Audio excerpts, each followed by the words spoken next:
Oh yeah, Clint. The six rounder has been edited.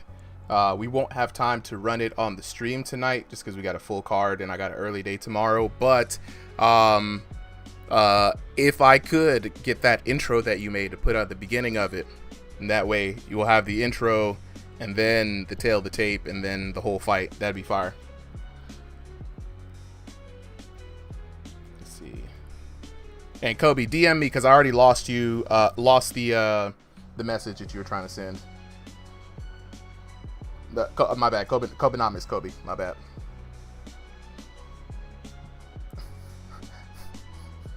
Gotta keep remembering. We got multiple Kobe's now. Copy all.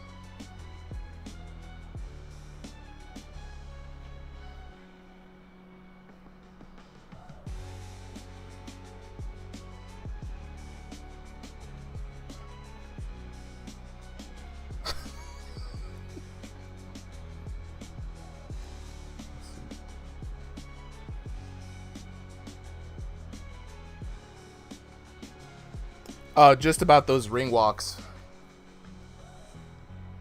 Let's see. Let's see.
All right, well, you already know what it is. Back at it once again. It's your boy Super M with Ringside VR, the place to be for everything virtual boxing and combat VR games. And tonight, we got the very first Ringside VR exhibition card for the year 2026. A big happy new year to everybody. I hope the time with the fam was great. I hope you had a great New Year's Eve, and I hope you're ready for a whole nother year of VR boxing action. We're gonna kick things off right today, guys. We got 16 fights for your viewing pleasure. I want to address a few things though before we get started. So as it is new year, new us, right? I just want to thank everybody again for showing up at the last stream. This year is going to be pretty special. We got a lot of new things popping off. Hopefully today we'll be able to finally debut the custom replay system they've been working on for a while. And I'll be happy if it works. Okay, but a few new things for everybody who's here. If this is your first time here for Ringside VR, here's how it goes for the exhibition card. We have every Sunday, 3 p.m. Eastern Standard Time in the Discord server. There is a sign up process to get in on the Sunday card. Since you're new here, you can't get on the card today, unfortunately, because you weren't there for the signups. But consider this, you're a week early for next week's sign up. So 3 p.m. Eastern Standard Time in the Discord. If you're on TikTok, check the link tree, you know what I'm saying? If you're on YouTube, Twitch, check the channel description. The link is there. I'll be dropping the link periodically throughout the night. Check all of the YouTube videos. We do try to post as many of the fights as separate YouTube video fights as well. So in the description of every video, you will find a link to the Discord. If you think you got the hands, just like it says down at the bottom, you can also search for RIngsideVR on Discord. The community is strong. We got 3,000 members active. Around 200-300 of those, 10%, you know how Discord is, are active daily. So definitely get up in here, you know what I'm saying? I'm your host, Super M. For those who don't know, think of me in more like a Vince McMahon, Dana White type, without being an asshole. I host this event. The community that you're going to see fighting is the Ringside VR community. These are a lot of virtual reality boxers from all over. So definitely got a lot of opportunities for you to jump in. If you're new to the game, don't worry. Exhibitions are meant just for that. We match make people directly into closest region and elo, so don't be scared to just jump in and have some fun. But for now though, we're gonna go ahead and get on with the fight for the night. Just want to check in with the chat real quick. You know what I'm saying? What's good, man? I see you out here, CR Muay Thai. Jesus loves you. He loves a lot of folks. That is definitely the thing that is said. Jude, what's good? Can I join? John Pork Saya. Yep. Just let you know how to join. Am I good at Thrill the Fight too? No, I'm buns, bro. I'm absolutely buns. I'm old. I'm washed. You know, those who can't do teach. Yeah. Those who can't teach run events. You feel me? I can't teach. I ain't gonna teach you nothing, but we got a bunch of refs in here, and we got a bunch of other people here who give you the business, you know what I'm saying? So if you want to squabble up in virtual lands, you think you got the hands, go ahead and jump up on in here, you know what I'm saying? Fight some of these boxers. You see, 2-3 years to Dagestan. Yo, Chetley, what's good? All right, when does it start? All right. Yo, Super Charles, let me sub in for a fight. And if you're trying to sub, Charles, jump into the VIP Discord chat for me. Usually later on in the night, we're usually asking for subs, so it's gonna definitely happen in there. Already with the first rose of the night, QBFRR, appreciate it. First rose of the night. If I could just put that up on the wall, I would. Okay, without further ado, though, let's go on and get to this next fight. Hopefully the spectator mode will not freak out on me. I'm gonna try to start it over here again. We're gonna be starting up the matches here in just a moment. Let me go ahead and get the ref team these codes. So the mode for tonight is going to be three-minute rounds for these 16 fights. I'm going to be sending the code to the ref team. I just want to remind everybody that if you have not signed up, then you won't be able to get in unless you try to be a sub for the night, which is it's slim pickings. Don't jump in on that. Elite 22 with the 20 and 26 balloons. What's good? Muay Thai says, I do Muay Thai, red and black armband. Hey, you out here. Hey, that's cold-blooded. I'm not going to lie, man. Muay Thai is a tough sport, bro. Tough sport. All right, Solly, you have the code now. And then we're going to get our first fighters up here. So if we could get John Jones versus Jack Geiler. You guys are up first. What? Really? John Jones? John Jones versus Jack Geiler. Oh my God. First. Yo, Super. Yo. I don't know if I messaged Destin to join, but he's not here. If he doesn't show, am I good to fight Jack? If Jack can fight twice? We will see. There's no other EU backups. Yeah, we'll definitely see. So we'll message John Jones, because I told him if he has to fight early, he might have to fight early. We'll see. All right, Eric Rose says, what's the requirements to join? All you got to do is join the Discord. It's the only thing. You got to just be able to be eligible to have a Discord. That's it. That's all you got to do, bro. All right, Inoue wants a link to the Discord. I'll be dropping this link periodically today, guys. Sometimes the link does expire. So if it expires on you, just say, hey, man, I just need another link. You can also always check the link tree in the description of the channel. They're on TikTok. It should be good there, but I'm gonna drop a fresh link here. Hopefully this works out for you guys. We're gonna be starting here in a minute. We've got our first boxers getting ready to line up. There we go. Oh my Lord. This chat is horrible. Get all John Jones asked if he could turn his camera on for the fight. We are not doing cameras Please. on the stream right now. In the future we will, but right now we just don't have that system set up. Bro, But thank in the Lord. future we will. In the future we will, guys. So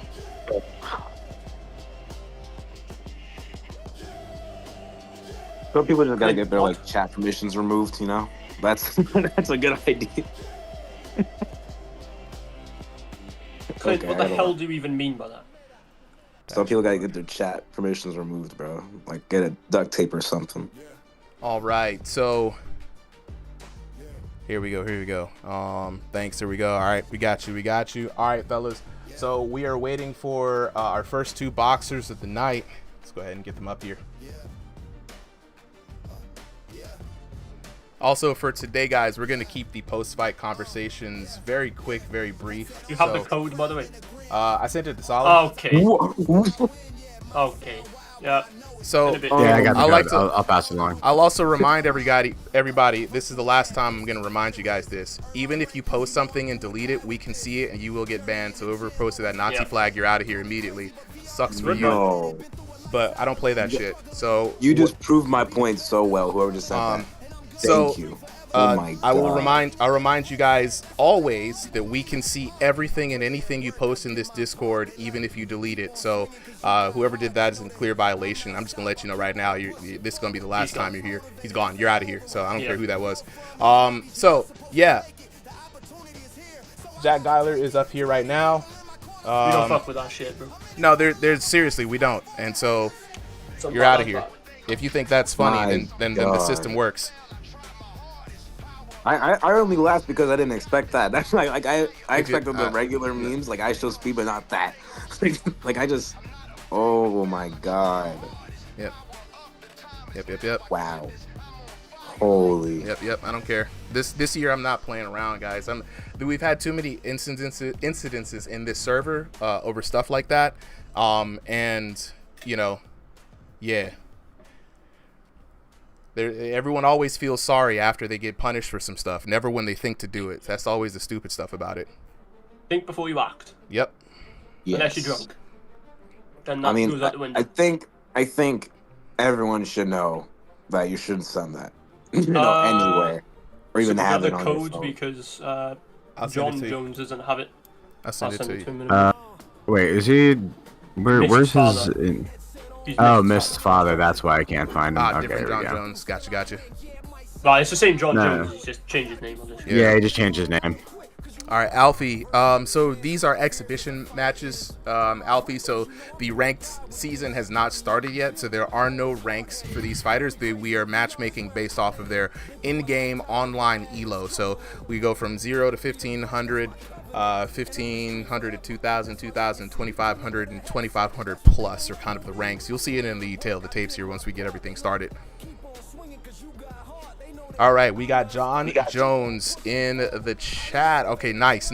And let's go ahead and make sure that these guys are able to hop in here real quick. And so for this first fight, so can we get Solly and... Actually, you know what? Solly and Tesco for the first one, because Tesco, these are your Whoa. EU contemporaries. So let's get you up here to commentate for the EU guys, because we got a lot of EU folks today. Got a lot of EU folks today. I think if Sounds good, man. I like the. I like getting. All Sounds right. good. Clint, So- honorary trip to Europe today. If Right. that All right. sentence doesn't show. Let's go ahead and start this next match. I'm going to go ahead and head on to the tail of the tape. We got in the blue corner, John Bones Jones taking on Jack Geiler in the red corner. John Jones fighting in that room scale play space. Jack Geiler fighting in the stationary play space. Both boxers fighting by way of the EU region. John Jones coming in at 5'7" tall. Jack Geiler coming in at a solid 6 foot tall. John Jones fighting in a 2001 to 2,500 ELO bracket. Jack Geiler punching a little bit above his weight with that 1501 to 2,000 ELO range. But as we say, styles make fights, not the ELOs. For this match, we're going to have the commentary stylings of Tesco and Solly. Fellas, go ahead and take it away. Thank you. Yeah, thank you. Super excellent tale of the tape, as always. Jack rocking his green, representing Ireland. John Jones rocking the gold and black. And right off the bat, both fighters feeling each other out. John Jones going with the hands down style, trying to invite something. Tesco, like Super said, oh my God, even before anything even starts. All right, well, any explanations to why that happened so soon? Not a clue. Boom. I'm not sure if it's a lack of movement or because I know Jack is very good with defense and stuff. So I think maybe he just got caught off guard. I don't know, but yeah. I mean, I like watching Jack. I like fighting Jack. John's very good, so it's going to be interesting to see how Jack's going to be able to maybe come back from that. Maybe. I mean, that was a really solid hook. Just came across. We saw it work, a little bit in the replay as well. But Jack's not feeling deterred, right? You can see he's not being intimidated, still staying in there. And, I think he didn't expect that either, right? Like, I didn't expect it. I feel like it was, going to be more of an even match. And the rest of this round has sort of been more of what I was expecting, like a lot more trades, different changes in style. But good on John for getting that early knockdown, right? Like, that's going to be huge for him in this 3-round format. Like, I'm surprised to see Jack start so slow. I mean, normally straight out the gate he's pouncing on you, landing some really good shots. I mean, look at him now, just teeing off.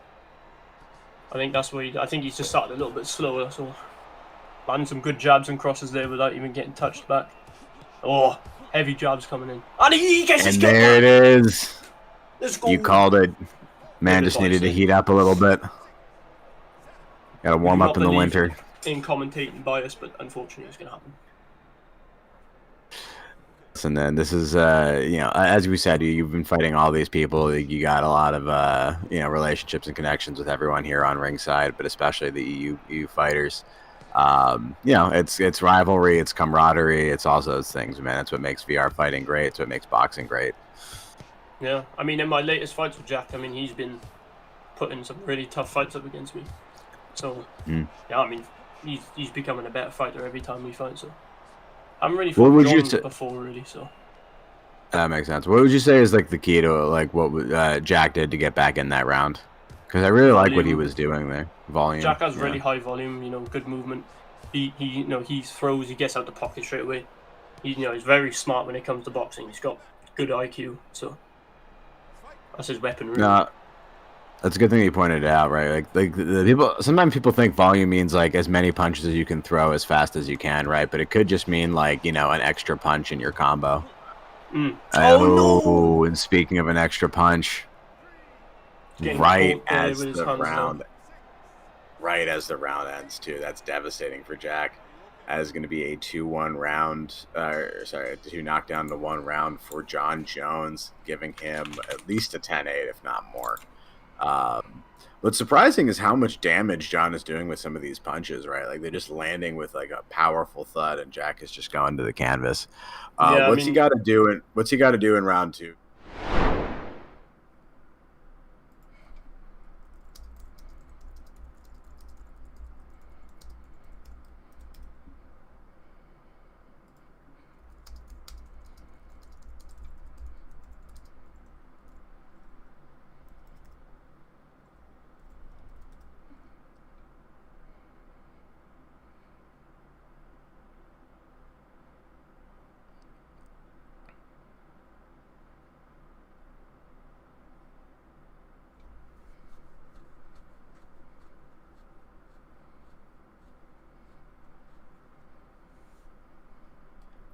But there he is, right? He's throwing so many shots as well. You can't dodge them all. So round 2 coming in here. Let's see how Jack adjusts. Anything that you think that he's got to do in particular, or that John has to make an adjustment too, because Jack caught him for the pretty good shot as well. Yeah, I mean, John just looks like his head movement's just not really all there. I mean, if he keeps that head, if starts moving his head a bit more when he's inside the pocket, he needs to get in on Jack and keep his head movement up. Mm-hmm. That's a good point. John's best bet. Oh, good duck and weave there from Jack. Getting out the way of a heavy right hand, sorry.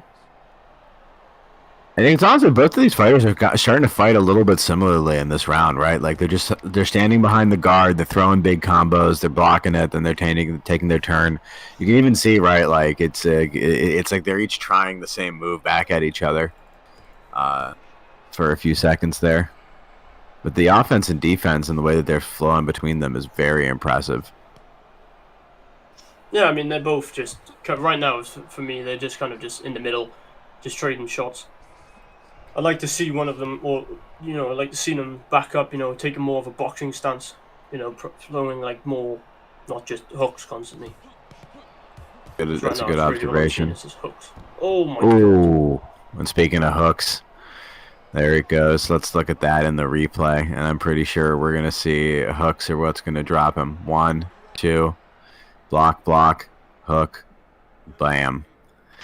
Now I gotta say that was clean, right? I like the way that he threw the rhythm off there with a pause, a little extra block, changing up the pace, right? It really caught Jack out, out of rhythm there, and he was trying to kind of guard on intuition instead of actually reacting to the punch, and got caught there. That's all there is to say about that.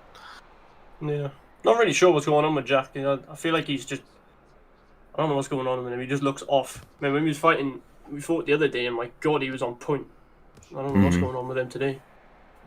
Well, I was gonna say, right? Like, you fight all these guys so often. Like, what is the key to Jack's strength normally, and why isn't he able to execute it here?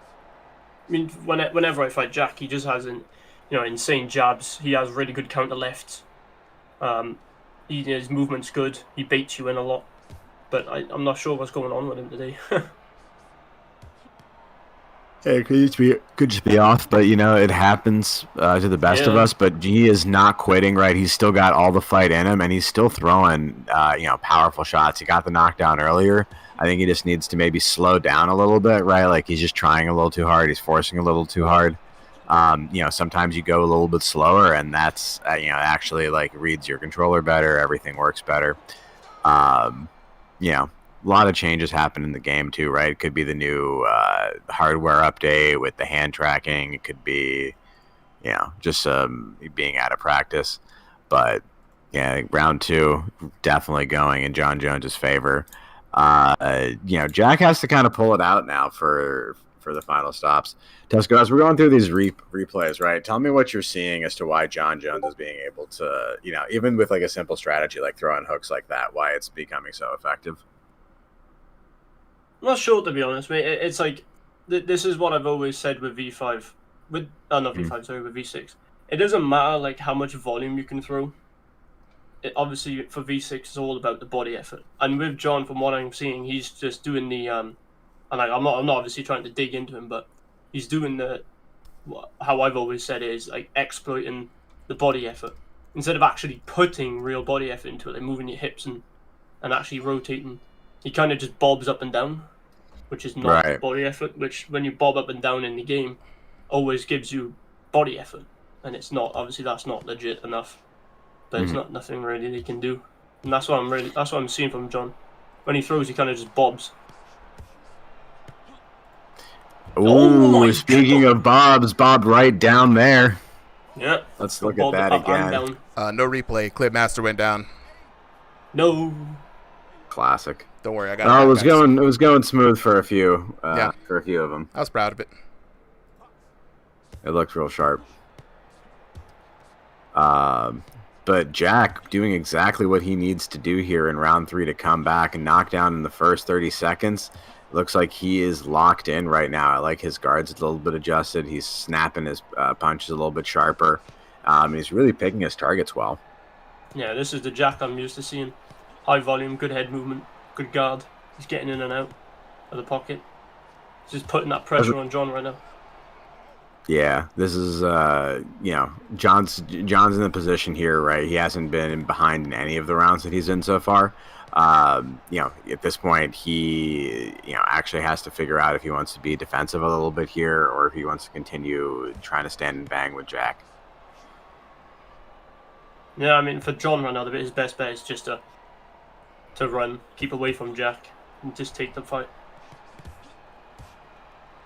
Yeah, it really does feel like with a name like John and Jack, it just feels like two guys. You're talking about two guys at work who are just like brawling it out there. Yeah, no, I want to be the manager.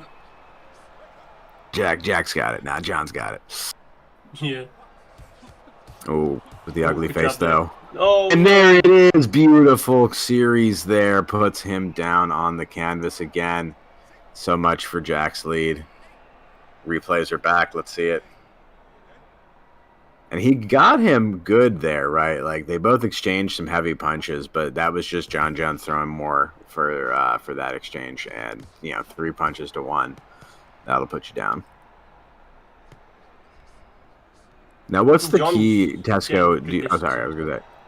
What do you have? You have to like summarize like the key to. Oh my goodness, no. The luck is starting to run out. Jack is starting to fall. He needs these knockdowns to start going his way. Can't let this one slide. You can't let him beat up your protege like that. Your sparring partner, your gym buddy. No, my best friend, man. My best pal. My best Irish friend, anyway. The only Irish person. All right. Only Irish person, eh? Last 10 seconds. And there it is! John Jones saying, I don't care. I could win this on the scorecard, but I'm winning this with a TKO. And that is over. Wow. Honestly, very similar sequences each time putting it down, right? He's just got that good 3-4 punch combo. And he knows how to always put it on target. Let's just go to that scorecard, see what we've got to the final. Oh, looks like we're not going to get it. We are not going to get it, unfortunately. That is terrible, but it persists, right? We're not going to be able to see the scorecard, but we already know what happened. That was going to be a TKO for your man, John Jones, pulling it out there at the end. Seem to be figuring out everything they need to figure out through the match. A lot of folks coming in the chat. I saw the chat's active. First of all, chat, if you don't hear me interacting with you guys, it's because I'm actively working on a new replay system that's going on while the commentators do their thing. I'll try to message you guys in between. So for those asking how to get in on the fight, basically, guys, it's going to be join the RIngsideVR Discord. I will drop a link in the description below for you guys. But Solly, Tesco, you guys just go ahead and get the post-fight commentary going on here. For those of you guys who are new, hold on for a second. Dang, everything in my room just falling apart here. Good Lord. All right, I'm back. After every fight, we like to get a small word with the boxers to find out what's really going on behind the headset. Definitely want to speak to Jack Geiler to see what was some of the factors. I heard you asking there, Solly, what were some of the contributing factors to why he went down. But, man, we are used to seeing Jack Geiler work that outside range. And I do know that John Jones, I believe he has a smaller room scale play space today, so we'll see if that was a major contributing factor into why things went the way they did. But fellas, whenever you have a moment, go ahead and unmute, and if we can get our next fighters up. Get him to speak. Yeah. All right. Can you hear me? Yep, we can hear you. Yep. Yeah, what's How up? you doing, Jack? I don't really know. He beat me. All right, so let's get into this post-fight interview. So, a solid fight. You put up a good fight in rounds 1 and 2, and a little bit in round 3. You got your couple of knockdowns here and there, but overall, like, what do you think was the reason that he just sort of overwhelmed you with the KDs in the end? I don't know. He was just hitting better power shots than me. Like, he was just catching me. I think he had me in his pocket. I couldn't really get him from the outside. I could only go back so far. But yeah, he's just, I don't know, he's good at hitting fucking power shots. And he was putting me down, I don't know. He was going right for my guard, so he capped me nicely. But no, I've got no real excuse or anything. He just beat me. Like that's it. Sometimes it happens, man. We run into those people who are, they're just like a little bit too good for us, at least on a certain day. Would you want to try to do a rematch? Do you feel like you do, you could come back and improve? Yeah, I mean, of course. I mean, I'm not gonna sit there and be like, no, I'm not gonna rematch him. But yeah, obviously, not even out of ego. He was still fun to fight. So, except for like fucking mocking me, but except for that, he was cool. But he was good at hitting the right shots, and he got me. So fair enough. Yeah, absolutely right. Like you just got to reward, solid technical boxing. All right, any final words for your many fans here? Anything to say for the EU VR Ringside VR fighters?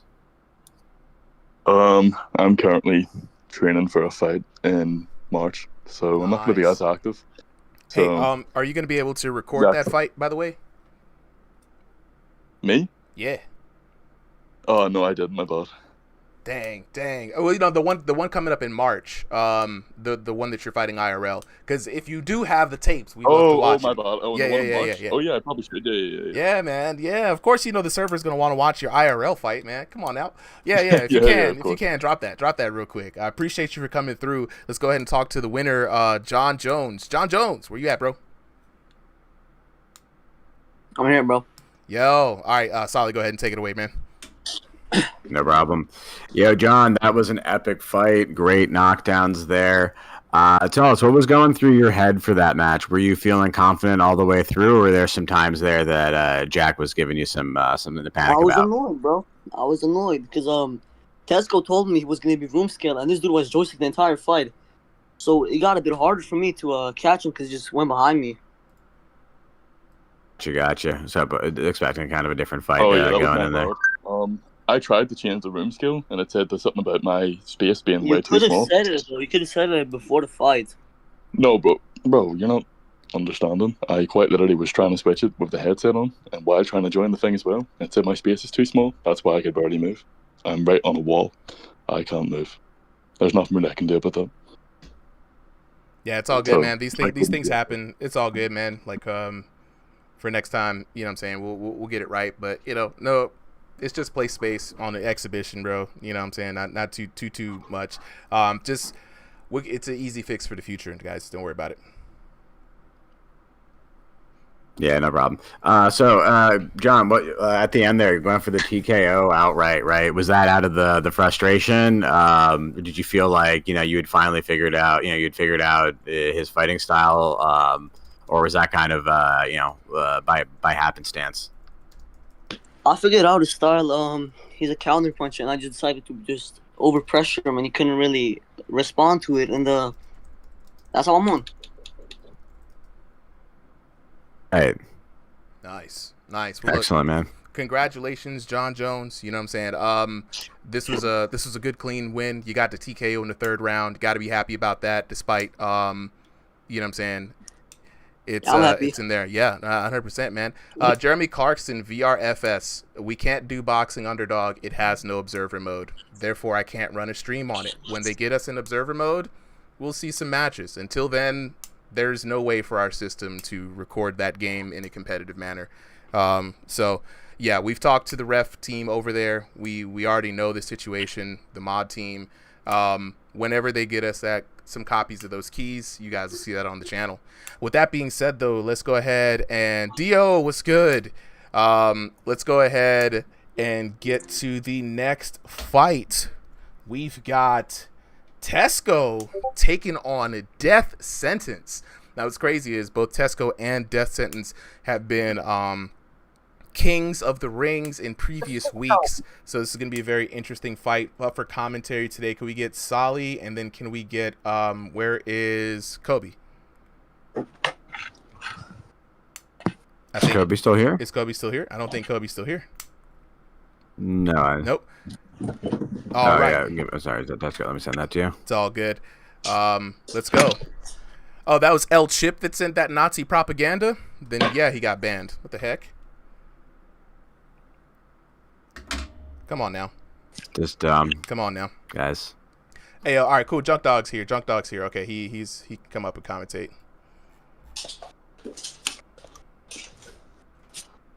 All right. Hello. Guys, any kind of Hello. propaganda that promotes any racism or shit like that is not allowed in this server. I don't know what in the world you guys were thinking about with that one, but yeah, we don't do that.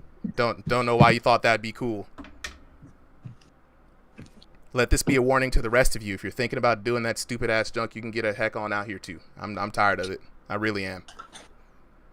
Bye-bye. All right, so we got Tesco.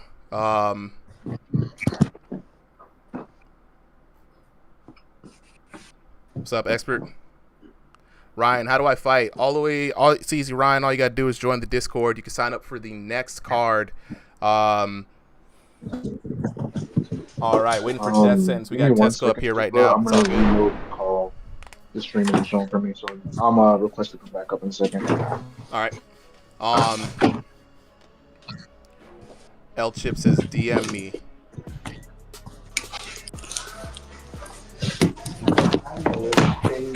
I will think about it, L Chip. I'll think about it. I'll think about DM you, L Chip.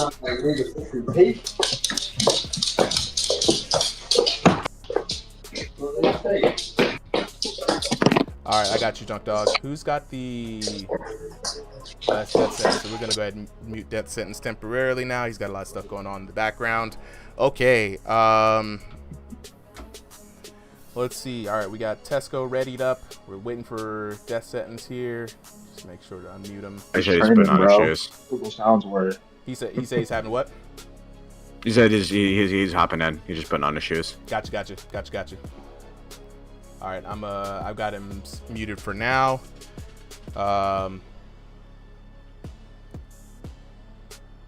Yeah, we got the bot already out here regulating too, guys. So it's gonna be an interesting year indeed.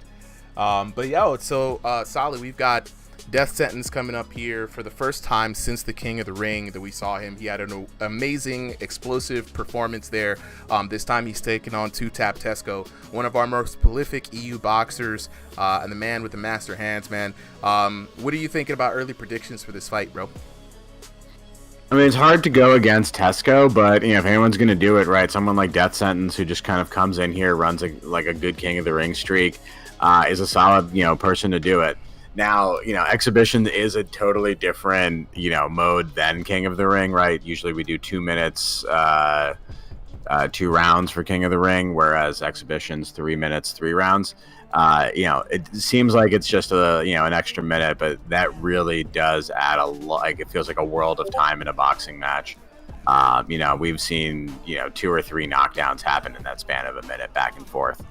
So I've got my money on Tesco, but I wouldn't. I'm not putting the house on it. I feel you, man. Oh, Solly, it will be up to you. El Chip is begging for forgiveness. And I know where I kind of stand on it, but I told him we'll think about DMing him. He's taking all kinds of responsibility. We'll see. I don't know, bro. Like, I don't want to handle it here right now, but like. Yeah, that's we'll handle it in DMs. Yeah. Tell him we can tell him to DM me. Well, El Chip, you heard Solly will DM me. I hear you, bro. I hear you. Nah, I hear you. We hear you. But we will talk to you in DMs on that, brother. So trust me, this is not the time or the space. Right. We literally don't have the time for it. But here we go. Death Sentence versus 2-Tap Tesco. Junk Dog, are you good for commentary? Yes, sir. All right, let's go ahead and head on to the tail of the tape. All right, we got tail of the tape time. Tesco in the blue corner, Death Sentence in the red corner. Both fighters fighting by way of room scale play space. Both fighters also fighting out of the EU region. Tesco coming in at 6'0", Death Sentence coming in at 5'9". Both of these boxers with a pretty high elo, 2,500 plus for Tesco, an online monster, but death sentence just slightly below at 2,001 to 2,500 elo. We got Junk Dog, we got Solly, both of them on the commentary. Fellas, go ahead and take it away.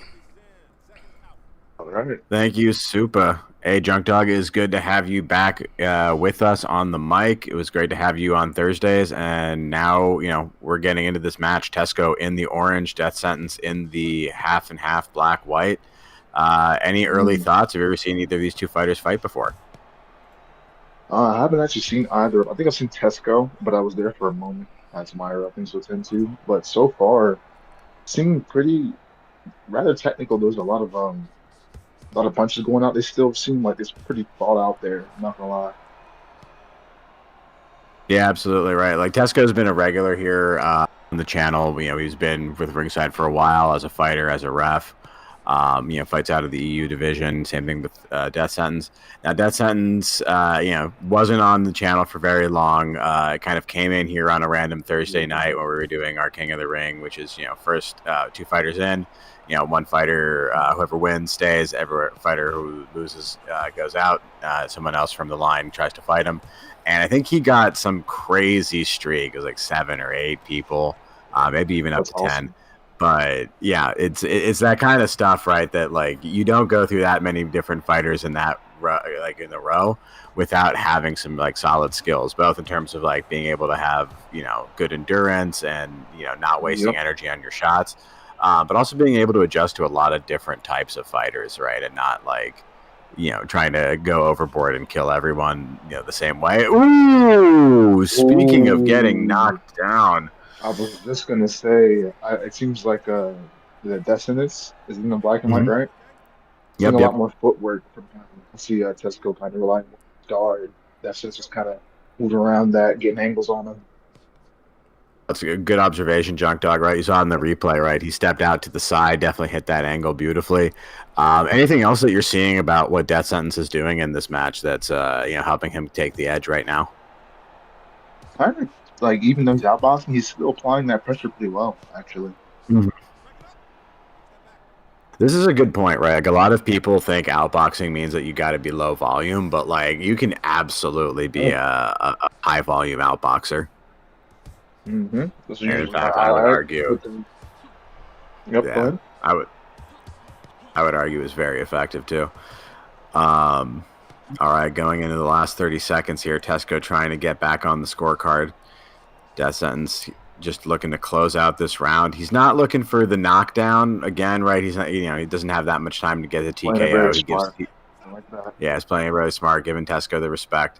But definitely just putting the lock on this round and making Tesco have to work for his points in the later rounds. Anything that going into these adjustment rounds, or even just going back from the round that we saw, you think really highlight what stood out, either that like Tesco needs to fix, that the Death Sentence was doing well, or that either fighter needs to adjust to?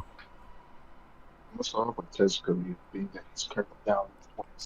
In my opinion, Junk Dog, we're not able to hear you too well, bro. Go ahead and speak up a little bit more to the mic. Oh, I got you. I might need to switch headphones, actually. Do I sound better now? I'll speak up a little bit louder. Sound better to me. How does it sound? No, you sound better now. Nice. My bad. I had to move my headphones around a little bit.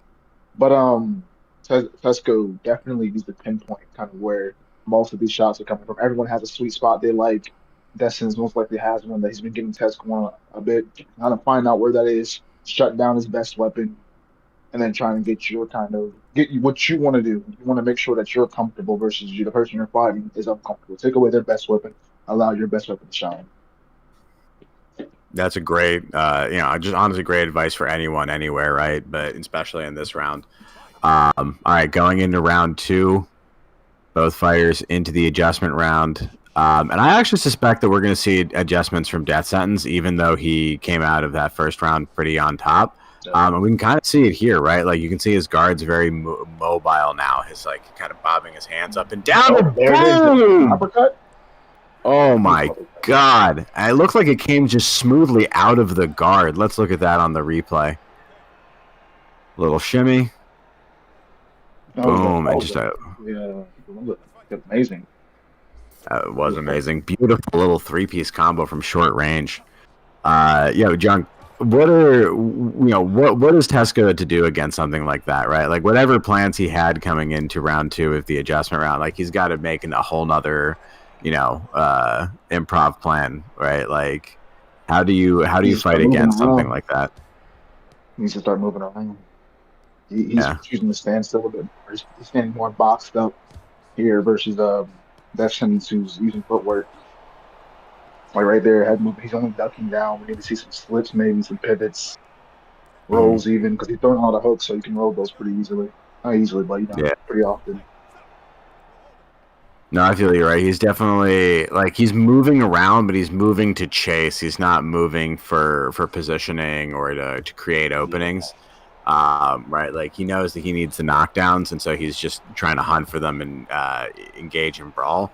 And I just don't think that's necessarily the best strategy, right? Like he still has a round and a half left, so he does have some time to work with if he wants to play at the patient route. But time is slipping away, and so is consciousness. So I see why he's going with with the strategy. Yeah. Death Sentence now being incredibly technical and precise. What's the key that you're seeing aside from the movement right to his defense, except for right there? Oops. Commentator's curse. Blue falls. Extremely low finish. There we go. Back into it. Could this be a little change for Tesco? You got to knock down a piece at this point in this second round. Now, who do you think has just been, based off of what we've seen, doing more of the damage? I would definitely say Tesco. Not Tesco, sorry, Destiny's volume's a bit higher here. I think he's been hitting more shots as well. Yeah, and we're seeing from the way that they're rocking Tesco and knocking him down every now and then, right? Like they're not weak shots, right? Yeah. Some of them might not be hitting for max damage, but they're definitely all being felt. Last 5 seconds, and there it is, just like round 1. Tesco needs to get out of there. That is a dangerous space to be in with this man who is very comfortable both in fighting and outboxing and just throwing high volume wherever he's fighting you. And now going into round 3.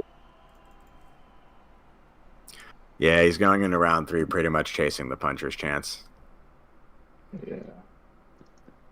Now, Jeff, when you're you're in this position, right? Let's say you're in Tesco's position.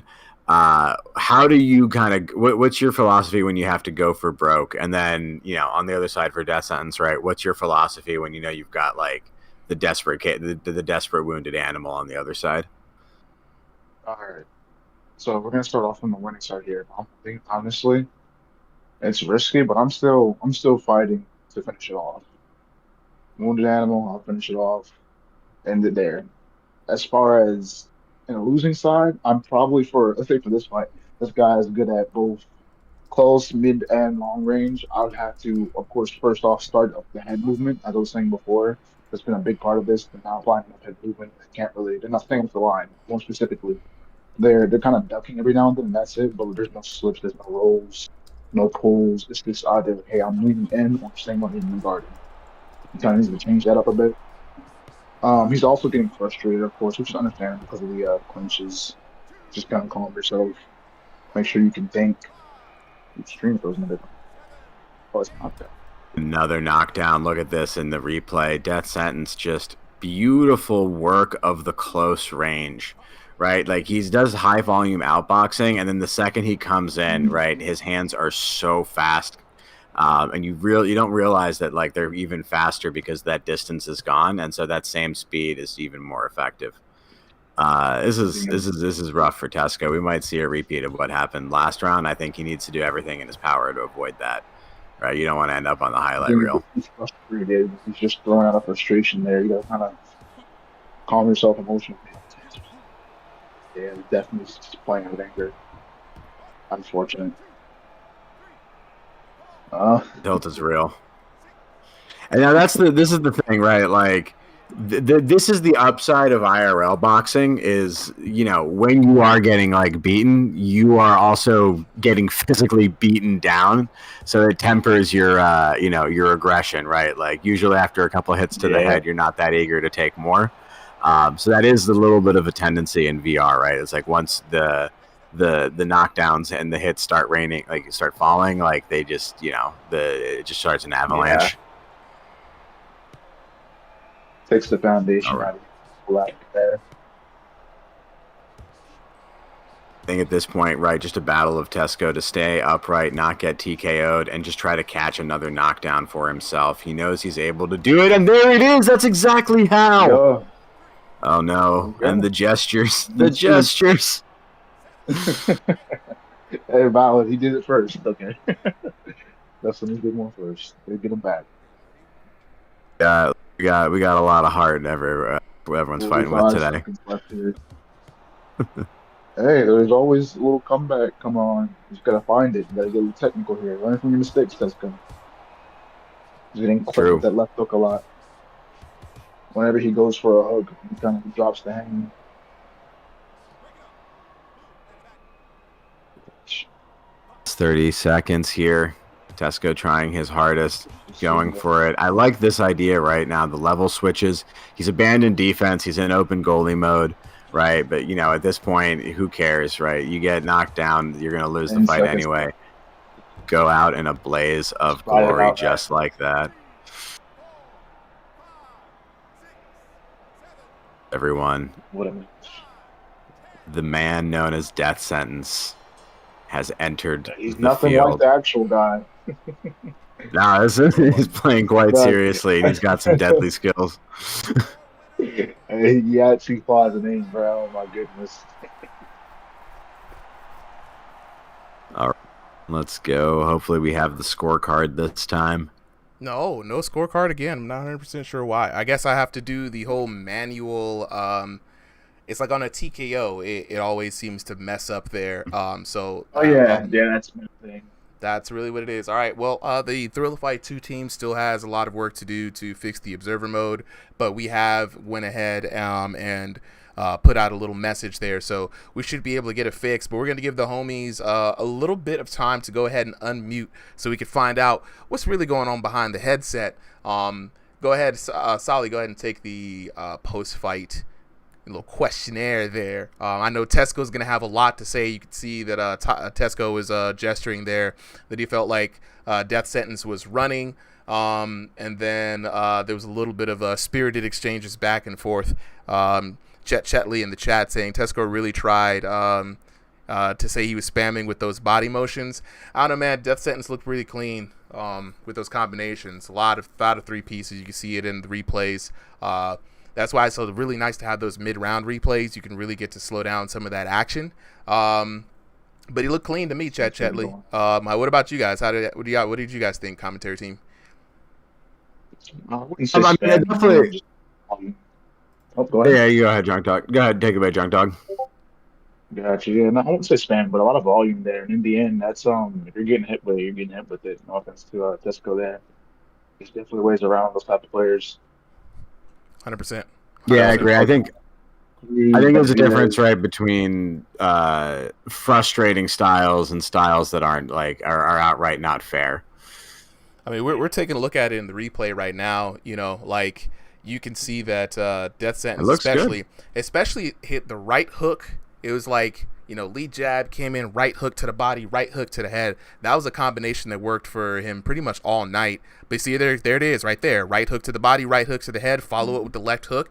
That was a combination that I saw cleanly a lot of times throughout that entire fight. And just really good counter shots and a lot of good movement. And again, the difference I think between air quotes spamming where people just swing wildly. People have to really be able to discern and look like the head movement, the defense, even though he got knocked down right there. Just a lot of good, tight guards. And again, shooting, you saw it solidly a couple times, even the first and second round, right from the tight guard, he'd come in and hit you with a really sharp shot. So, we just got to really reevaluate what we consider spamming as a community, because sometimes we're going to miss represent just some good, clean combinations with spamming, and I don't think we want to get into that. Agreed. 100%. All right, But you let's guys go get ahead and into fight. Yeah. Yeah. Tesco, Death Sentence, whoever of you is able to unmute first. Let's get you in there. All right, Tesco. All right, buddy. That was a rough one. I know I could feel the frustration. Could see it through the VR. Tell us what was going through your mind at that fight.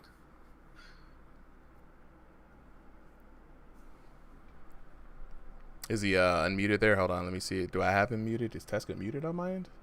I can hear him. Can you hear him? I cannot hear Tesco. I can hear him. Hold on. How about other people in the chat? Can the chat hear Tesco? Okay. Okay, it's on me then. Hold on, I'll be right back. It's on me, chat. I'm gonna try to refresh this. Jump back up in here. Hello? All right, I can hear you now, Tesco. Oh, let's get Super back up here first. All right, I can hear Tesco now. It was on me. Appreciate that, C-Styles. Oh, good. As I was saying, I'm not frustrated with him. Like, obviously, he's moving a lot. And I'm not, like, when I was doing about the clinching, I'm not doing it to him. It's just the fucking clinching pisses me off in this game. Like, half the time he wasn't even hitting me and he was calling us a clinch. And I was like, bruh, this is so annoying. That part I did see, Tesco. There was 2 times very cleanly from what I was watching where he literally just moved to your left and it was a clinch and you were like, brother, what happened? We weren't even...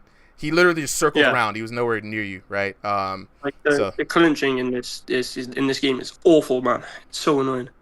And like the other thing is, ever since I've gotten this Quest 3, and I'll keep saying it until I get back on the Quest 2, it is fucking awful. The hand tracking is diabolical, and for a software that's meant to be like more advanced, the tracking on the controllers are awful. Like every time I had my guard up, it would fly away. I'm throwing shots and it's not even like registering that I'm throwing. Like the hands are not moving with my shot. And I've been having it since I've gotten the Quest 3, and no matter what I try, I can't fix it.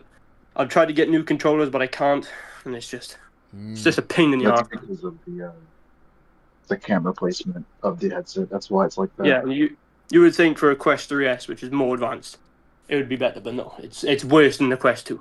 Interesting. So hopefully, man, it doesn't affect you too much in your upcoming bout in the Clean League, man. I want to wish you good luck, Tesco, on that. You know, you're always a really good representation of the server, man. So hopefully it doesn't ham you up too much, bro. Yeah, hopefully I'm just more than likely I'm just gonna get new Quest 2 controllers and just go back on the Quest 2 because the 3S is just it's made me worse. Well, hey, you know, you could always sell that 3S, get you a Quest 2 and some accessories. Yeah, I might have to, bro. Might have to. Might be. All right, well, let's go ahead and speak to the winner for the night, Death Sentence. Death Sentence, where you at, bro?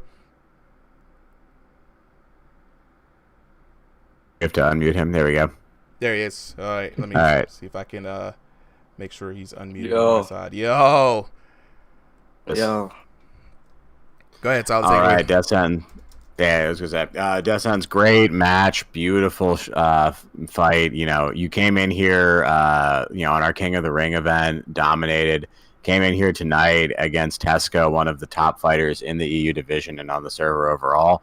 Also dominated, right? Like, how are you feeling? Are you feeling like you're up at the top level of competition in VR fighting in general?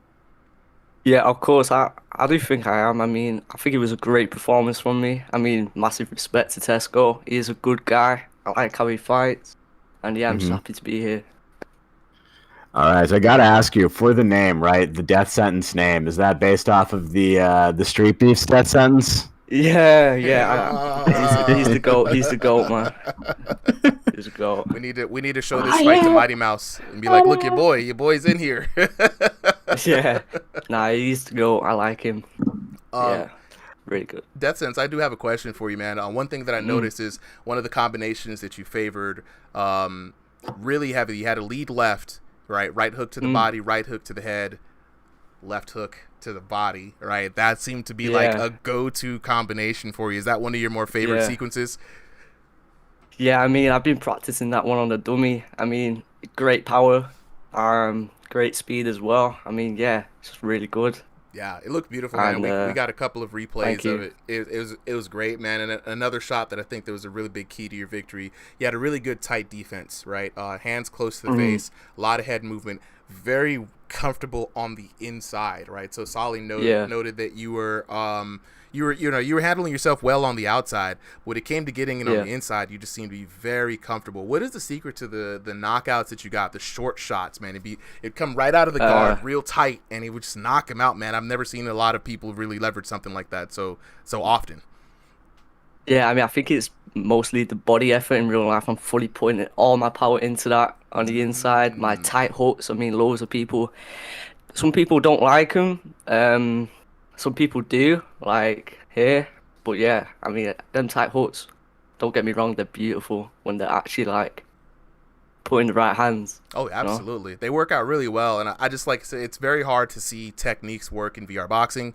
So it's really good to see someone do something consciously, and we know it's not a fluke or like they were just swinging on the inside. This time I could really see that there was a lot of good concerted efforts, man, especially stepping out with the left hook a lot. So man, good work to you, Death Sentence. I'm glad we can make it so that you could pop in here today. Definitely would want to see this run back, you know what I'm saying? So yeah, for real, absolutely, if we get this run back, I definitely would like to see it if Tesco would oblige. But appreciate you guys for coming through. Let's go ahead and get our next two boxers up here. Can we get Dax Ford F-150 Stewart taking on Charlie? Dax Ford F-150 Stewart.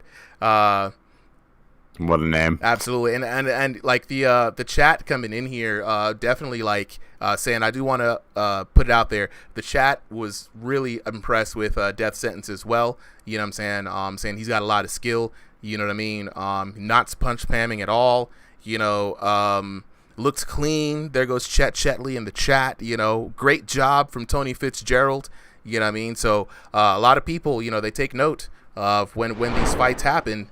And they're pretty much really big fans through and through of some good, clean boxing. And so, again, the EU fighters, man, just through over and over and over, you know, they're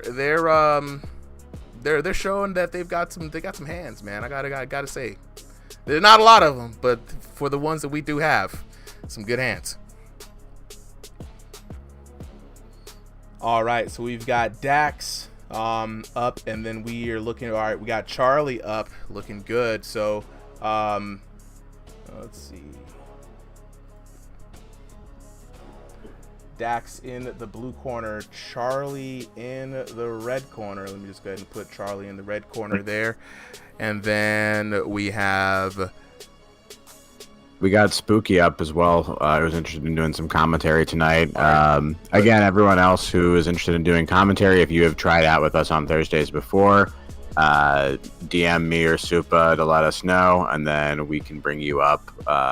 Or we'll, if you haven't tried commentary before, hop on Thursdays. Oh, absolutely. Every 7 to 9 p.m. All right, Solid. What's up, Solid? We about to tag team Solid. Solid's about to run everybody. We gonna be looking and listening to your commentary now. You know what I'm saying? We're gonna have notes for y'all. So all right, let's get Solid and Spooky up here. Spooky, just a little mic check real quick. Hey, can you hear me? Oh yeah, loud and clear, bro. Loud and clear. Good Perfect. microphone. All right, so we've got Dax in the blue corner, Charlie in the red corner. Let's go ahead and head on to the tail of the tape. We got Dax in the blue corner, Charlie in the red corner. Dax fighting by way of stationary playstyle today. Charlie opting for that room scale play space. So this little mixed style matchup is going to be very interesting. But both boxers fighting by way of EU tonight. It's the battle of the short kings. Dax coming in at 5'3", Charlie coming in at 5'4". Both boxers lower on the elo. Dax 1501 to 2000 and Charlie at 2001 to 2500. But we always say this, it's the styles that make fights, not the elo. We are joined today on the commentary by Solly and your boy Spooky. Welcome, fellas. Welcome. How you doing? How we doing? Doing great, Supa. Thank you. And Spooky, glad to be back up here with you again on another wonderful fight night. All right. These are not two fighters that I'm incredibly familiar with. I don't think I've ever seen Dax fight before. I might have seen Charlie fight at least once. But this is going to be a new... Oh, my God. And early on, Dax going down.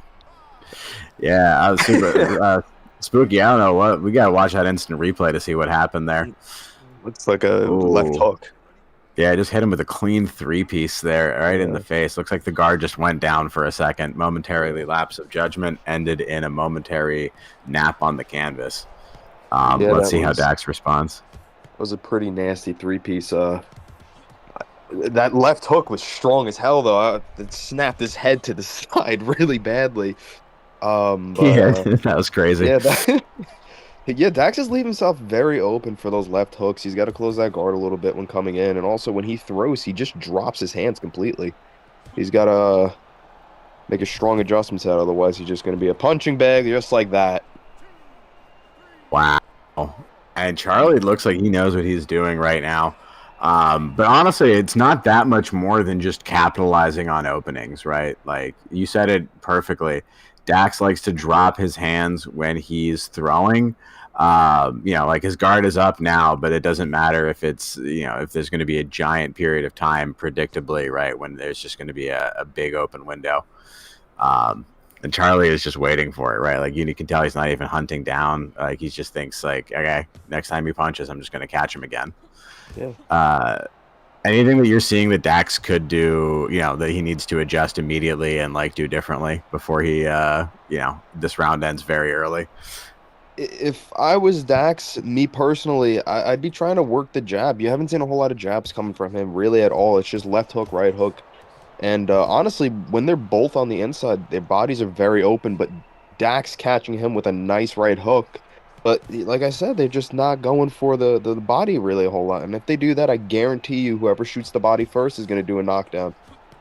I really like that note, honestly. That is very good strategy. Yeah, like, they're all going for the headshots. They're going for, and I don't blame Charlie. He's been given it like twice, on a platter of a nice three-piece combo to the head. It does look like Dax has learned this time not to give it to him again. And so, yeah, round 2 definitely going to be an adjustment round in terms of, like, working in the other aspects of boxing. Like you said, right? Got to work in the jab. They're just, like, all looking for the win shot. That's one way to approach a match. But if you can't get it, you need to have a backup plan. Yeah, I will say one thing to me that's very apparent is Dax is going to go down here. He's got to get out of there. He's got to go for the clench or something. Oh my God! He comes back. He held in there with an iron defense, surviving the barrage, and delivers the counter strike. Wow! Take us through that instant replay. Holy shit! I didn't see that one coming. That was really cool. I was about to say Dax is gonna go down, but wow. Dax waited that perfect timing and just hit him. Wow, I thought we were going to see an early stoppage there. That was very impressive on Dax. Great work on him making that adjustment literally within seconds. I couldn't agree with you more, right? Like, we're just looking at it there. The barrage, just punch after punch after punch, and just a clean, like, focused 1-2, holding it with him. That was incredible, right? Now, he's still definitely going to be behind in round 1. He was down 2 knockdowns to 1, and that was Charlie just trying to go for the dub there.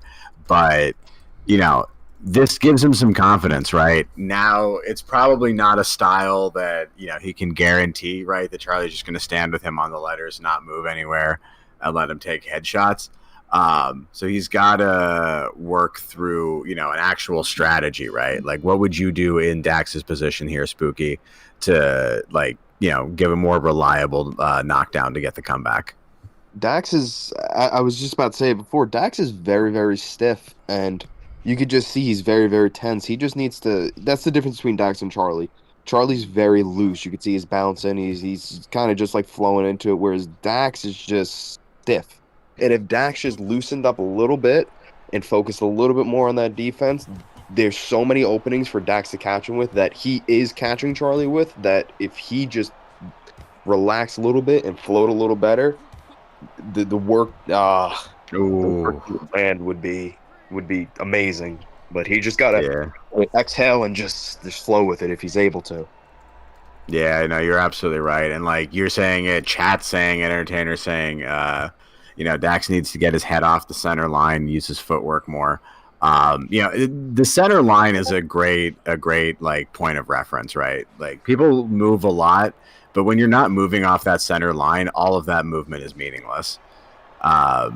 Because the opponent knows exactly where you are, and he doesn't have to make any adjustments to lock it in. But there it is. It looks like volume might be the key to Dax's success here. Left hook of doom, they're saying, and that might be true. I did not see that one coming. This has become a very interesting fight. Right, I see Dax. He's flowing a little. He's fine. Now, listen, he hasn't changed up a lot, but he has started to read Charlie a lot better, and he's really figured out his timing and pacing. And even if he's not moving off the center line, he is like timing it very well of when he's moving back and coming back, moving away and coming back in. Now, is there any adjustments that Charlie needs to make in your mind, right? Like we've been saying that Dax has been, well, there we go. Going to the body is definitely one answer. Yeah, I was just about to say, yeah, going to the body, but I like the fight Charlie's doing. I mean, for me, it's like looking at it from like their standpoint. I mean, if they have the cardio, just stand there and bang like that, then just do it. I mean, it's working for Charlie, but Dax seems to have the stronger hits. It's just Charlie has more of the volume. Yeah, and he has the better placement too, I feel. Yeah, or maybe not even better placement, right? Like Dax is hitting some like really good power shots, but yeah.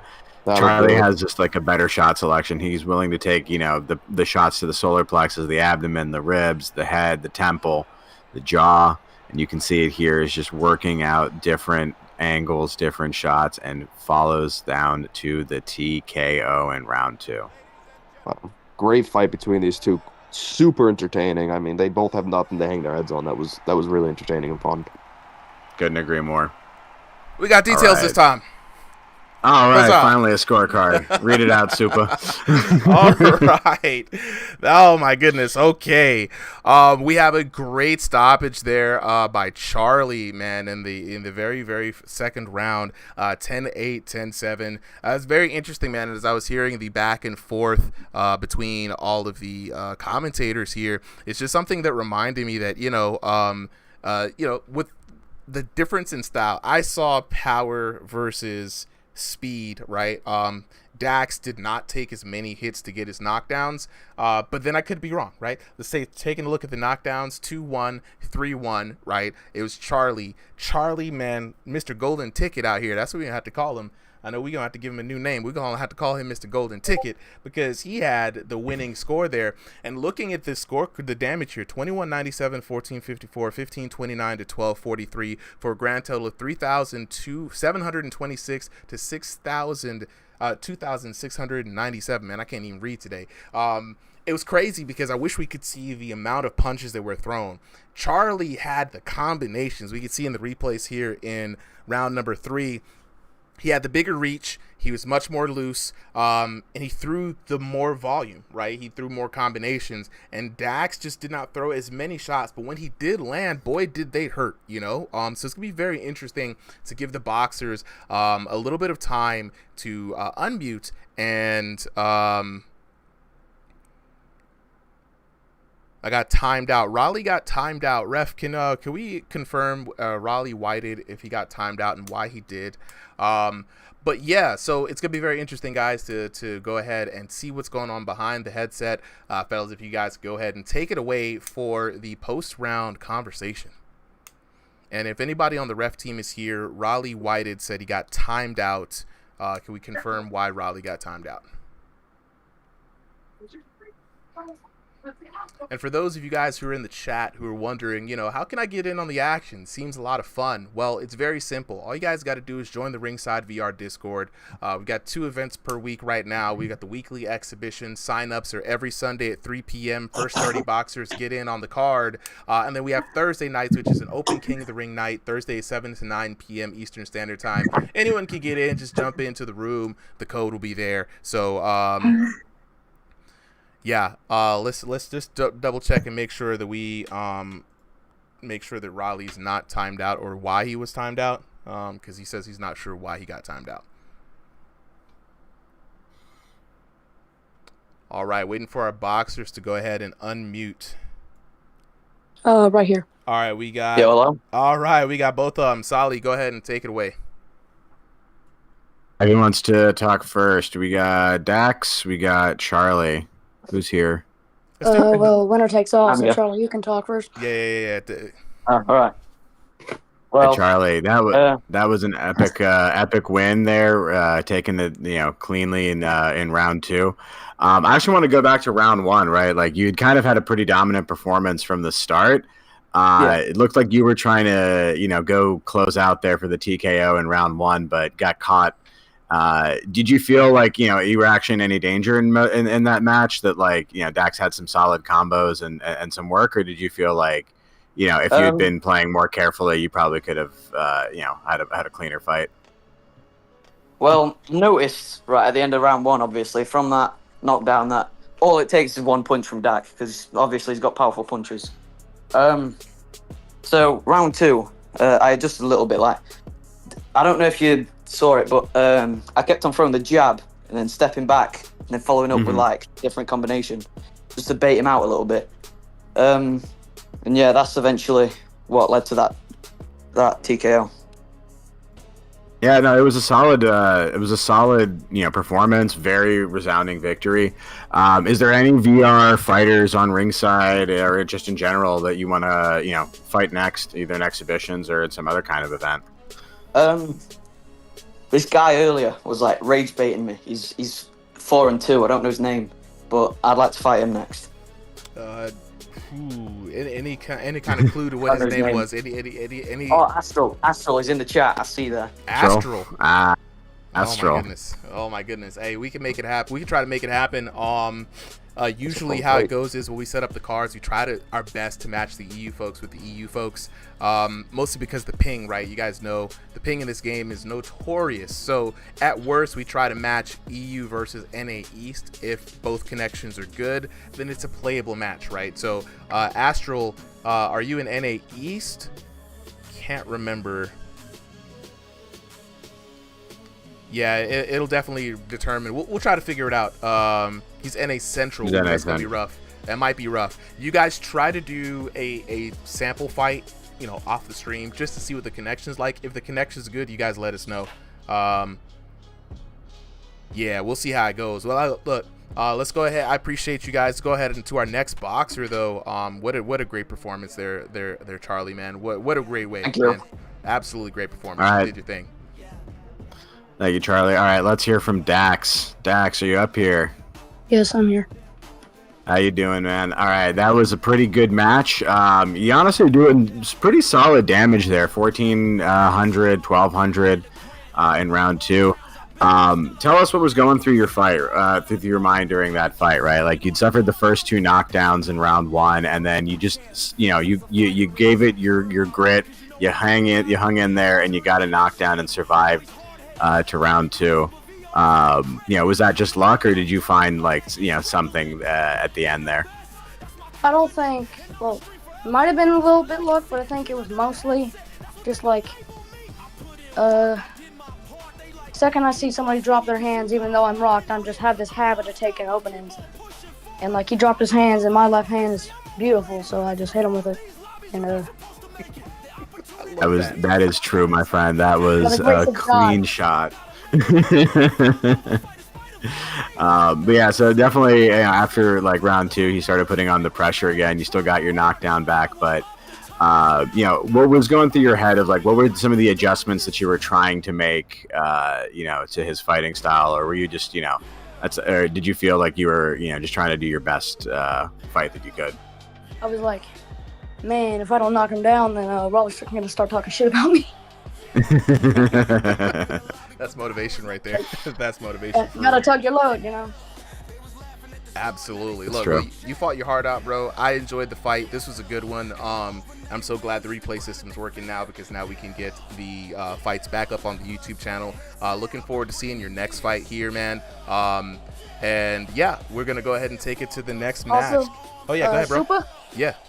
remember, that isn't a loss. You always say, L's mean lessons, not losses. So. Oh, say it again. Say it again, brother. Say it again. That's what I'm talking L's about. mean lessons, not losses. Yeah, chat, you hear that? You hear that? This is what we do at Ringside VR. We get better, man. Always forward, never backwards. That's what I'm talking about. Look, I love it. I love it. I love it. So now I'm super looking forward to absolutely in the chat. That's a W, you know what I'm saying? You know what I'm saying? Zariah Hydra saying, yo, that is a W. Absolutely. Absolutely. We're going to go ahead and get on to our next fight. We got Iron Vitality taking on Doomsday. And while those guys go ahead and get up on stage, I'm going to address the chat a little bit. So a lot of you guys are asking, hey, man, how do I get in on the action? And I'm so happy to see new people getting in, trying to get a part of Ringside VR. So I'm gonna give you guys the lowdown real quick. I probably should make some graphics. You know, that's gonna be putting on my mind. I'm gonna put graphics on how to join, so that we can kind of jump into that. But just real quickly, guys, a couple ways to join in on the Ringside VR hype train here. First things first, you're gonna want to join the Discord. So if you are on TikTok right now, I'm gonna drop a link for you guys just so y'all can see how to get in. It's real easy. Just join the Discord. You got the minimum age 13, maximum age, sky's the limit. We got somebody who's 79 in the Discord right now and still throwing hands. So, you know, none of us have any excuses. Get in on the Discord, number one, right? And then there's 2 events that we run weekly. Number 1, Thursday, 7 to 9 p.m. Eastern Standard Time, King of the Ring. It's no sign up for that one for now. You just jump in the event. We've got the code there. Winner stays on. Loser gets the heck onto the back of the line, which is probably means you're one time. Yeah, 79. K5 79. He used to be called 78 and great. I think Solly, he's what, 79 and divine right now.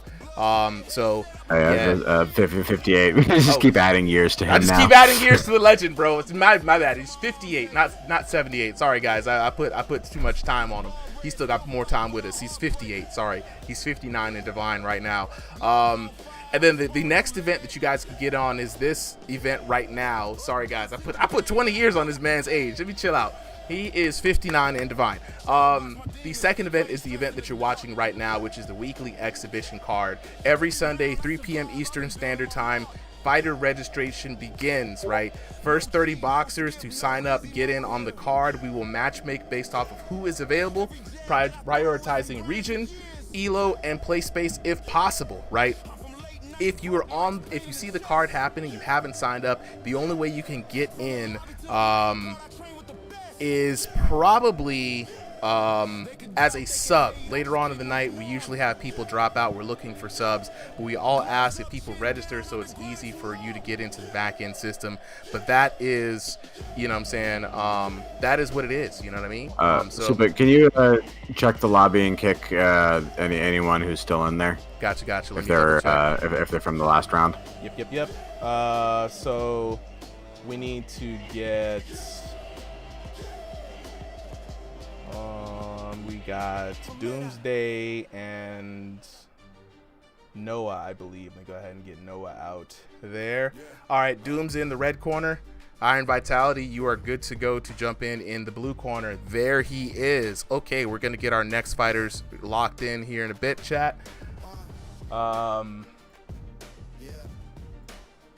Let's see. Iron Vitality in the blue corner, Doomsday in the red corner. So who do we have up on commentary for this one? I think Spooky is still here. Okay. Anyone else interested in commentary from people who have tried out before? We can rock with Spooky again. Yeah, just as a moment. Oh, no, I'm down with Spooky. Yeah, I'm down for that. Yeah. Okay, so jump in the chat. chat. I was like rotating in new. Tim David says, as someone who hasn't watched boxing a lot but has heard a little, how good was Sugar Ray? One of the greatest. I mean, which Sugar Ray Robinson, Sugar Ray Leonard, which Sugar Ray you talking about? There's a couple of Sugar Rays. Both of them were goated. I mean, it really, both of them were goated. You know what I mean? It's been a while. K5 says, so if I'm in Europe, only bought the game, what are my chances to get in? You can get in. You'll be brand new. I would say, definitely try the game out a bit first, right? Get used to the game. Jump into the Discord, ask around for some sparring matches just to get your feet wet, right? And then that way you'll be ready for the exhibition, right?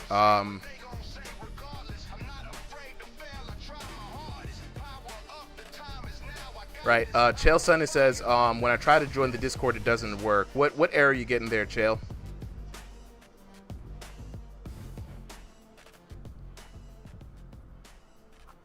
You know, if you're talking about Sugar Ray Leonard, hold up. One of the greatest of all time, bro. Like, oh my God. The man had the full package, bro. He was incredibly fast. His boxing IQ was like top notch, right? Man, the man's versatility, he was like a million different strategies, right?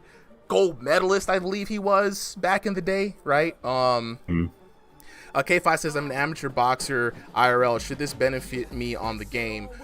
Here's what it is. If you're an IRL boxer, you're going to meet up into one big wall. It's not IRL boxing. It's a VR game. It's a pretty good VR game, don't get me wrong, but your IRL boxing skills will not translate 100% because the game wants you to punch in a certain type of way. It wants you to play a certain type of way, and until you figure out the game's mechanics, you won't be able to translate your IRL boxing skills into this game.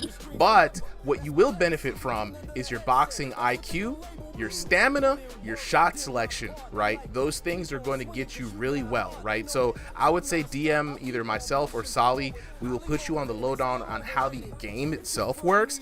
Then once you translate that in, you'll find a lot more fun. Do not let the bad habits you will have to adopt to be good at this game affect your actual IRL boxing. I repeat, they are not the same. This game is a good shadow boxing simulator. It will not get you better at IRL boxing. You will develop bad habits. Just wanted to put that PSA out. You know what I'm saying? Real. Type in the link and it doesn't work. Try this link here, Chael Sonnen, and we're going to go ahead and get on to the next battle. If it doesn't work, I'll be in the chat hollering at you. But let's go ahead and head on to the tail of the tape for our next fight. Doomsday versus Iron Vitality. All right, up next we've got Iron Vitality in the blue corner taking on Doomsday in the red corner. Both fighters fighting by way of room scale play space. Iron Vitality fighting by way of NA West. Doomsday fighting out of NA East. That's right, folks. It's an East Coast versus West Coast throwdown. Iron Vitality coming in at 6 foot 2 inches tall. Doomsday coming in at 5 foot 10 inches tall. And both boxers pretty evenly matched though. Iron Vitality unranked to 1500 in the online ELO. Doomsday 1501 to 2000 in the online ELO. But as we say, styles make fights, not ELOs. We got our commentators up on deck today. Welcome back again, Solly and Spooky. Fellas, I hope you were ready for an exciting fight. Yes, sir. You know it.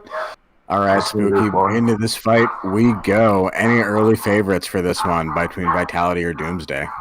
Honestly, I don't know either of them a whole lot. I'm a little familiar with, I think, Iron, but just right off the bat, I like Iron's style. Yeah, he's been around here for a while, right? He's a fighter of many impersonations would be one way to put it, and not in terms of like ripping off particular techniques, but right, like doing homage to like Mike Tyson kind of fighting style. I think he did a Hajime no Ippo phase for a while, but he does it really well, and he likes to mix in some of his own moves there as well. So he's a solid opponent. He's been in and out of the of the ring for a while. Just like a lot of other fighters have. It's hard to stay at this game 24/7, all year. Ooh, and yes, he is.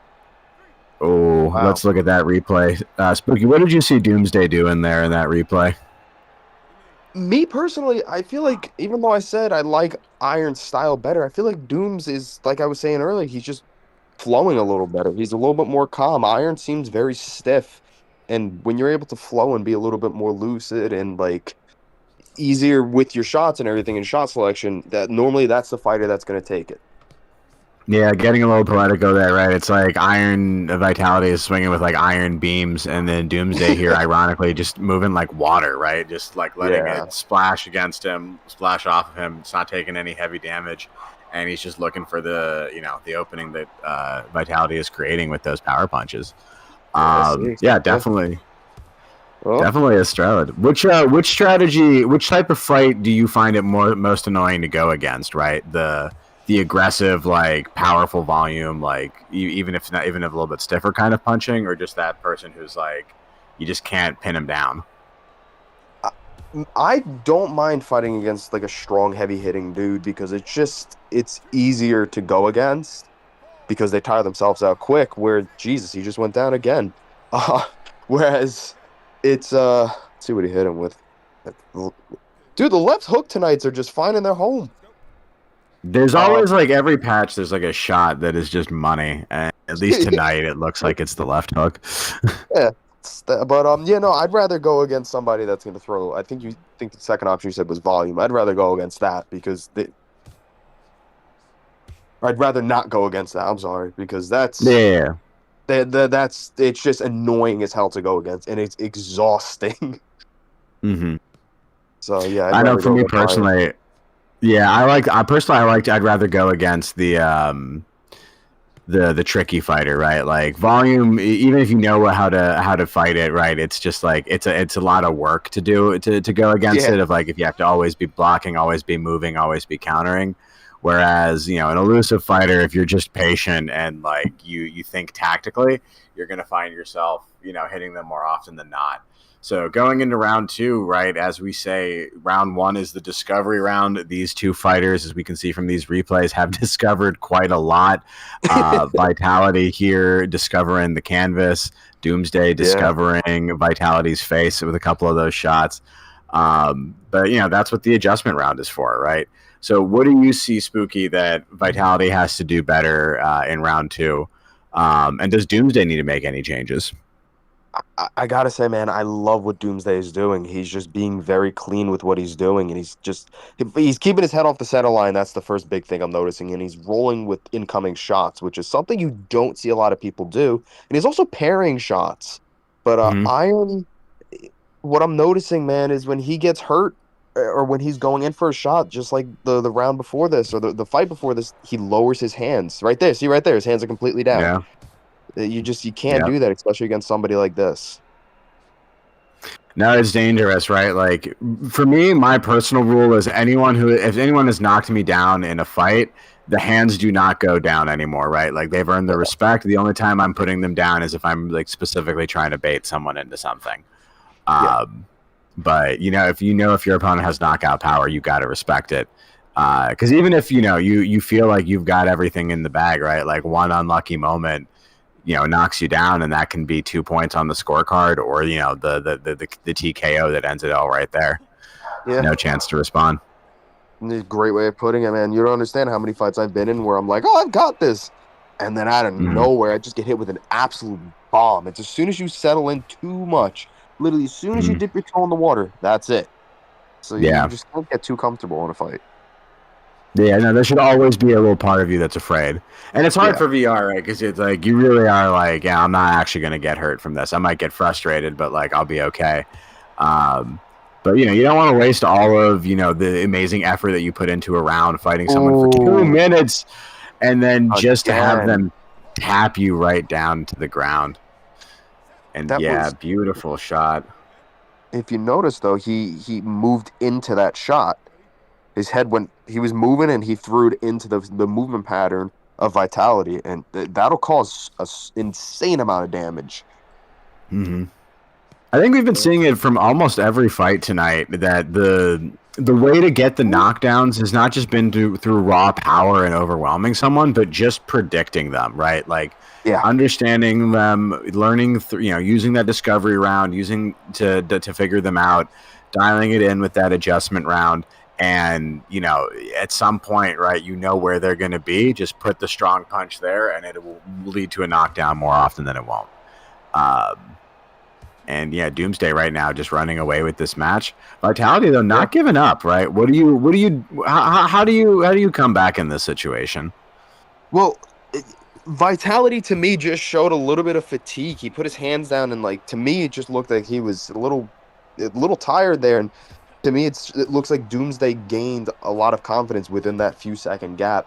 But for Vitality, Ooh. oh, he goes down again. He's gonna gain some more right there.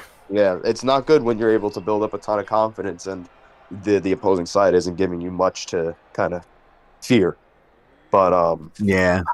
Vitality's just got to slow it down. Keep him at range with that jab, even if it's not being thrown to kill. Use that jab to just keep him back a little bit. You need to establish distance because once the opposite fighter gets comfortable and they're taking your distance, you're in a lot of trouble. Mm-hmm. Yeah, I couldn't agree more. It's going to be a tough one. Doomsday has just been consistently and methodically closing off the different paths to victory for Vitality, right? Like points of victory are off the table. Coming back in the later rounds off the table, right? Like the only thing that's left is to get a full TKO in round 3, and even that, right, is going to be a challenge because he hasn't found that knockdown so far. If I'm Vitality, what I would have done from the start after taking 2 vicious knockdowns and really not giving much back is I would have just kind of forced the fight out of Doomsday and kind of stayed in his face and just make him throw as much as possible and exhaust him in the third round. After coasting through the third round, just give it my all and just, if I go down, at least I'm going down swinging hard as shit. That's true, and like you have to give credit to the stamina aspect of it, right? Like there are people who will absolutely try to go for TKOs in rounds 1 and 2 and gas out, not because they can't go a full 3 rounds, but they just they decided to floor it and go top speed for all of round 2, and that's where you're going to catch them slipping in round 3. Like they're just a little bit too tired, they're just a step slower, they're a step off, and that's that can be dangerous. Dude, I love Doomsday's head movement. It's like anytime he's going in, he's ducking in. He's ducking left, right. I mean, he's just never a standstill moving target. I will say though, Doomsday did stand still at the beginning of this round, and Vitality started picking good shots and landing on him. But then Doomsday went back to his movement, and it was just ineffective from Vitality. And like people underestimate it, but like punching a stationary target is easy. Punching a moving target is not easy, right? Like it is a significant step up in difficulty, especially when that object is moving in a lot of different directions or putting up obstacles. Trying to feint you, trying to get do all these different levels to make you miss. People need to really appreciate the different intricacies of defense, but looks like Doomsday is starting to cook and finish up the meal right here. Another hook. Doomsday was hurt for a few seconds there, and I was starting to get a little excited, and then Doomsday fell. So, yeah, it's unfortunate. Yeah, and just a beautiful 1-2 down the pipe. Yeah, he catches him right on the chin. Oh, my bad. Vitality. He's taking it to him now. Vitality's just saying, let's stand in back. Jesus. No. See, y'all we've had a lot of these. I don't know if y'all seeing the same fight I'm seeing. This boy Doomsday, he's not moving fast, so I'm trying to catch these replays. But this man looks like Death Sentence, but bigger. Like, It's just that like the slimmest margin dodging, right, and like perfect comebacks. Like he's just got a very fluid kind of fight to him, and there it is, TK over. 2 in a row. That was he definitely wasn't moving fast, but his head movement was insane. Look at that at the end there. We're gonna have to look at some of these in the post fight. Let me see.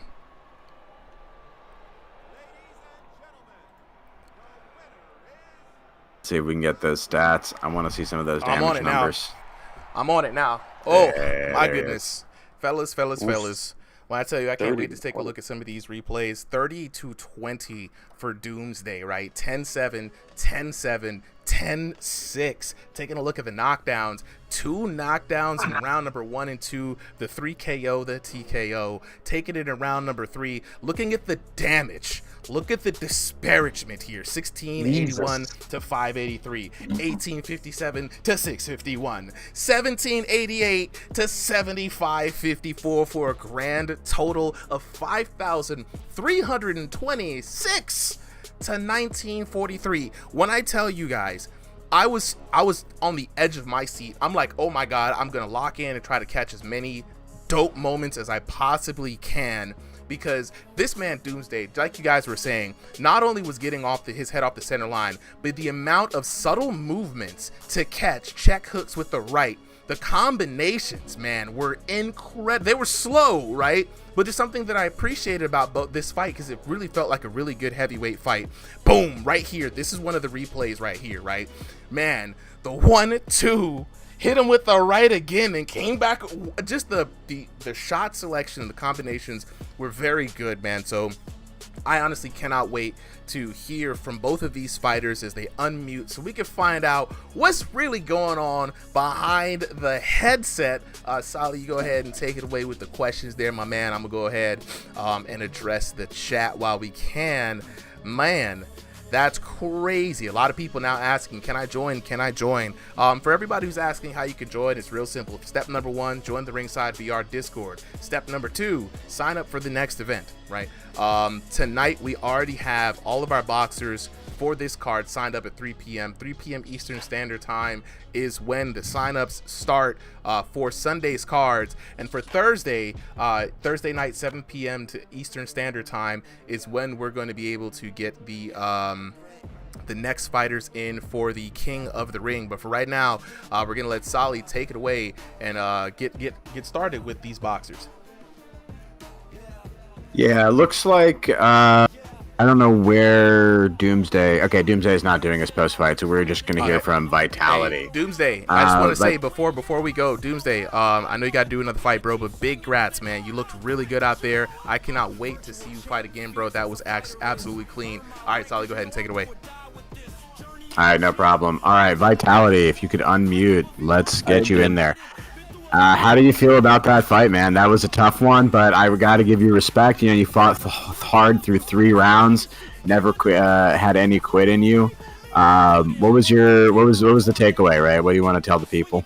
Right when it joined, I was like, "Is that the size of my bathroom?" Like, I couldn't really move. Like, the closet room space situation. It's like from the edge of my desk to my wall and the bathroom. Like, I couldn't do anything. Yeah, those are a hard one. But you still gave it a good match. What was the biggest challenge for you in that fight? Like aside from the play space, or even like because of the play space? Since I took a long break, I couldn't really do as well as I usually did. But yeah. Yeah, I was about to say. Like, I couldn't use my Mike Tyson style. Yeah, Vitality, you looked you looked a lot slower in there than usually you do, right? Room space size withstanding, right? It definitely now it understands. You hadn't been here in a while. It's kind of like a warm-up fight, getting back. If people have been going, you see Doomsday, he's like, I'm off to another fight, bro. Like, he's been running the circuit, you know? So, welcome back after a long break, you know what I'm saying? Good to see you back again, man. Like I said, the year is just now starting, so plenty of opportunities to get revved up. So, yeah, man, looking forward to it, bro. So, good fight. Welcome back. You know what I'm saying? You already know what it is, man. Get back to it. I also have something to say. Absolutely. I have a song going on Spotify on Wednesday, so I'll put it in promo when it comes out. Drop it in Beats for Beatdowns as well. So anything definitely musically produced, drop it there. I'll be taking a listen to it when I can. And are you a music producer? You rapping on somebody else's beat, or what was good? I made the beat myself and nice. I did everything for it. Nice. I'm looking forward to it, man. I'm looking forward to it. Absolutely. Okay, let's go ahead and get on to the next fighter. Go ahead and drop Spooky the code real quick, Solly, if you haven't already. If he has it, let me just double check. Oh yeah. I'll see y'all next week. Yeah, right, you got it. You got it, Spooky. All right, D-Cuss. if there is space, yeah, Yo Boy is absolutely correct. Usually the signups are weekly, but if there is a place for subs, you've been put on the sub list. We've got a list of some if someone pulls out, you know what I'm saying. Person, you are fighting Spooky Clementi, and me and Solly are gonna jump in on the commentary on this one. This is gonna be my first time trying to run the replay system and doing the commentary, so it's gonna be very interesting, chat. So I'm just gonna do this as a little PSA in between the matches. If this is your first time here, number one, please go ahead and support all the channels, man. We're looking for some support. We lost a few supporters over the holiday break. People couldn't wait. For some reason, I'm not sure why, but yeah, support the YouTube channel, support the Twitch, support the TikTok, you know what I'm saying. Join the content. If you're trying to get in on the action, just join the Ringside VR Discord. Links is everywhere that you can find the information, you know what I'm saying. So check all the channel descriptions, check underneath every video. TGC Skillshot, yeah, can I join? Absolutely, man. All you got to do is join the Ringside VR Discord. That is where all the magic happens. All of the systems for signing up happen in there. You just got to ask folk in the general chat. We'll be more than happy to help you out. And think of it like this: you're a week early for the next event. So next up, we've got, let's see. That was Person versus Spooky. So we've got Person versus Spooky Clementi. All right, I'm gonna go ahead on to the tail of the tape. Next up, we've got Person in the blue corner taking on Michael Spooky Clementi in the red corner. Both VR boxers fighting in room scale play space today. Both boxers fighting by way of NA East. Person coming in at 6'0", Michael Clementi coming in at 5'10" tall. Both boxers very similar to the ELOs. Hell no, we won't go. 1501 to 2000 ELO for both boxers. But like we say, man, stop. Don't let those low ELOs fool you. I mean, sometimes they can, but not all the time. I'm going to be hopping up in here the commentary with my boy Solly. Way back, baby. How you doing today, Solly? Super, I'm doing great. Always good to commentate with you, and always good to see these kind of fighters. Person and Spooky, two fighters I am much more familiar with. And right now, they look like they're going to be, they're excited to put on a good show for us. Oh, awesome. Absolutely, man. And what's crazy is like, Spooky, known as in the black and white trunks here, usually known as a slow start, right? But Person has always been a paced fighter. Person, a power puncher, more of a Evander Holyfield kind of boxer, right? Spooky, in and out with the darts, very quick. So it's going to be interesting. Will speed or power win in this next fight? Yeah, it's a constant thing that we've seen throughout the kind of the whole night, right? Like whether it's the quality of your punches, like you're trying to hit that one big shot that puts them down, or if the answer is volume, and then I'm starting to look like it's on the side of volume, right? If you're just throwing three punches out there, better chance that something is going to hit and something is going to hit, well. Even if, it's not going to be that maximum damage. A lot of these fighters have shown you don't need to go as hard as you can, like trying to rip your arm off to get that knockdown. It's just, smooth timing and precision do it just as well. I mean, yeah, unless your name is Yo Boy, the single punch power is not something you can rely on here in this server. And honestly, the game really does favor multiple combinations, right? So if you could double up on that jab, right? If you can go in and throw that 1-2, go ahead, man. Dig to the body with the 3, dig to the body with an uppercut. Like you said, man, even if you lightly tap those first 2 punches, that third punch is going to do numbers. And that's what you want to do. You want to rack up that punishment. Woo! Yeah, nice counter hit you by miss Spooky 100 there. Yeah, beautiful shot. Person going down there, and unfortunate. Looks like we got the wrong replay. The replay system is doing its thing again. Can't win for winning. Can't win for nothing. We're gonna chill on the instant replays for a little bit here. Go ahead and take it away, Solly. A little solo commentary while I try to set this up. All good. Actually, if you want, we have a solo liability in the audience who has Oh, fought yeah. Person before and has been a commentator. He said he wanted to come up and say some things. So Oh, yeah, I'm gonna invite yeah. him up to take over for you. Let's see if that works. We're gonna try one more replay here, and see if this goes down. But back to the action. What's good, boys? Happy New Year. Yo, Solo. Hey, bro. New Year, Solo. Pop up on in here, bro. I'm gonna try to test out this system. All right, no worries. Okay, and we see my boy Person here. You know, I mainly had to come here just because I fought him a few times already. I know he's tired of losing to me, and there he goes, getting a one knockdown for the big boys. That's what we need out here. We need some representation, you know.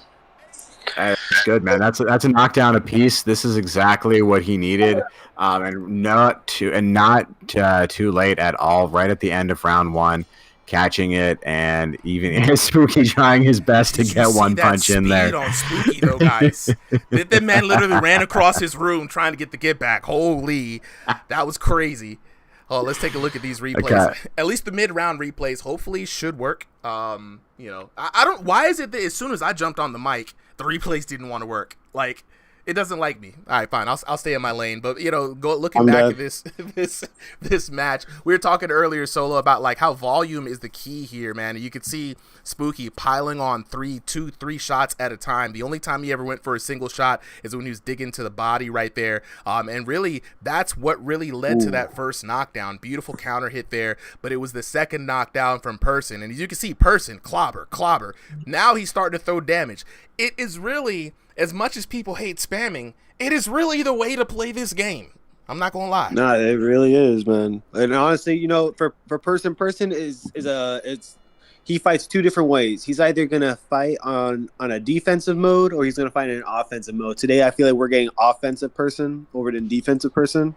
But who knows? This is the second round. You know, it's after getting a little taste of the gloves. Hopefully, you know, he changes up a little bit. Honestly, as long as I feel like right now, Person's best thing to do is like you guys were saying, like, you know, volume. You know, volume does speak. You know, and I definitely think if he like can make those big hits land, he has a good chance. I definitely think my boy needs to move around just a bit. It looks like Michael's over here trying to do like some Jaguar drunken fist moves are going on. Spooky's got a little bit of that martial arts in him, and he likes to throw it into the boxing match. And I think it's there. You know, he doesn't rely on it as like purely a style, but I do think it's effective when like it just kind of throws the pace off of people, and like they look at it and they're like, "What was that?" To something you said earlier, though, Solo, right? Like, and Super was saying, like, the higher volume is just good because it just gives you more opportunities to hit that power shot. And, you know, we've seen kind of the evolution in this patch be, right, like, just try to have as many, you know, shots as close to on target with enough power as you can.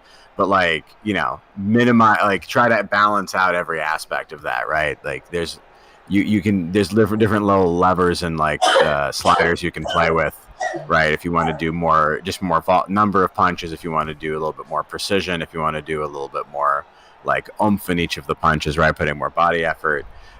There's a lot of good, you know, different techniques on display. Ooh. And the thing is, see, right now, I feel like what Person needs to do, he needs to keep his guard up because, and like I said, keep that guard up. Yes. Like I said, there's a keep reason. That guard up or you're going down. Listen, we all hate headhunting. Okay, let's be honest here. We're all guilty of doing it. We all hate it, you know. But at the end of the day, like, you know, if shots are landing on your head, you're clearly the colors are no longer shining for you. You know, like that should be a sign of I need to get my guard up. I need to put my hands up. You like there's no other thing. And plus, like, you know, Person, I will say from after having like 3 or 4 fights with this dude, like, you know, when it comes to power, like he has it. It's there.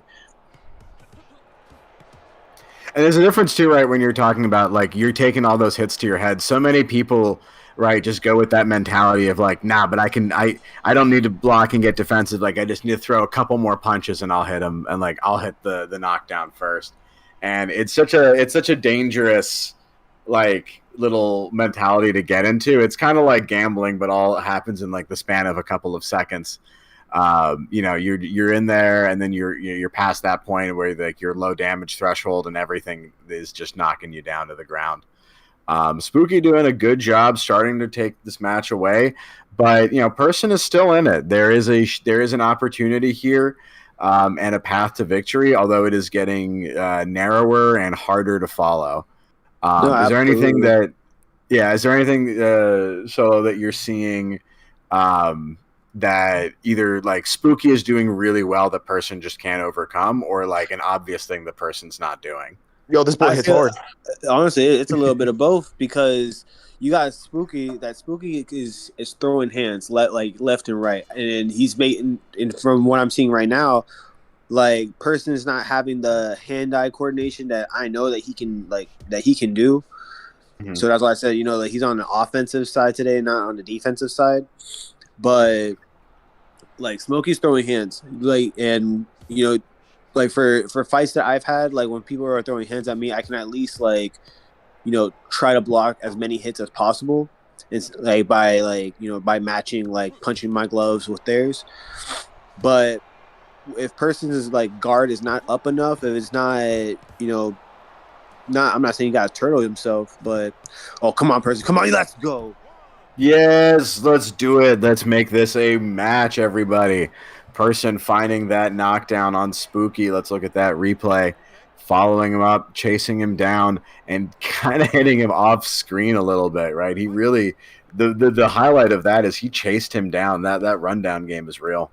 He saw the I will opportunity. say for the heavyweights, like something that we got to do is like, if we see that we got a good hit, we have to just keep pushing as much as we can, even if we got like low stamina, we're about to get gassed out. Like that's one of like our greatest weapons to use in the ring. Oh, okay. See, I feel like after hearing me telling me like watch the hands, he's finally doing it. Mm-hmm. But Person like it's one of those things, right? Face too. It's one of those things where like the danger of 3 rounds is it's a lot of time, but it's not a lot of time, right? It's you got to figure out your strategy. If you have to make an adjustment, you only really have a round to do it, and you got to get that win before time runs out. And you cannot make these big mistakes right now that Person is making, right? Like Spooky's a solid fighter, but Person is just giving him these big openings when he drops his hands and is just leaving himself open for multiple shots. No, absolutely. And something that I think Person needs to do is he needs to use the fact that I don't remember how tall he is exactly. But like, if you got the reach for it, I say try to use that for your advantage. Like like how Muhammad Ali, like he'll throw like whenever he like would throw a punch, he would like almost extend his arm like Mr. Fantastic. Damn, and Person going down again. Lockdown. And this might be another one that we see tonight. The couple seconds left. Are we going to see a last second TKO in the 3rd round? Or is Person going to, at the very least, stay to the decision? Come on, Person. Come on, Person. He's still slugging it. He knows he's got it in him.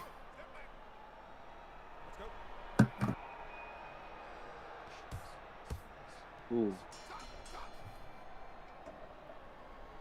And there goes the end of the 3rd round. Person against Spooky. Go check out the card, see what these judges got to say.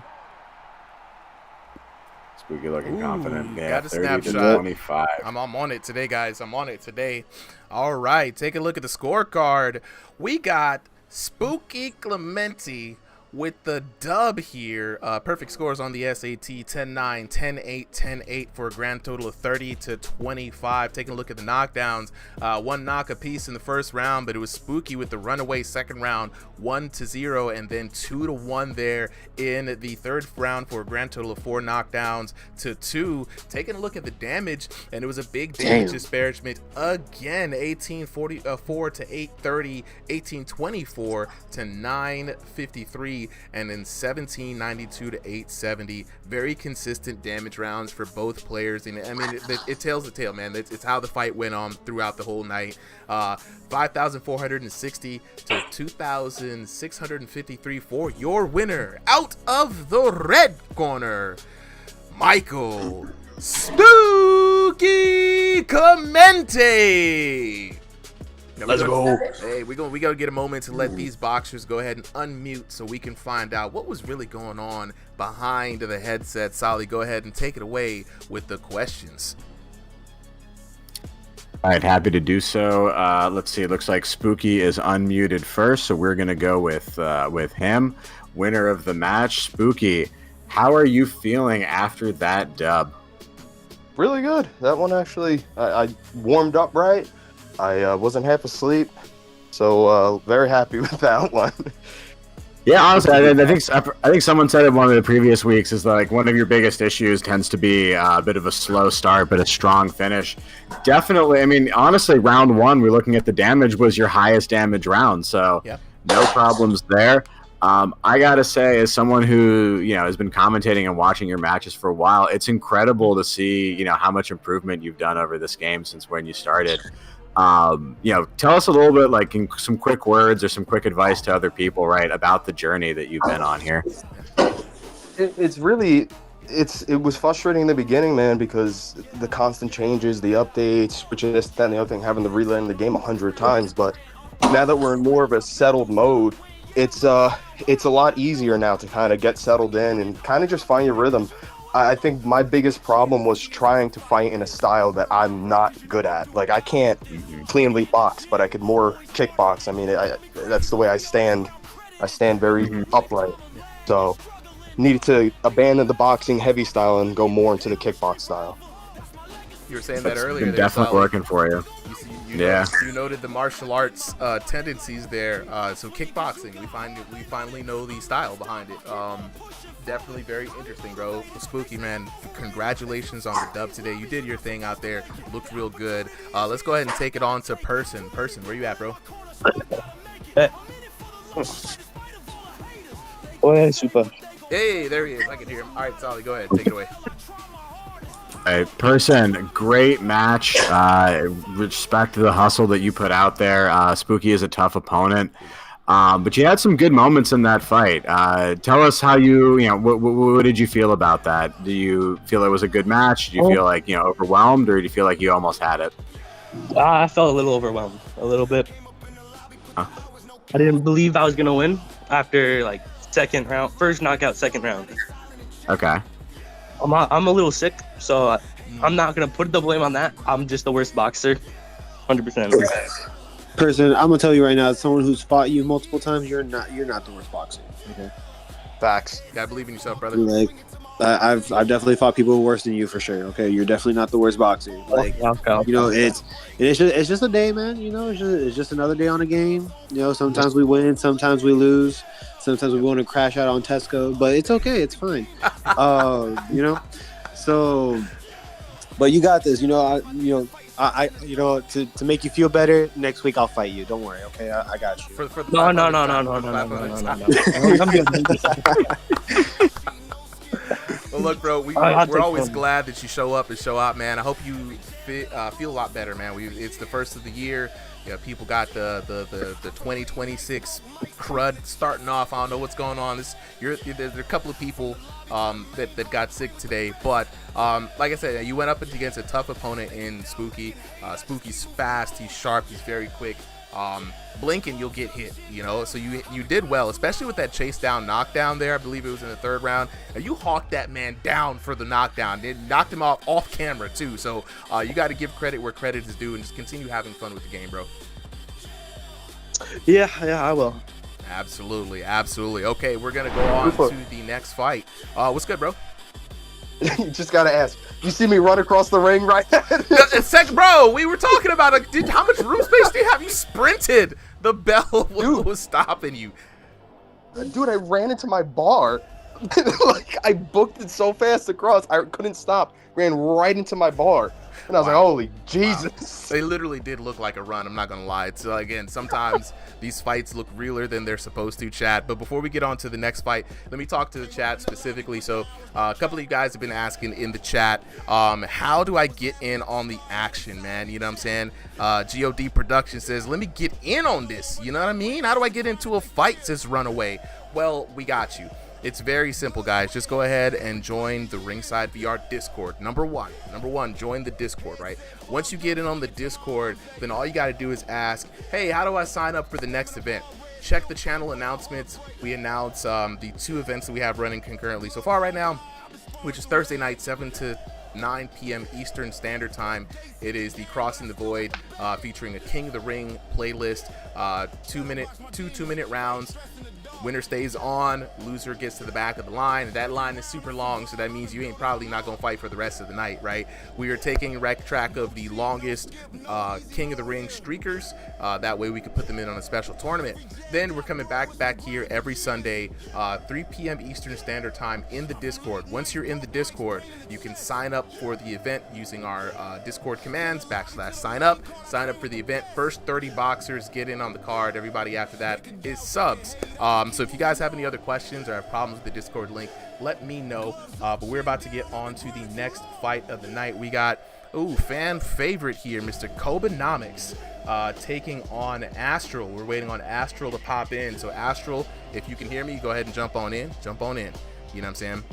Harrison says, I'm gonna join a real amateur boxing with loads of experience and West Division champ. Hey, Harrison, yeah, look, if you're an amateur boxer with experience in this game, right, and you already kind of got past the mental jujitsu that you got to do to adjust your IRL style to what the game wants, then you are more than prepared for an exhibition card. So definitely, Harrison, join the Discord. Let me drop that link for you one more time, bro, just in case you missed it. We're always looking for new fighters. Again, we feature 30 fighters from the Discord every Sunday, and we've done it for a little over a year now, right? These exhibition cards have been going about a year and a couple months since the game launched, so all the way through early access, and now we're out live. Absolutely, bro, join the Discord. We got a lot of cool stuff going on, tail to tape pictures. We got gyms in the Discord. Our ranked league is about to start up here in a little bit.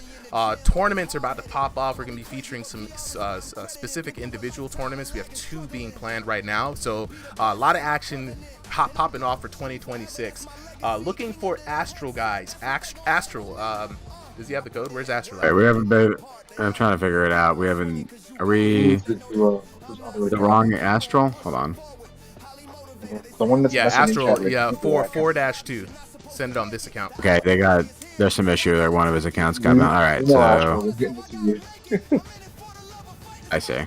Send it to this account, Ben. Okay, I just sent it to you. Yep. And then also, while we're here checking out the banned accounts, Raleigh Whited, Mr. Rick Floss, says he got timed out for some reason. Are we aware of why Raleigh got timed out? I am not. Let's see. There's a way we can reverse that so we can get in on his match. I'll remove the timeout for now. Yeah. All right. Yep. So Raleigh, we're gonna remove that timeout because if Solly doesn't know why you got timed out, then I'm not really sure why you got timed out either, to be honest.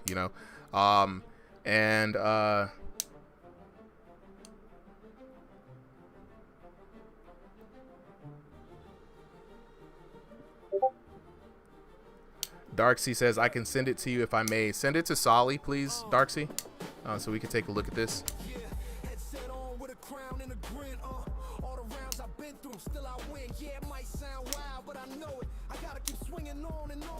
But also, we got Junk Dog. Yeah, we got Junk Dog back for commentary. All right, Junk Dog's back for commentary. Hopefully my mic isn't having any other problems. If it does, just let me know. Yep. And also, for let's do a quick test. Yeah, go ahead, John Dog. Hello. Talking. Can y'all hear me well? Sounds like a little bit underwater.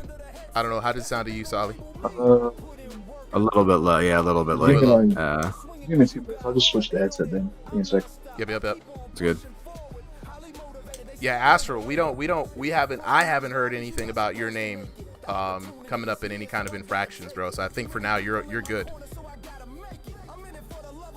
Also, when everybody is like, you know what I'm saying, usually we don't check people's usernames for this kind of stuff. We check their Discord IDs, because if you change your username, your Discord ID stays the same. So the popos know how to catch the right people.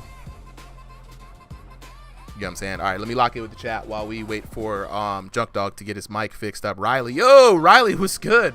Long time no see. Welcome back. I hope you like the changes about the place. We got some new looks, some new feels, some new vibes out here.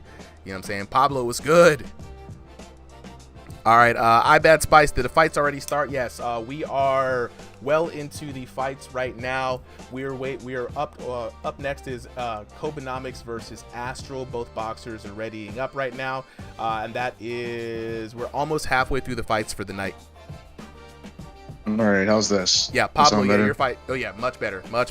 All right, the next fight we're gonna do is going to be Kobenomics versus Astral. Oh no, what happened to the lobby there? Okay, we're back. It's starting to act a little funny. Commentary is gonna be Solly and Junk Dog. Okay, so do you mind if I'm gonna hop out on this one. I'll be back afterwards. Just gotta take care of something real quick. Oh, I got you, bro. I'll jump in. Let's see. Actually, let me see here. Bam, jump in. We've got Astral, Kobe. If we got Astral and Kobe up here right now. Yeah, box in a box. We about to start it right now. Just got to get my my stuff together, make sure they're good. All right, let's go ahead. It's on to the tail of the tape. It's gonna be me and you, Junk Dog, for the commentary. All right, tail of the tape. In the blue corner, we've got Kobenomics taking on Astral in the red corner. Both VR boxers today fighting by way of room scale play space. Kobenomics fighting out of NA West. Astral fighting out of NA Central. Kobenomics coming in at 5'8" tall, being the taller fighter.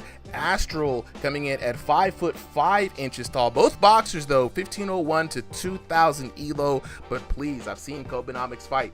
Don't let that elo fool you. This man is a phenom. I am joined in commentary by Junk Dog. I'm really excited by this, bro. How you feeling about it, man?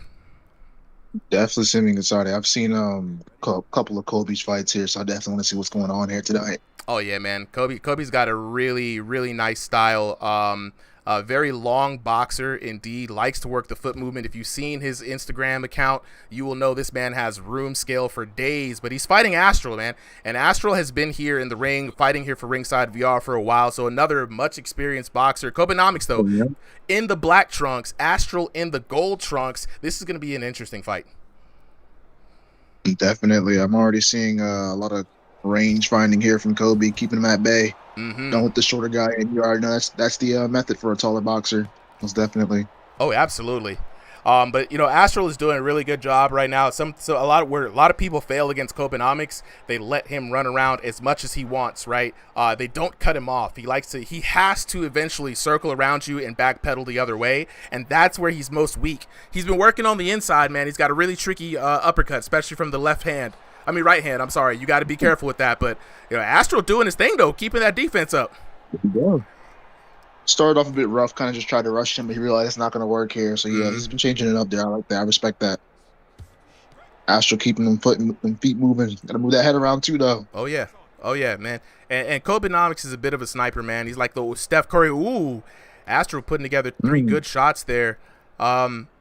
You gotta get the pressure in on him. You can't let him sit there and kind of wail on you, because you can see though he's got those really, really long arms, and those are gonna do him well. Oh, and that's what I was about to say. It's gonna do well to get around the guard, but it was Astral this time that got up under the guard, getting Kobe on the back foot. Boom! Big left hook, and down goes Kobenomics. I think it's pretty interesting that Kobe is choosing to kind of crouch to Astral's height here, when he could kind of make it harder to hit his head if he just kind of stood up a little bit more. But he's choosing to kind of bend to his height right now. There's a bit of an interesting philosophy, man. I'd love to hear your take on it, especially, oh my God, a learned boxing man of studying boxing yourself. Now, a lot of taller fighters, they have a hard time punching down, right? It's not like Astral's moving his head a lot. Looking at this replay here, Kobe coming in with the barrage, and again is a well-timed hook. But I think Kobe's like getting down low to the ground just so that he could punch level with his opponent and really kind of leverage that long reach. But man, Astral, 2 knocks in the first round. That's going to be very tough for Kobenomics to come back from. Yeah, definitely to when he throws that jab there, after where he's gotten clipped the most so far. Oops, stream froze for me. Reload that. There we go.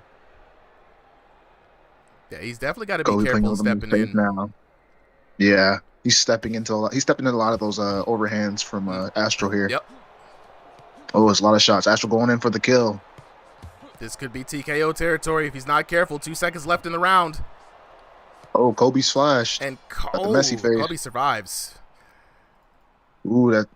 It was risky there. Very, very. We almost saw the first round TKO here of the night. Chad, if you guys are asking how to get in, you got to join the Discord. I'm going to drop a link for you guys real quick. Let's take a look at some replays from this first round, man. And it was like Kobe was starting off pretty good, man, working the outside. But they saw that little circle around movement. That's going to prove something that where, again, Astral is going to try to catch him when he tries to come in and circle around. And that's been a big tell for Kobenomics, right? Getting in on the inside, Astral doing a really good job with that defense, waiting for the hooks. And again, Kobe putting himself in damage. You can see he was so focused on offense right there, and Astral with a well-timed counter shot puts the big man down, and now Kobe has a very, very big disparaging deficit to kind of make up from. He's got 2 rounds, but he's going to have 2 spectacular rounds if he's going to want to come back in this fight.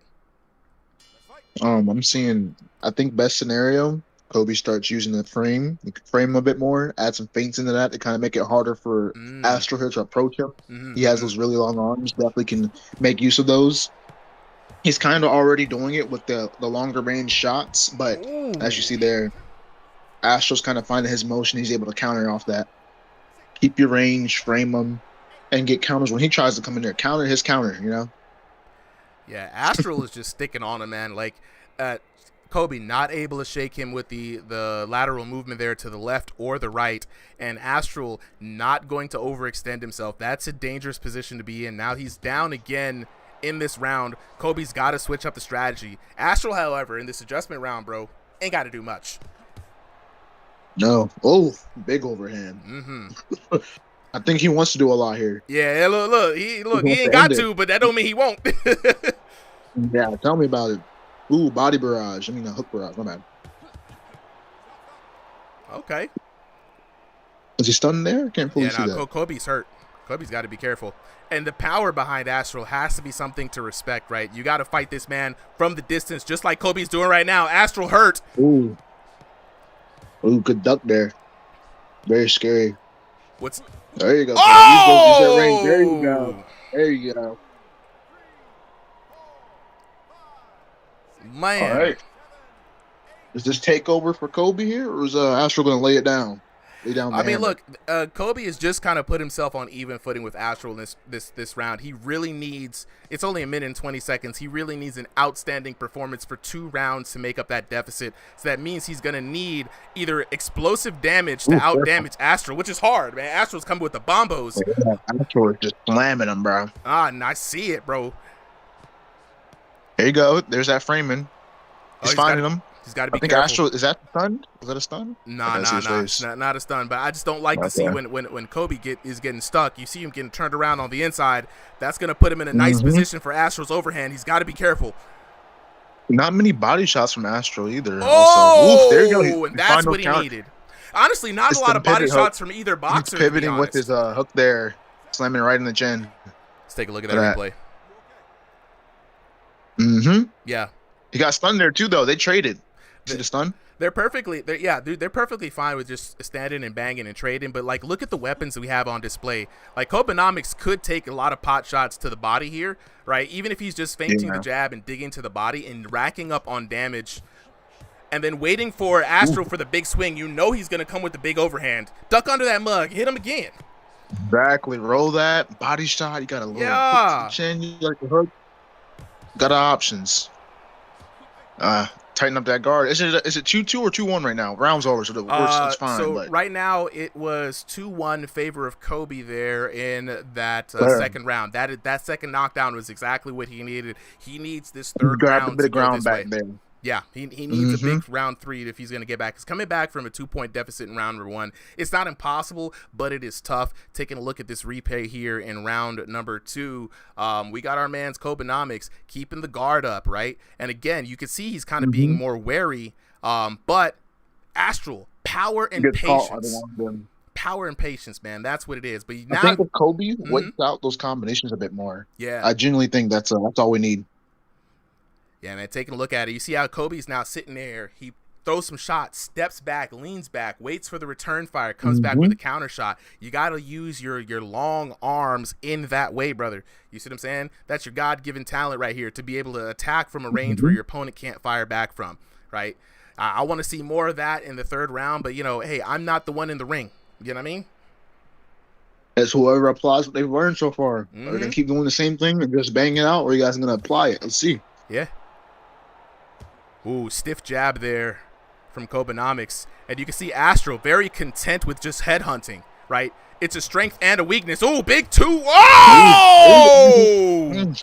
Like I said, it's a strength and a weakness. And there we are seeing the strength on display. Just eating those, man. Boom. I mean, for breakfast. And again, Kobenomics now put into a position where he needs 2 knockdowns in order to take this round, even to come close and make it competitive right now.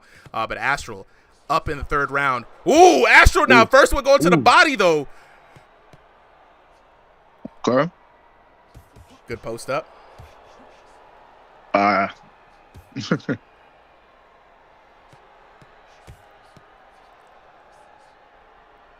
Oof. Now what this is Kobe leaning in there. Yeah, it's a bad omen. Bad omen. Like he's posting up with the jab. You see him, but he leans in a lot with that cross, right? And that putting himself off balance like that's what's going to lead to shots like what just happened that stunned him right there. Especially with them using a room scale that actually, All right. Boom! Big shot there by Astral, and that's the big turnaround. Very close. Close one. IRL, I'd be scared of that rabbit punch, man. I'm telling you, man. Kobe's stunned. Yeah, he's teeing off. Kobe in a bad position. And for the second time. Plenty of time to work here, Juck Dog. Plenty of time to work. All right. Astral could go for the TKO. He very much can. He has a whole minute. Personally, based off of how Kobe was in that last round, I don't know. I could also still see a little comeback. He needs to really work for it, though. Start abusing that body. Make him change up his guard. I feel like he's not fully looping his shots around. He's not bringing back those pivot hooks either. Oh, he's just swinging now. Oh, Astro, I think he has him stunned. He has him fighting on the defensive. Come on, you got this.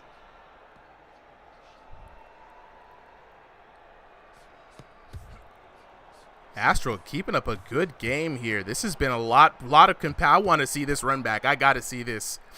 I got to see this on the run back, yo. I think 15 seconds left, unless we have a Detroit smash or something. Just like that. Astro, very excited. I love I the know, energy. boy. He's got to be excited by that. Wow. You see the energy. You see the excitement. The hard-earned W. Oh, okay. It happens. Good fight. You can see it. You can see Astral was incredibly excited by that win. I mean, you got to be for a TKO. Let's take a look at the scorecard here at the end of the round. Astral 10-7 against Kobe. Kobe bringing it back 10-8 against Astral, putting himself in a very good position for the comeback. But it was Astral crazy at the end with an explosive 10-6 TKO, 28-23. Let's take a look at the knockdowns here. 2-0, 2-1, and then 3-0. It just the back, the forth, the story, the highs, the lows. Looking at the damage, it was pretty close and competitive. Not gonna lie, 15-29, 994 in the first round. Kobenomics bringing it back, 1687 to 1285 in the second round. But it was Astral with the big overhands, 1255 to 864 for a grand total of 4,069 to 3,545. And we're gonna take a moment, chat, to lock in with the homies, let them go ahead and unmute, and then find out what's really going on behind the headset. Kobe, I'm gonna bring you up and invite you to speak here real quick. And we gonna see, man. We gonna see. For everybody who's asking how to get in on the action, though, it's real simple. You just gotta join the Ringside VR family on Discord. So these Sunday night cards are sign-up events only, right? So these events, 3 p.m. Eastern Standard Time every Sunday. We open up the signups in the Discord, so that's why I tell you, you got to be in the Discord to be involved, right? First 30 boxers get in free. We will feature 30 boxers per week on exhibitions, right? Anybody after that will be in the overflow. We can't guarantee you a fight, but we sometimes sub people in, right? If you want another shot to get in on the stream, jump in every Thursday, 7 p.m. to 9 p.m. Eastern Standard Time. We do King of the Hill. We trying to find the people with the longest streaks, and anybody who gets the longest streak gets entered into a King of Kings tournament for cash prizes. So if you want to join in on the action, join Ringside VR. Ronnie, I guess, with the rose. Appreciate it, Ronnie. You know what I'm saying? We out here big chilling. You know what I mean? All right, Riley, take it easy, bro. Take it easy, man. Riley said he got to go to school. I wonder what time it is for Riley. You know, Oreo Peepo, what's good? What's good? Welcome. You know what I'm saying? Yeah, this is going to make a good content piece. All right, so fellas, let's see. We got Kobe. We got Astral. All right, I'm going to talk to Kobe first. Hello. Yep. Kobe, what's good, bro? Welcome back. Happy New Year to you, fellas. Oh, thank you. Super happy New Year to you, too. Absolutely, man. Man, this was a crazy fight, man. You and Astral, this is a great matchup. I'm not going to lie. Personally, I'm going to just put my bid in. I want to see the Astral versus Kobenomics again, right? This was a very interesting matchup. Astral with the power. Kobe, you had the range. You had some technique. You had the footwork. But this time around, Astral really seemed like he was countering you very well. From your perspective, man, what was happening, man? What kind of led to the defeat there, especially in round number 3? Oh, yeah, no, for sure. I mean, whole round, right? Yeah. I would see the punch coming. I'm like, all right, well, I'm going to block that. And I was on the inside the whole time. So that's one of my big mistakes. I should always, go back to what I know. But nope, the ego got the best of me there. And my guard was down most of the time. And he got me with those big flipping chops. Yeah, they were huge, man. He was chopping the entire way through. And we were wondering, like, man, there was a couple of times where you were able to sit into the jab. You hit the pull back, hit him with the cross, came in. I'm like, that's the Kobe I want to see. You know what I mean? But man, you, especially when you're posting up, you shoot the jab, come in with the cross, and you would just lean all the way in on the inside, and that's where Astral wanted you to be, because Astral was very patient. I'm not gonna lie, had the power. It was very good to see, honestly, man. This is gonna make some great content for the channel, I'll tell you what. Oh, yeah, no, for sure. Probably going to make it a piece on discipline, because I haven't, I'm going to be honest, I've been away from Throw the Fight a bit. But, hey, it is what it is. Yeah, it is what it is, bro. Man, look, glad to see you back here, man. Looking forward to seeing your next match. If you could, would you fight Astral again? Absolutely, man. Ooh, let's see if we're going to be able to make it happen. Speaking of, let's go ahead and talk to Astral, the winner for tonight. Astral, where you at, bro? I'm right here. Look, Astral, you came in with the hands, man. The left one, the right one, the bombos, the combos, man. Chopping him down, the taller fighter. How does it feel to get the dub? I saw the energy there at the end, man. It's got to feel good. I felt really good. This is my first league fight in like almost 2 months since I broke my controller. And I've never beaten Kobe. Like every time we sparred, I've never beaten him. Like never once. So that was kind of exciting for me. And he used his range really well, but I would come in and he wouldn't jab me and get out. He wouldn't circle out and jab. So I was just kind of cutting off the ring and getting in. And I was trying to fight more technical. One thing I noticed when I watched the replays, I was dropping my hands every single time I threw a hook. And like, that just made me like cringe to myself because I've been working on that in real life. Look, the last time I remember talking to you, man, and it has been a while, you've always been about like improvement. And even if you lost, you're like, I don't care, man, I'm just going to come back better, you know, like, and so to see that you were able to, even after a long break, man, controllers broke, you've been on the ice for a little bit, to be able to come back and get the dub in this way. I mean, we're seeing the celebration right now. It's looking very good, man. I'm looking forward to seeing the next fight. Speaking of, would you take on Kobenomics in another match?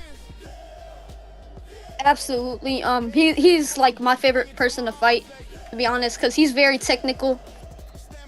Okay. And like I just love fighting him, to be honest. I want to see this again. I think the chat wants to see this again. This was a great fight. Congratulations, man. So glad to see you. Happy New Year, big homie. And we're gonna move on to the next fight here. Sally, let me know if you were able to fix what was going on, and let's see if we can get on to the next fight. Yeah, to check with my dogs, but also I haven't heard from. Okay, it was the pooches. Never mind. Yeah. It's always the pooches. Not always, but often. Often. They're the IRL. They're the IRL tech gremlins. Yeah. But I also haven't heard from Gert yet. But we do have Charles Oliveira ready to sub in for him, if that's all right with you. All right, let me check the overflow really quickly. So we had a few people here. I don't think I see a lot of the overflow folks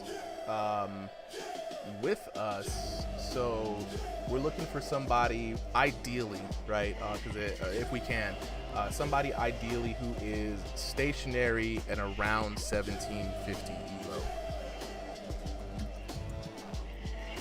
VIP chat, I'm looking at you guys. Stationary, around 50, and we specifically, and I know I'm being specific here, right?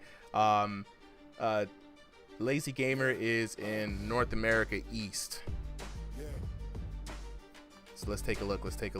All right, so looking at the we got list, Darksea potentially.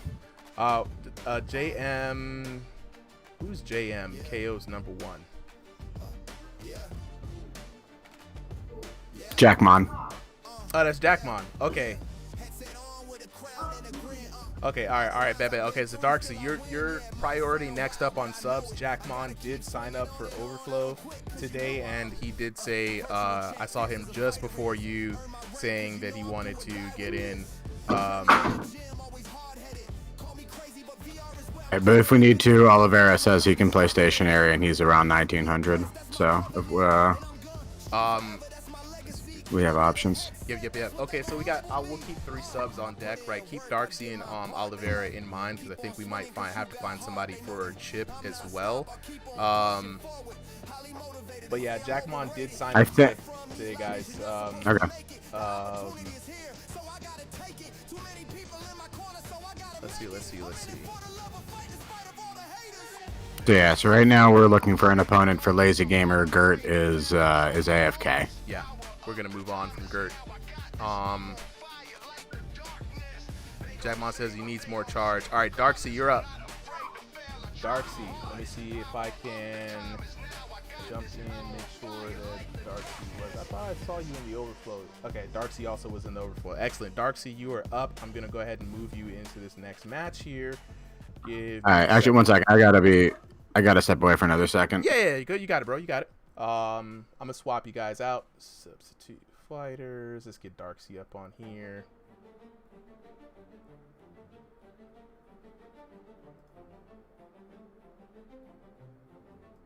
Gonna get Darksy in. So Darksy, you are up here next, taking on Lazy Gamer. It's gonna be an NA West versus NA East. Yeah, hey, Jamon, charge that up. Charge that up. All right, Junk Dog, it's gonna be me and you back up on commentary again. Let me go ahead and make sure I can send this code to Darksy. Hey, this is why the overflow exists, man. I try to jump in with you guys before anybody, because y'all actually signed up. So, all right, Darksy has the code. We are just waiting for him to pop in, and there we go. I see Darksy in the chat, and we're gonna move on to the next fight.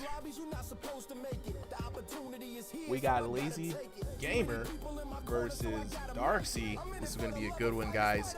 Let me go on to the tail of the tape. All right, we've got Lazy the Weave Machine Gamer taking on Darksy. Lazy in the blue corner, Darksy in the red corner. Both fighters fighting by way of stationary today. Lazy fighting out of NA East. Darksy fighting out of NA West. It's an East Coast versus West Coast throwdown. Lazy coming in at 5'8" tall. Darksy coming in at 5'10".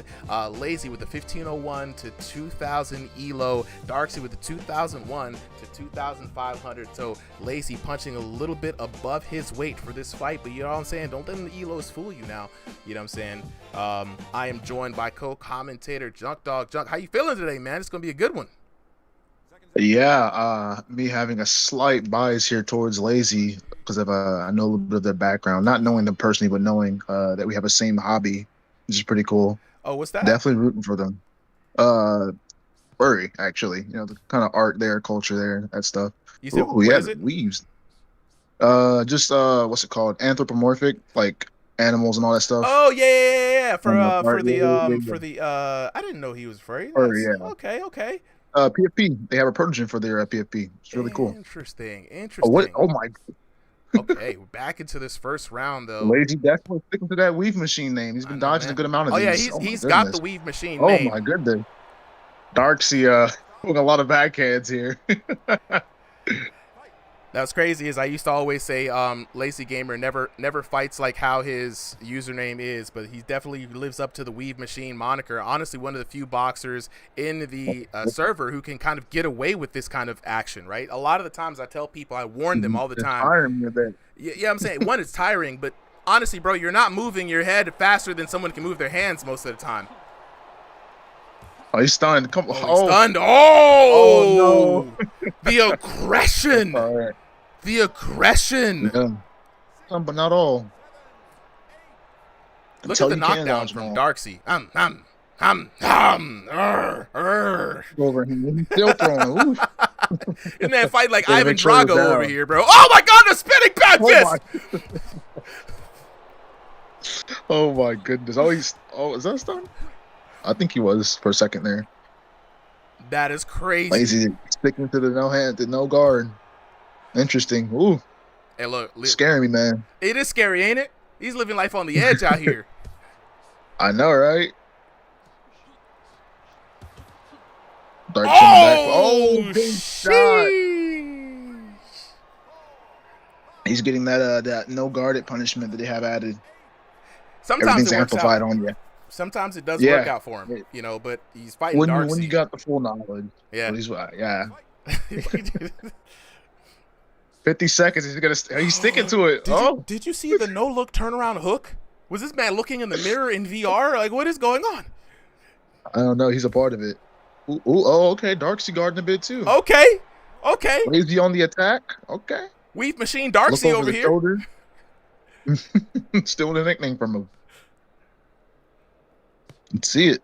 Will he finish the round off or he end it? I know he's got a bit of time. 24 seconds left. I think Darksy wants it to go to another round.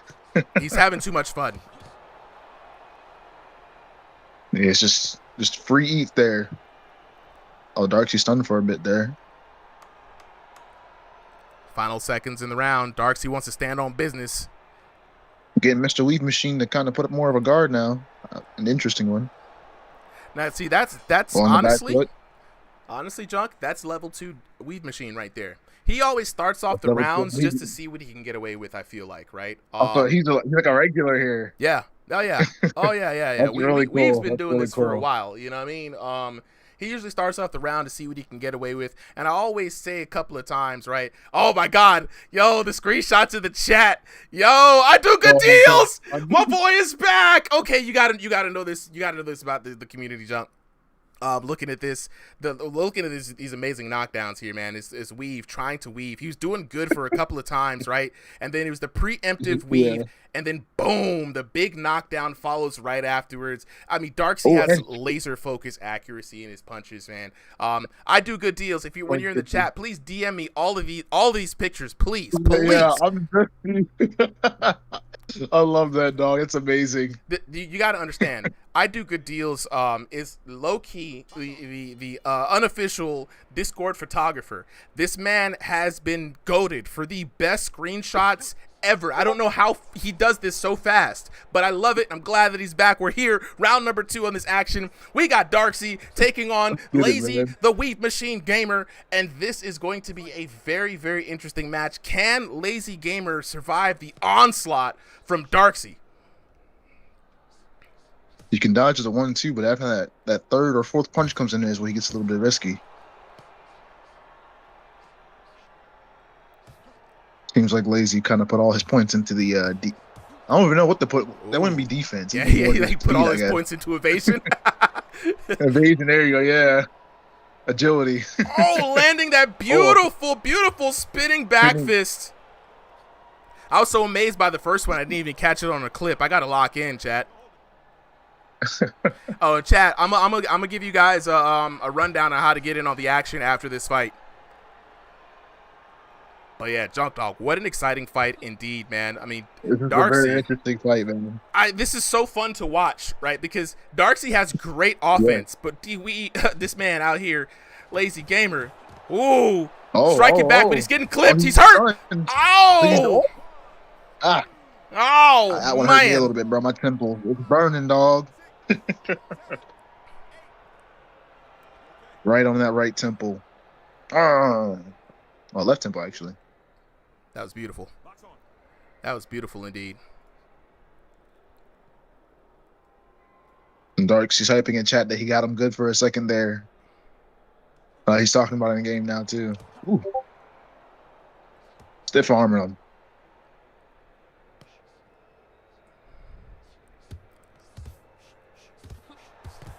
Ooh. Crazy sequence of infighting here. Roll. Overhand. Hook. Mm-hmm. I don't know what that was. And here we go. The pressure keeps on. Lazy. I want to keep calling him D-Weave because I got a homie named D-Weave, but like the rush down. Okay, there you go. Okay. We back, baby. Oh, and he stunned him. Okay. There you go. Get a knockdown in there. Or get knocked down. One of the two. Something is going to happen. Back at that 30-second mark again. This is where it gets dangerous. Let's see that again, actually. Oh, right over the top of the head, dog. There's a GIF for this somewhere. I'll probably find it later. There's probably going to be all right, so chat from the TikTok is letting me know that the audio, I see obs.exe is doing weird things. There's the GIF. Should be good now. TikTok chat, thank you for letting me know. Let me know if that audio, you guys can hear the game now, but we're going to go ahead and take this mid-round replay. Let's look at some of the best moments from the last round. And it is an exciting round. I was fighting some tech gremlins, so I know I didn't catch all of the moments, but man, looking back at this again, beautiful knockdown spot right there. Mm-hmm. Look at the GIF I sent in the VIP chat. Literally what happened. Yeah, look at this. Look, bonk, the big bonk on the head. I got to look at that again. We got to look at the big bonk. Bink, bink. Boom. Hammer right here. Boom, the hammer. Jesus, we're going to have to call Darksy the hammer. That was crazy, bro. crazy business. I mean, this has been a really fun fight. Not gonna lie, man. Lazy. It's always fun to watch Lazy Weave Machine Gamer play because it's very few people who've stuck to that particular style in VR boxing, right? We used to have Carl Lohans, who used to be big on that style as well. But man, Darksy, you got to give it up to Darksy. Darksy, an absolute Terminator in the ring, keeping it classy too. Man.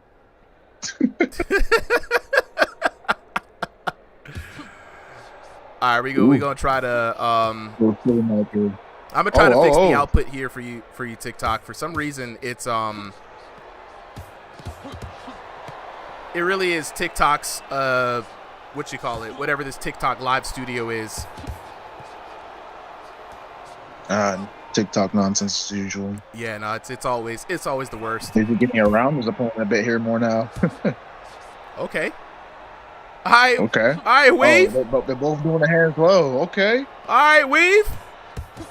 Dark is saying, I'm going to take that title from you. I'm going to be the Weave Machine. Ooh. Okay. Okay. See, I like laying this. out some counters there. Oh. Spinning back fist again.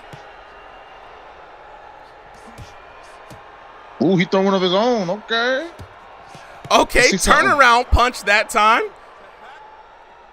No stun, though. No stun. Definitely hit him, though.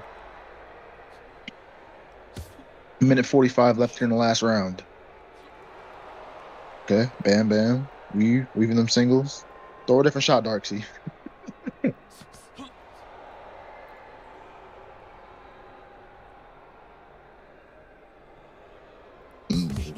A little bit of IK mess up there. Oof. All right, just wanted to do a test there just to see if people could hear it. Should be able to work right now. Let me know if you guys sounds working. Thank you guys. Now what the heck? What happened to it? Okay, trying to fix audio issues while it's commentating here. It's gonna be tough. We're gonna fix these audio issues. It's a bit hard to see what's going on. It's all good, Super. I'm gonna hop in here. Thank you, that way bro. you can. Thank you. Let me go ahead and try just to focus slowly. Yeah. Ooh, big shot. Yeah, so we got Darksy here, doing some solid work here, just mowing him down. He's got the confidence there. Now it's unfortunate, right? Like especially in that moment, right? The head is open for Darksy. I feel like Lazy, if he had done a better job of like some foot movement, moved, maybe ducked and weaved to the outside, he could have had some just free shots lined up for on Darksy, right? Like that's kind of the two-sided sword when. Oh yeah, sorry, I was gonna say. It's like the two-sided sword with like that kind of awesome like knockdown combo. Boom! There it is, almost verbatim. Lazy listening to me. I was gonna say, yeah. Only thing Lazy needs, you can do this weave game most definitely. Just gotta have the counters to put out and punish for it, man. If you kind of just weave the entire time, there's no setback. There's no punishment to wrong thing up. But yeah, there's kind of no punishment there to punch. He doesn't have any reason not to punch if you're not punishing him for it when he misses. Make him miss, make him pay. Oh, absolutely. We're gonna take this on to the cards real quick. We got 10-7, 10-7, 10-9 in favor of Darksy. All the way through there. What an amazing performance by Darksy. TikTok chat, I'm going to work on that audio issue for some reason we could not hear. It's either I can hear the game or I can't hear. I can either hear the game or I can hear the commentators. It's very interesting. But take a look at the knockdowns here. We got 2 knockdowns in the first and second round for Darksy, 1 apiece in the third round. Having a lot of fun. Taking a look at the damage, a grand total of 4,793 to 3,202. What a way to finish off that fight. Taking a look at these replays, man, it was such a great and fun fight to watch. We're gonna give the homies a moment to unmute so we can find out what was really going on behind the headset. This time though, Junk Dog, how about you take the questions for the homies? I'm gonna go ahead and continue fixing these tech issues. We've got, I see Lazy Gamer. I don't see, where's he at? Darksy, there we go. Gonna invite you up to speak here, Darksy. And then while we do this, I'm gonna try to figure out why my my audio is not working for some reason. I was asking TikTok earlier if they could hear everything, and we just now heard it. So before we get into a chat, if you guys are trying to get in on the action, it's very easy.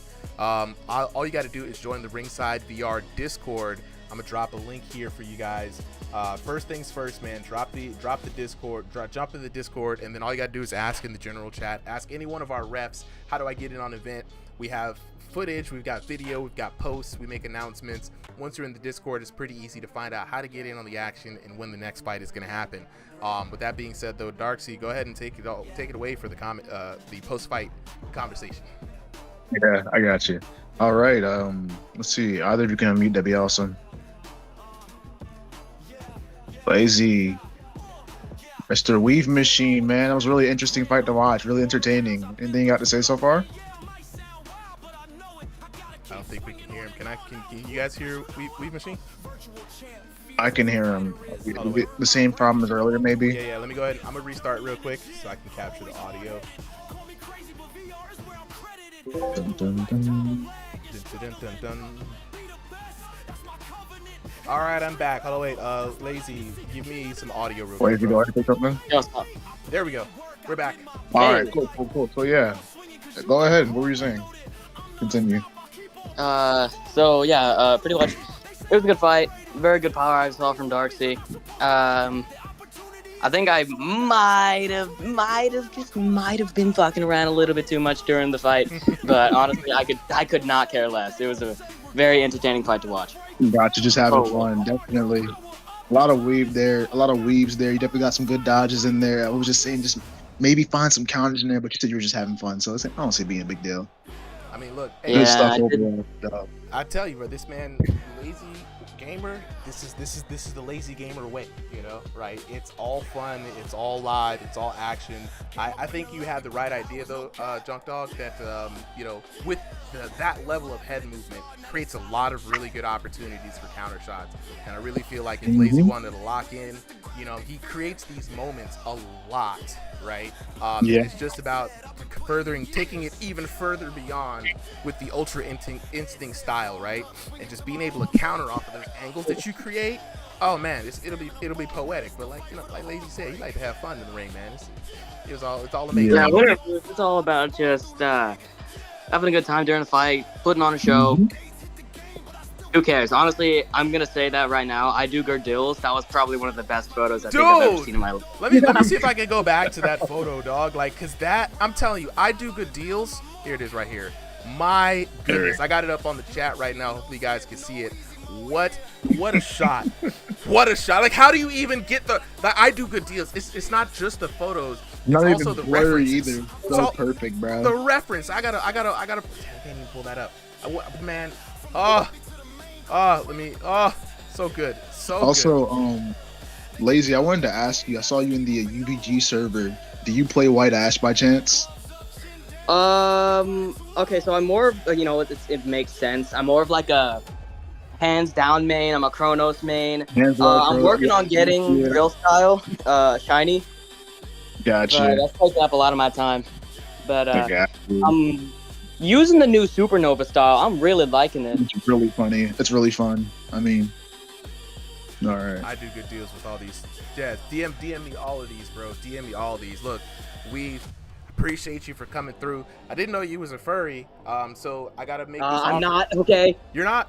Oh, it's just at the PFP? Okay. I thought I wrong. Wait. I feel like I need to explain this. Go ahead. So, a long time ago, okay. Technically, it's one of my characters since a friend made it for me. Okay. But they recently made this art, and I joked in a little group DM between me and my friends, hey, if you all can reach 5 checkmark reactions, there's 7 people in the group chat. If you can reach 5 checkmark reactions, I'll make this my profile picture. Sure as hell, you can see where that went. Yep. That'll do it. That'll do it. Look, I was about to say, because for Junk Dog's PFP, right, he also has an anthropomorphic animal. I was going to, for his profile picture, Photoshop the head of his anthropomorphic animal on top of the spider's body, kind of like as a mask. So I was like, if you wanted to do the same thing, all I need is, I'd probably try. Dude, I could totally get you in touch with one. I could totally get you in touch with that friend. Yeah, bro, honestly, all I need is the image, and I can probably make it happen as well. You'd be surprised at what the old man can do with a little bit of the design knowledge that he has. But if that was something that you wanted, I'd be down, because I'm down to do more fun profile pictures for this year. So for people who have some ideas, or some folks who've been regulars here, I don't mind obliging. But I appreciate you for coming through. Let's go ahead and talk to Darcy, the winner for the evening. Darcy. Yo, what's up, bro? Look, the dream, right? The dream, out here living the dream, man. You look like a young Ivan Drago out here in the ring. You switched up the style, went to Darcy weave machine, you know what I mean, having fun, the spinning back fist, the turnaround punches. I could tell you were having fun, man. What's going on behind the headset, bro? Like, you know what I'm saying? Please let me know. Was I right? You was having fun out there? Yeah, I was kind of messing around a bit. I was not focused on winning, just trying to fight. And it looked pretty good, man. I mean, if this is you just having fun, I cannot wait to see the next fight where we can get you in here full serious mode, because, man, when I tell you, you're acting, weave machine, a lot of head movement, a lot of evasion, right? The only way to counter this man is A, to hit to the body, and people don't usually do that, or to have really good accuracy, and you took the latter route, right? I mean, your accuracy was absolutely on point. The first knockdown that you had, I was like, oh my god, the aggression, and I was like, arr, arr, arr. it was crazy, bro. Oh man, I cannot say enough about how fun that fight was to watch, man. I hope you had fun and enjoyed being a part of it. Yeah, I enjoyed it, man. Thanks for letting me come and fight today. Oh, absolutely, man. And like I said, this is a good testament for everyone who comes in for a sub. There are times when people drop out, they don't show up for their matches. It's nice to have the subs on deck. So even if you are a sub, be like Darcy. You know what I'm saying? Just show up, watch the fight. I'm gonna always try to prioritize those who signed up versus newcomers. But, as we try to do here, you know what I'm saying? It's fun. So I appreciate you for coming through, Darcy. Looking forward to seeing you again here on Ringside VR. Yeah, of course, man. Have a good night. All right, take it easy. Okay, the next fight, yes. We've got Texas King taking on Jay Prince. Let's see if we can get Texas King. Is Solly back, by the way? I don't know if you still... Yeah, I'm here. So question... since we banned El Chip, we need to figure out, are we still keeping his fight in the card, or do we need that one replaced? I'm gonna leave that up to you, bro. It's your call. What do you think? I think we can let him back in, but I don't, for some reason, when I unbanned him, he's still unable to join.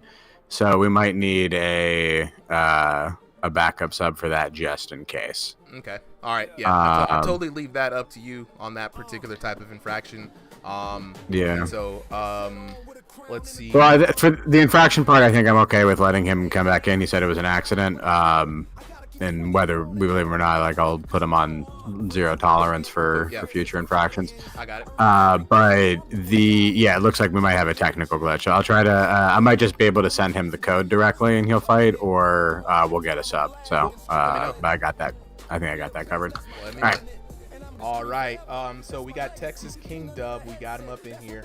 And then let's go to the next fight here. Texas King Dub in the blue corner. And then we've got Jay Prince in the red corner. All right. All right. Can I fight for the one time? Look here. If you want to fight, just join the Ringside VR Discord. It's as easy as that. That's the best way to get in.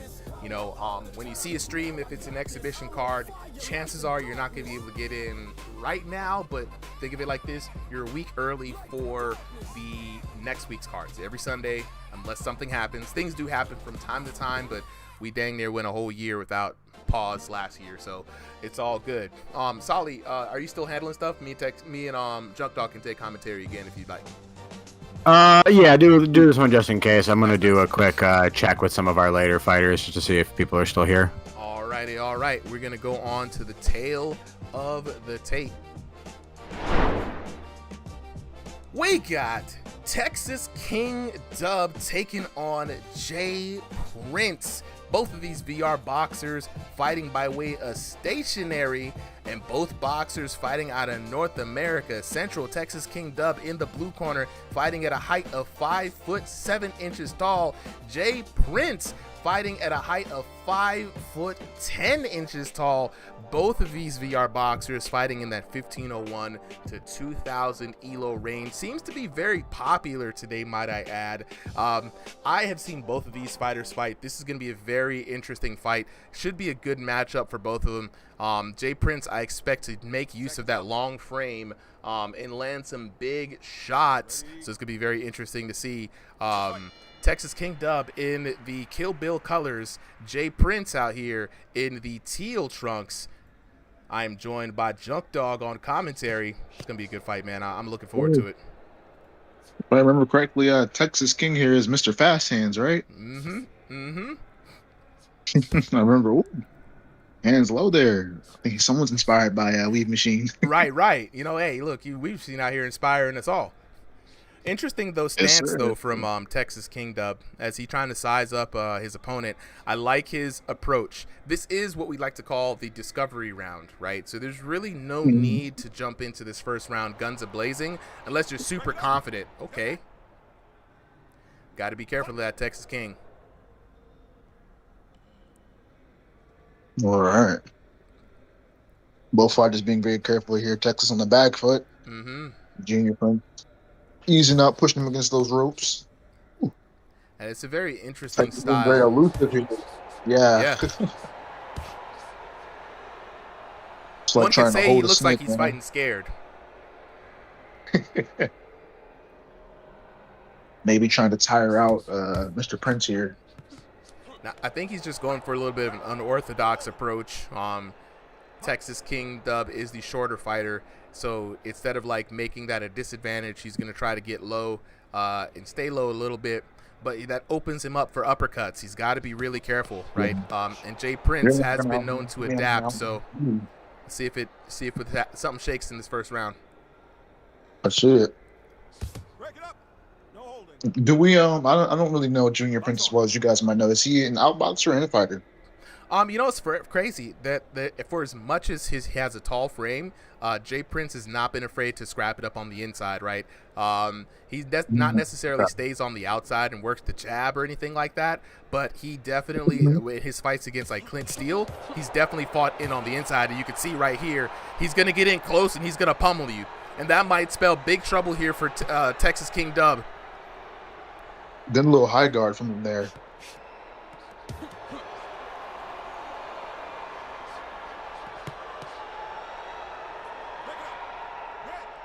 Because the interesting thing, though, as we go around to this round, right?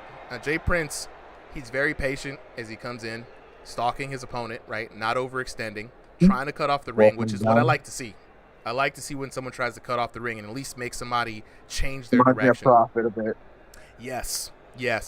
Right, exactly, right. Ooh, nice little uppercut there from Texas King Dub. And other round fighters, ending here. I'm going to give it to a Junior 9 to 10. I mean 10 to 9. 10 to 9, and you say in King's favor? No, and Junior. Prince. My bad. Sorry, yeah. Mix the corners up. Yeah. I'll take that.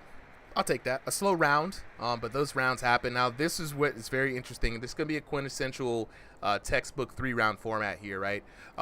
Not a lot of action there to speak of in the first round, right? A little slow, a little tentative, but now this is the adjustment round, right? It's at this time that, you know, if you're Jay Prince, you know what your opponent is going to do. You know they're going to stay down low, they're going to lean, they're kind of in that back. You could still hit them to the body. right, you could still dig a straight right down the middle. That midsection is not going to move much. And since they're off balance like that, then at the same time, right, they're not going to be able to dodge, right? You still got to maintain that patience to be able to get Texas kinged up. But if you're Texas kinged up, right, you're not going to win in this fashion, right? I know he's trying to figure things out, but with the space that he's creating, he's got to capitalize and do what he did in the last round. We did a little surprise uppercut hook combo. He's got to do more than just move around for the whole match, or he's going to lose on points. Yeah. I'm just looking at this here, kind of seeing what he could probably start doing. He's definitely head hunting while Hector is very much guarding his head here. I think he's trying to loop it around to his chin, but it's not really giving him the best progress here. Maybe start adding some feints in, or trying to pivot around him. Go for that body, mix up the shots, give him something to worry about, make him think about something else, and slam him in the head somewhere else. Mm-hmm. I like the thought process, man. What do you think about this interesting guard that Texas King Dub has? It's interesting, as you said. He's kind of framing here to kind of bat at the other shots he's throwing out, keeping him from being able to choose a shot just freely. He's kind of have to worry about what he's doing. If I were to kind of know any better, I feel like Texas could be planning a counter with that. Frame the shot, throw a counter right after, but he hasn't really thrown too many shots out. It's kind of mainly guarding here. I'm seeing feints. He's calling him to him. Texas also not really knowing where to throw the shot at, it seems like. Ooh, good pivot there.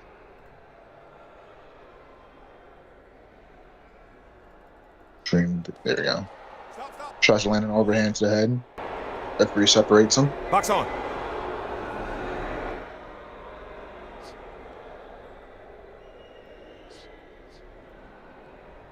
And again, like a really slow fight, slow pace here in the middle of the night. But, ooh, big shot there by Jay Prince.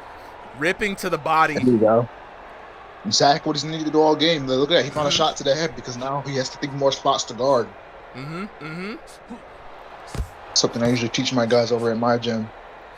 Don't just punch. Don't be predictable. Punch in numerous places. Give them numerous things to worry about. Yeah. The more things your opponent has to worry about, the more mistakes they'll make, the more opportunities you'll find. And I like to take this little lesson here, little unorthodox, but it comes from fighting games, right? Fighting games are all about hitting where they're not blocking, right? Plain and simple. If they're overly reliant or overly scared in one direction, if you're somebody like Jay Prince, throw a feint to the head. As soon as those hands go up, rip to the body. Yep. Right? Then as soon as he starts going to the body, that big overhand that you saw right there comes online. One thing I don't see people, at least the taller fighters on Throw the Fight use is their long range. You guys have a really good chance of ripping a very long body uppercut, like to the gut, or even if you get good enough to the solar plexus. You start poking with those a lot, or even just body jabs. You start poking out with those a lot. They'll worry about your range. They'll respect your range. They won't attack in.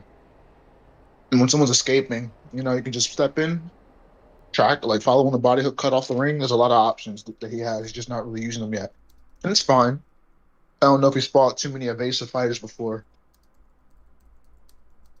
Yeah, let's take a look. How was that fight with Clint? I remember saying, was he elusive, or was you guys just throwing in the middle?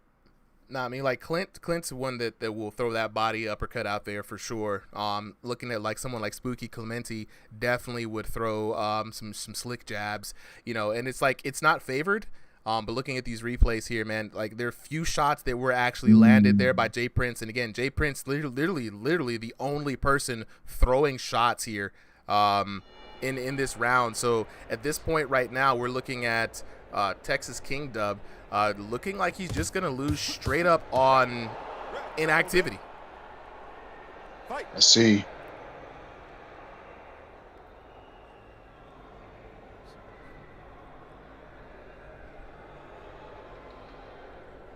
And at this moment, you got to know that you're behind, right? And there's got to be some sense of urgency Jay Prince getting a warning there, but some sense of urgency that, you know, you got to find a way to make and shake and make something happen. Yeah, you need to throw some shots, or you're definitely down on the scorecards. You've been hit a lot more, obviously. Or maybe he isn't. I don't know. It's like you're a Maybe he shorter isn't fighter, aware right? how the scorecards work. Yeah, you're a shorter fighter. Usually, you here want we to be the go. more, I don't want to say specific aggressive guy, but you know, you got a disadvantage, so you don't really want to outbox.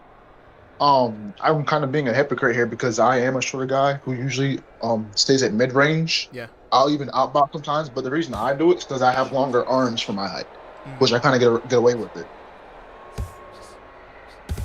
And I know Texas King is probably thinking, like, this is the best way that he can fight to take on a taller boxer, right? And that height mismatch there might be the reason why he's fighting this way. But you see that he's able to create some opportunities from this kind of, like, unorthodox play style. But again, with a lot of folks who are weaving, they're weaving to escape. They're not weaving to create opportunities, right? Exactly. That's going to come back and bite you. Mm-hmm. Knowing Texas, I've seen his other fights. He's really good with his pressure. And I'm very surprised he's choosing not to throw that here. I don't know if he knows something about Junior Prince that we're forgetting, or if he's just worried about the height, or if he's just not feeling here. So we'll find out in the interview, honestly. Yeah, 100%. Get a minute up here. Big overhand from Junior there. Another big overhand. Kind of pushing him down. Not Junior, Texas here. Like leaning over. Stream froze for me for a second. Let me fix that. There we go.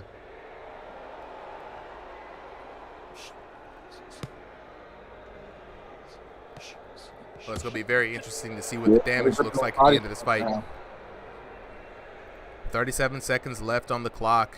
Not a lot of time for Texas King to make a comeback.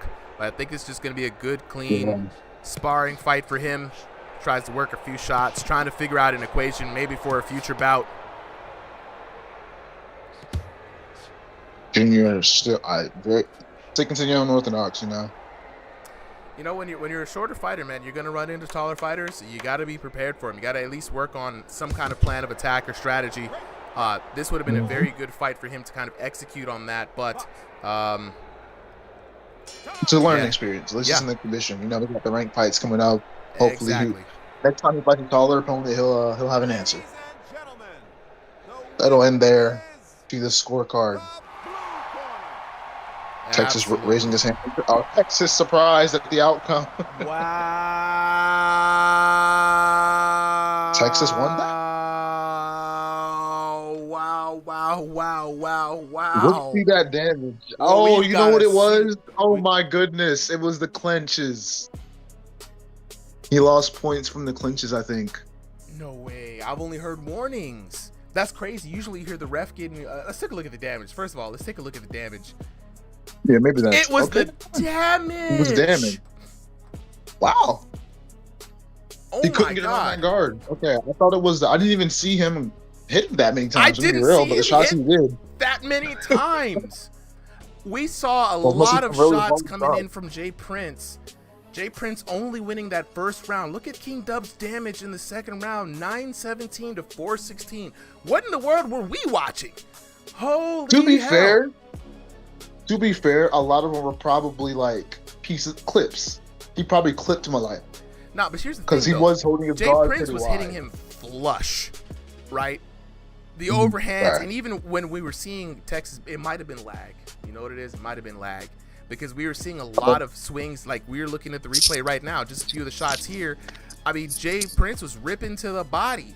You know what I'm saying? Looking at Texas Kingdom, the shots looked like they were missing. But 1940 to 1363, the damage numbers don't lie, baby. That thing is a certified dub. We got to find out what was really going on behind the headset on this one, man, because inquiring minds definitely want to know. And I do good deals in the match saying this was rigged.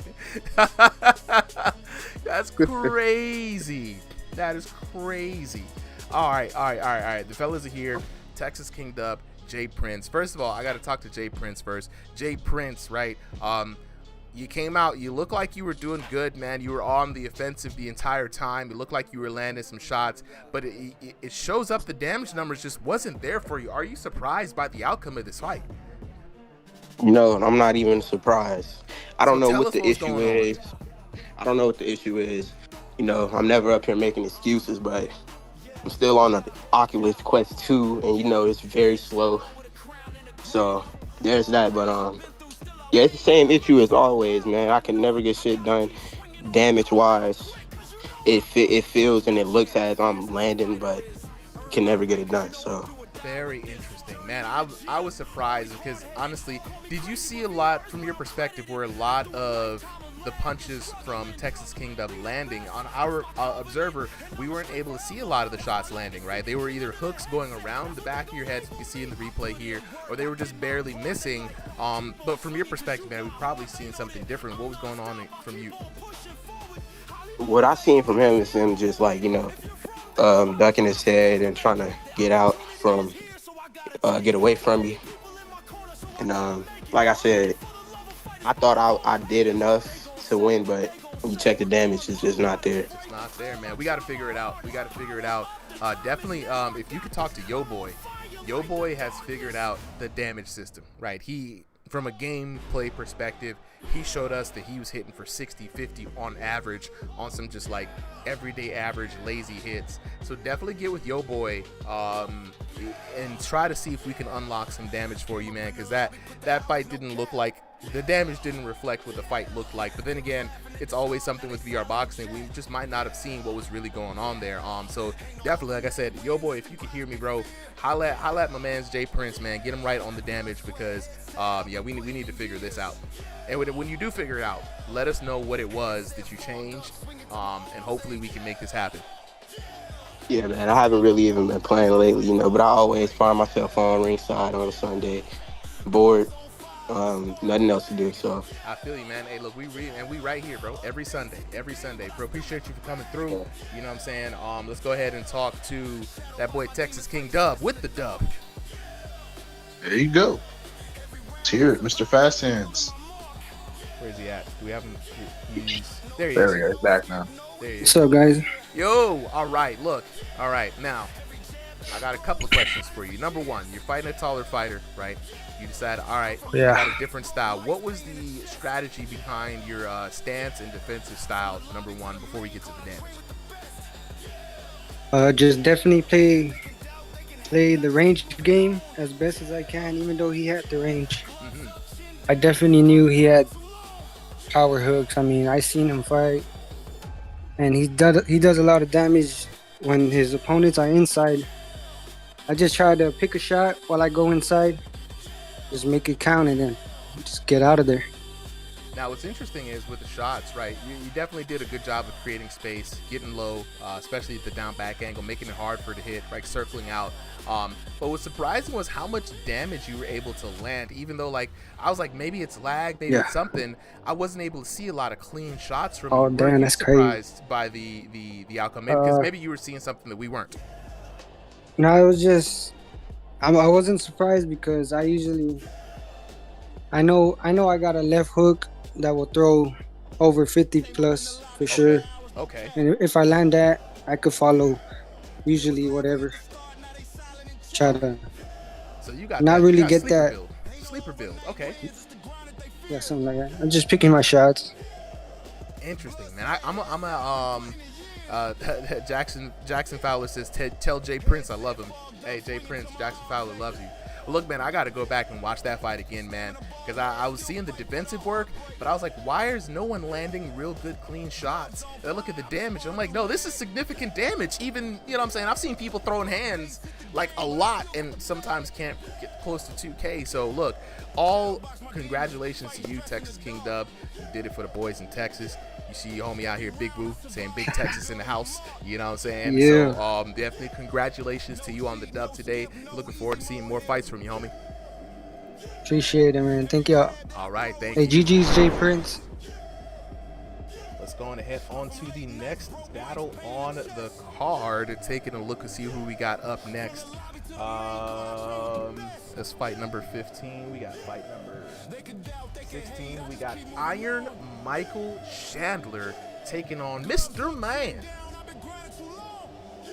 Do you see them in the lobby? I know Mr. Man Yeah, Mr. Man isn't in the lobby, but I did send him the code, and he said he was here earlier. Oh, that's Boxing Era Tony.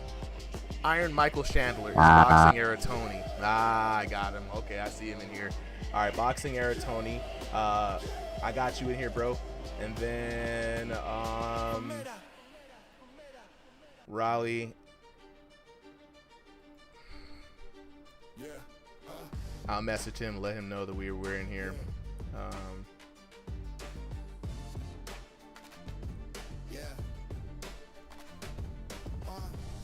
Let me see. All right, so we're gonna move on to the next fight.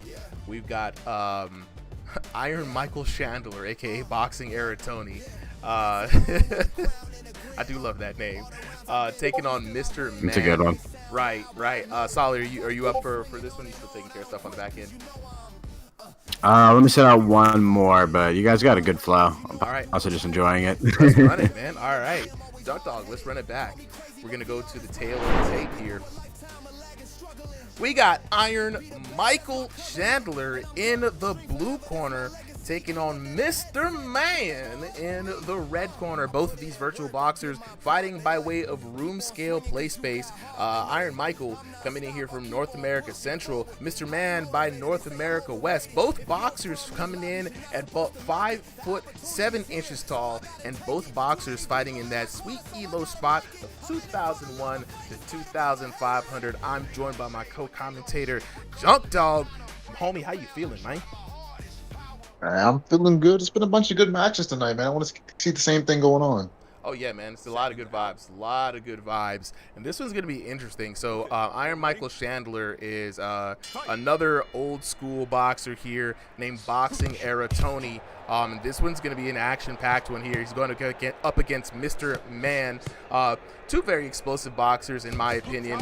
It's very interesting. Iron Michael in the blue shorts, Mr. Man in the pink shorts for the breast cancer awareness. Let's take a look at this first discovery round. A lot of shots there. I don't think they're discovering. I think they just want to kill each other. Thought of hooks. Ooh. Okay. I see Boxing Era Tony trying to put it together. Big left hook over there. It's ringing the bell of Mr. Man.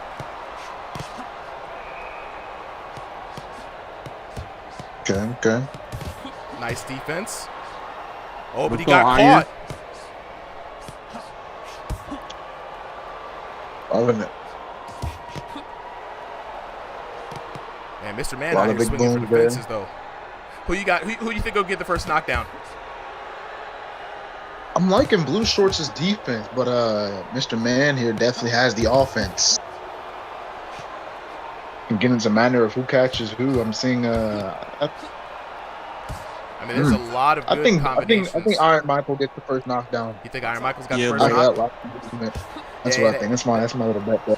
That last combination put it over for you, huh? 5 doubloons on it. 5 doubloons on it. Ooh. Oh. Dangerous. Very Bad dangerous. hammer fist. I don't know.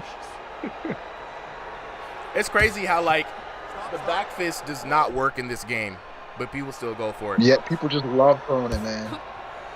Get him out there. Mr. Mans here knows cricket from whatever he got hit with. I like how, like, oh, you done lost the parlay, brother. My doubloons. No. Stupid. I was just saying, keep his guard open, and he dropped it. My God, I do good deals with the screenshot. No, I do good deals. We're definitely gonna have a screenshot for that one. Oh, look at it. He already has it up there. Oh, I'm about. Wait, hold on. I got it. I'm gonna check it out here in a little bit. I gotta check it out in the middle of the round. Ooh, we're getting back into this action though. Michael kind of being a lot more offensive now. I don't think he liked that knockdown. I don't think he liked that at all. Ooh. Ooh, I don't. Come on, man. I'm gonna lose 10 doubloons. You keep it going. Man, Iron, you got this, bro. It's just to step in and step out. Whoever's commentating, we don't have you up on, please. Whoever that is. I was wondering.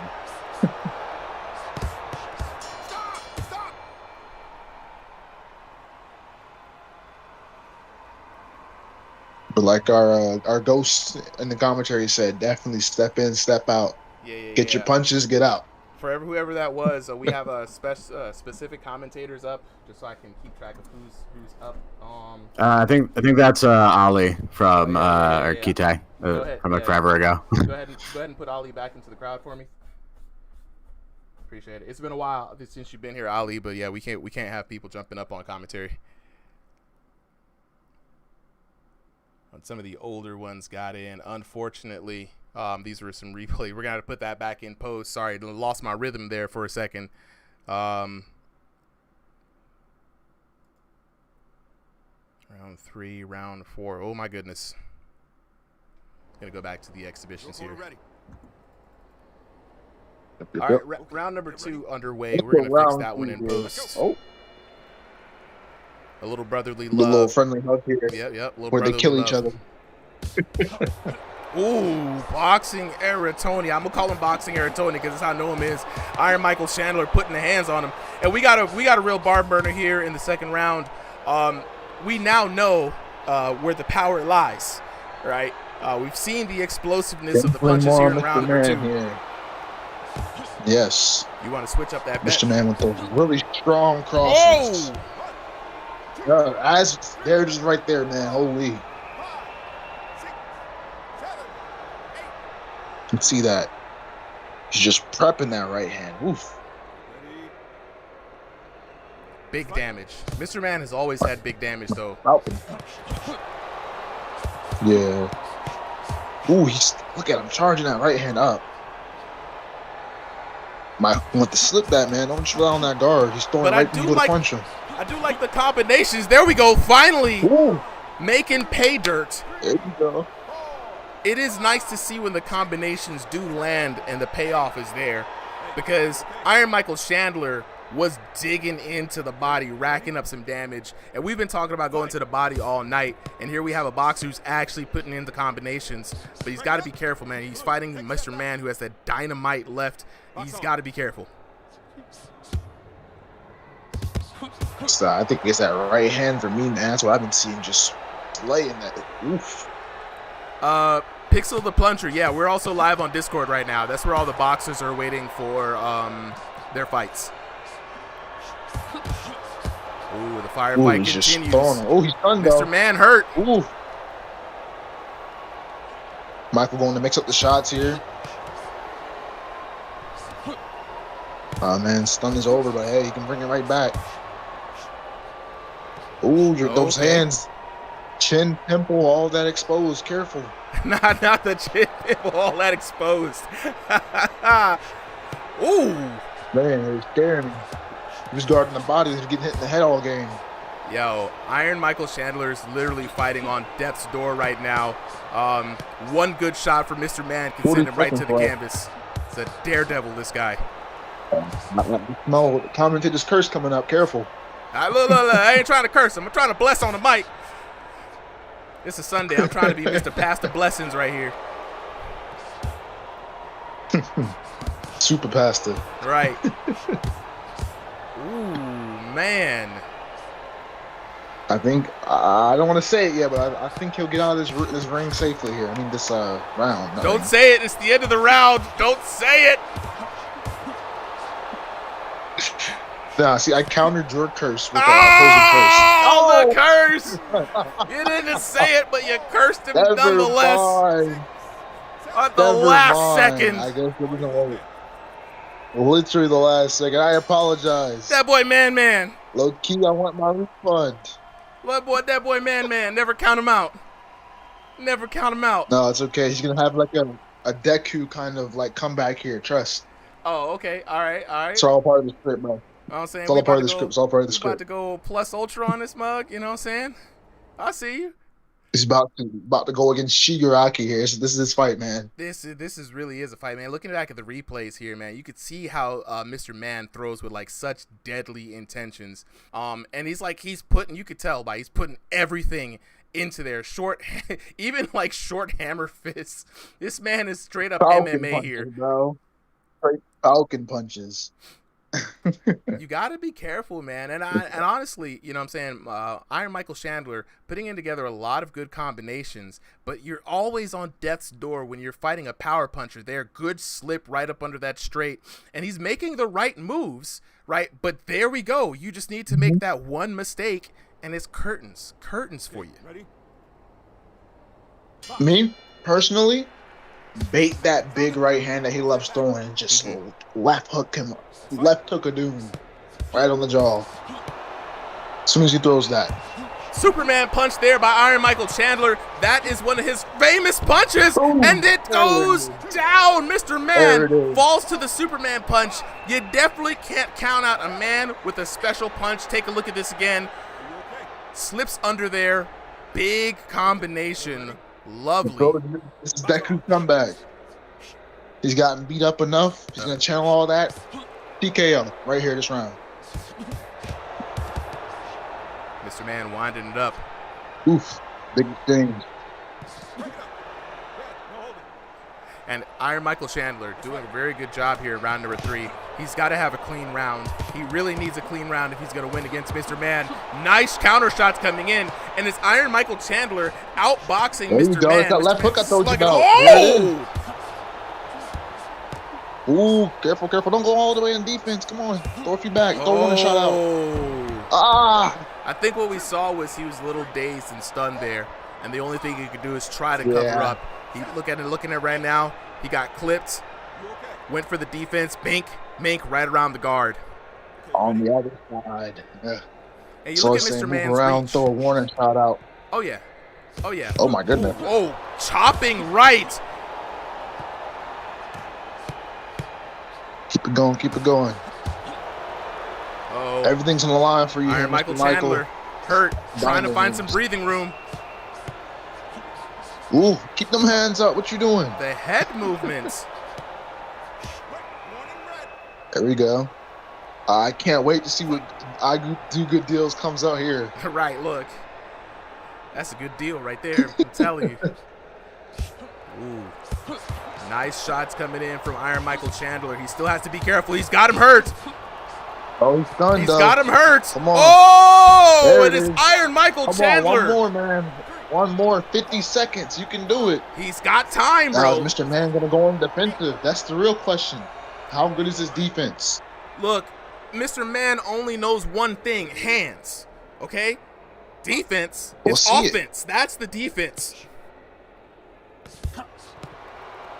When you're fighting somebody like Mr. Man, you don't have too many mistakes. It's like you're fighting with half a health bar, right? He only has to hit you like half the times you got to hit him. Oh my goodness, it's like playing against like Hammer or Cheerios and Brawlhalla dog. Oh yeah. Oh, here we go. Back into the scrap. 10 seconds 9 left. seconds.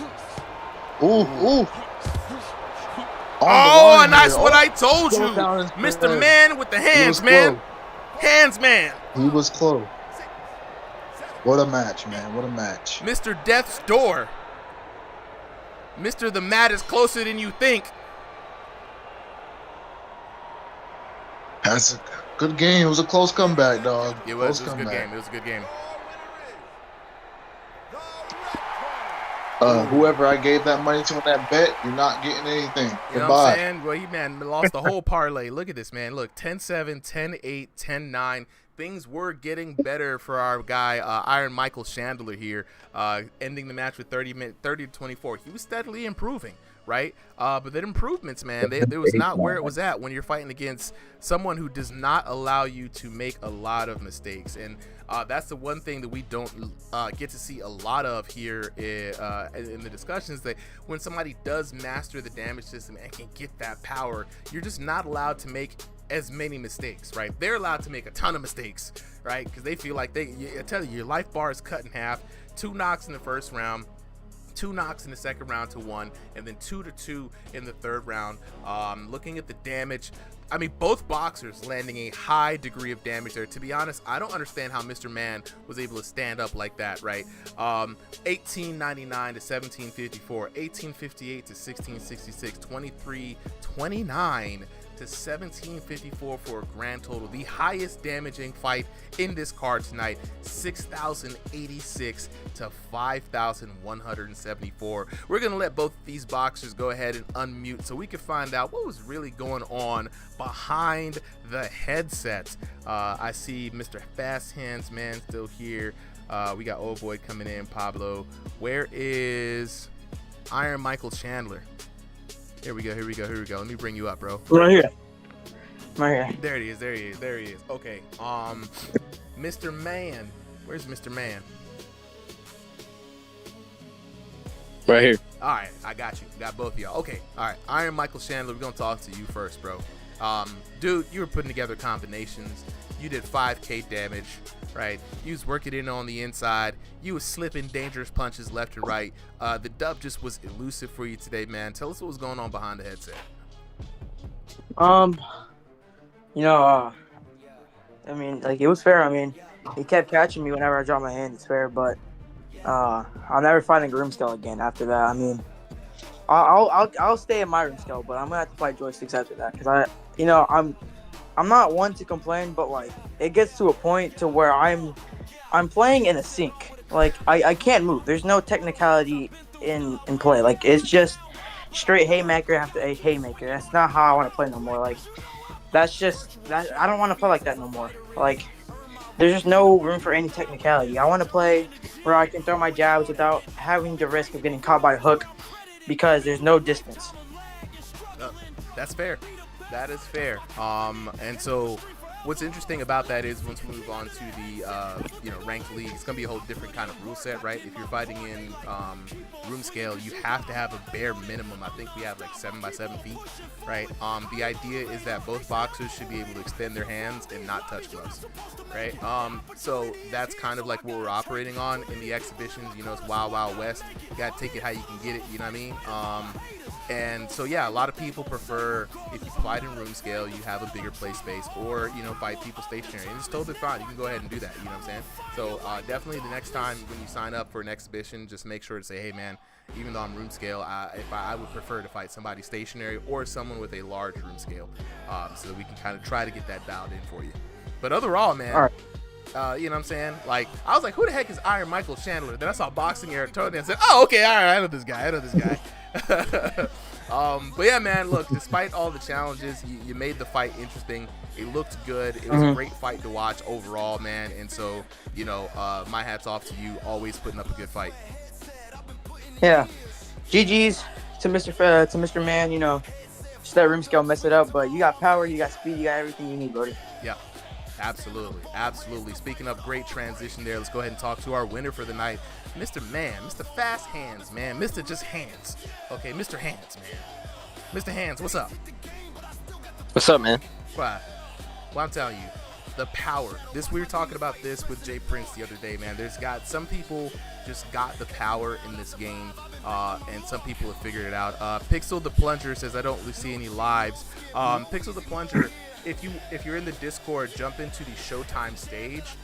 That's where we're at, and then click on the ringside stream. That should be the live for the folks in there. But yeah, bro, so going into this fight, man, pretty evenly matched up in height.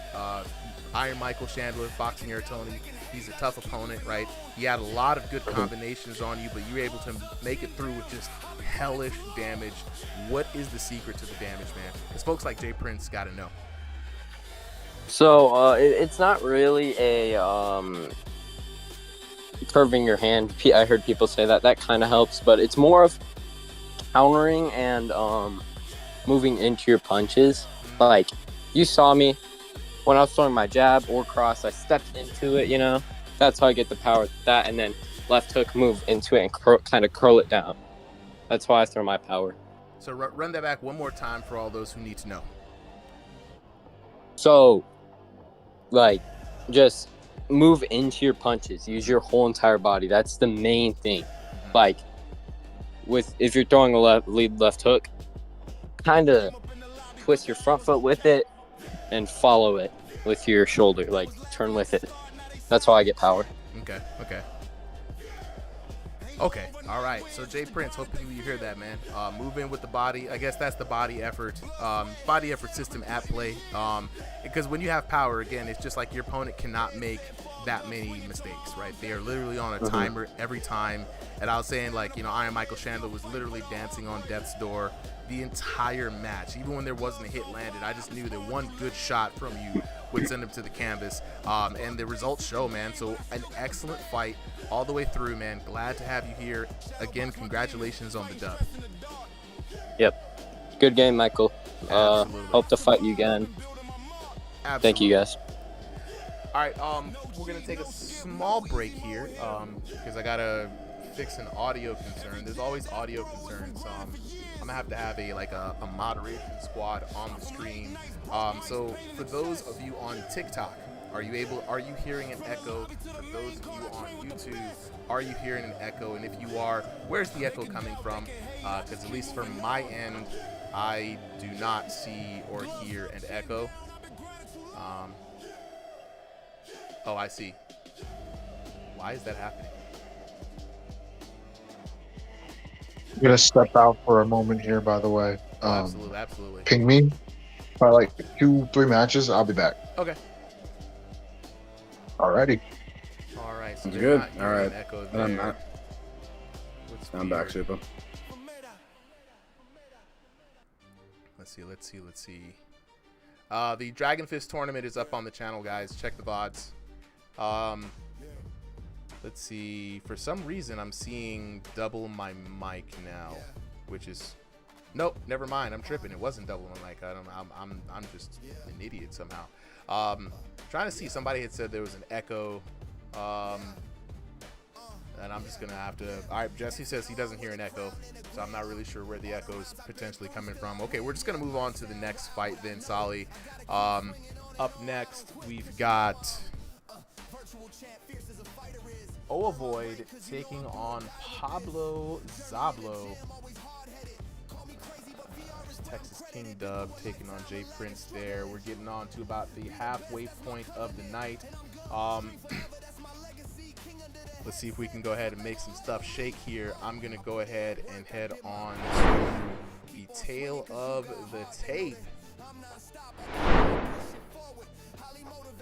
We've got Void in the blue corner, rocking those blue trunks, taking on Pablo Zablo in the red corner with the white trunks.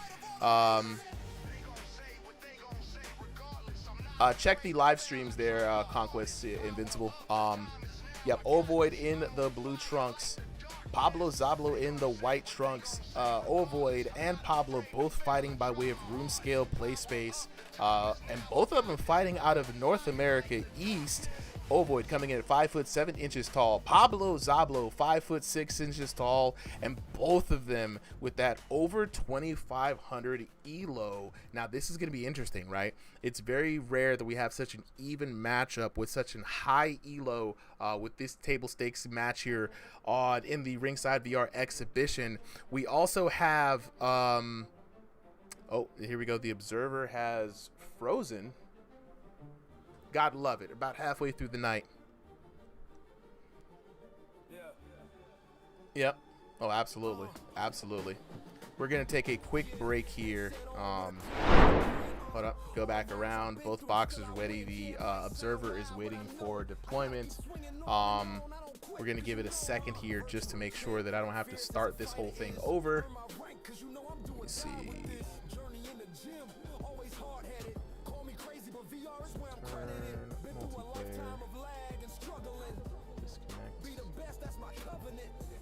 I'm gonna disconnect. I'm gonna host a new one. We're gonna get a new code. We're gonna send the guys a new code here. I'm gonna drop this new code to you. I've already learned from my mistakes with this system. So Solly, you've got the new code now. Okay. There we go. Eternal Vortex. Are there clans? Technically, there are gyms. So technically, the gyms are a clan system here. So if you want to pick up, join one of the gyms, definitely just kind of reach out into general chat and be like, hey, I'm trying to join a gym. Who's down? Jesse says, what's ELO? So ELO is an online ranking score. Usually it's used in things like chess, right? It's like a point ranking system. In this game, if you fight online, if you win, you get a certain amount of points to improve said ELO. If you lose points. And so what we try to do is we ask people for their online ELO ranking. And so that way when we match make, we can at least put you in somebody who's kind of a similar skill level. It's not a perfect system, but it's something that kind of allows us to match make a bit. And also people like to know how strong relatively are some of these boxers. And on a kind of this session kind of exhibition match is the only way to kind of tell who's powerful, right? Braden says, how do you register for a game?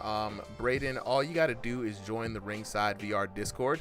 And then we have a sign-up channel inside the Discord for event sign-ups every Sunday, 3 p.m. Eastern Standard Time. That's when the window to sign up opens. So go ahead and drop there. Is there a line to get into a match? No, everybody who's already here has already signed up at 3 p.m. today. So this card is full. But if you join the Ringside VR Discord now, you're basically in a week early for the next one, if you think about it like that. All right, I'm going to go ahead and get everything set up for the restart here.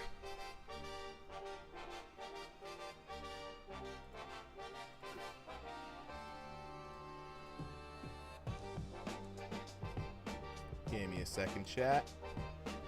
Okay, so I think we got it good now. Let's try this again.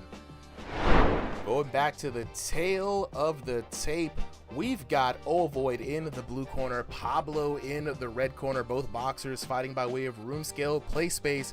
Both boxers also fighting by way of North America East. Ovoid coming in at 5'7", Pablo coming in at 5'6", and both of these boxers fighting in that over 2,500 ELO strength level.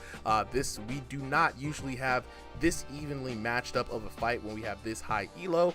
So it's going to be very exciting to see. I am joined by my co-commentator, Solly. This could be a good match, Solly, man. It's Ovoid, known to be a power puncher. And this is going to be very interesting because Ovoid has actually been, expanding and improving himself. So let's see what Pablo Zablo is going to bring to the table in this match. Yeah, honestly, this is a good one of those like fights that you get on Ringside a lot, where these are both high-level competitors in other leagues, and usually that makes sense, right? Like you can compete in game, but a lot of people don't like the ranked mode. Whether they don't like the way that the matchmaking works. Audio's coming in a little bit low there, Solly. All right, how's this? Any better? Any worse? Perfect, bro. Absolutely perfect. All right. No worries. Anyway, like I was saying, right? Like some people don't like the ranked mode. Some people like the the single player mode. Some people like the casual matchmaking mode. Yeah, this is something that's kind of like a little bit, I would say beyond ranked, right? Is when you get into the Discord league space, and then like something like this, right, where you get to show off and get to knock down in front of everyone. People are watching. You get these replays. You get these commentators who get to say, "Boom, beautiful uppercut, Ovoid." Oh yeah, no, that was picturesque, man. Ovoid, like we said, known for his power punches, trying to round himself out. Pablo Zablo coming in here pretty sharp, but he's got to be careful, like we said. Oh, but no, he does not. He said, "Caution be damned." Ovoid's going down. He said. Look, you and can boom, beat there's somebody. two. If you have equal power, then you don't have to be quite as careful. All right. No, like that's an emphatic move, right? Like it takes back so much morale in a moment where, in momentum, where Ovoid was going to, run away with the match. He could have either been like aggressive, he could have been, cautious and just ran away with the points.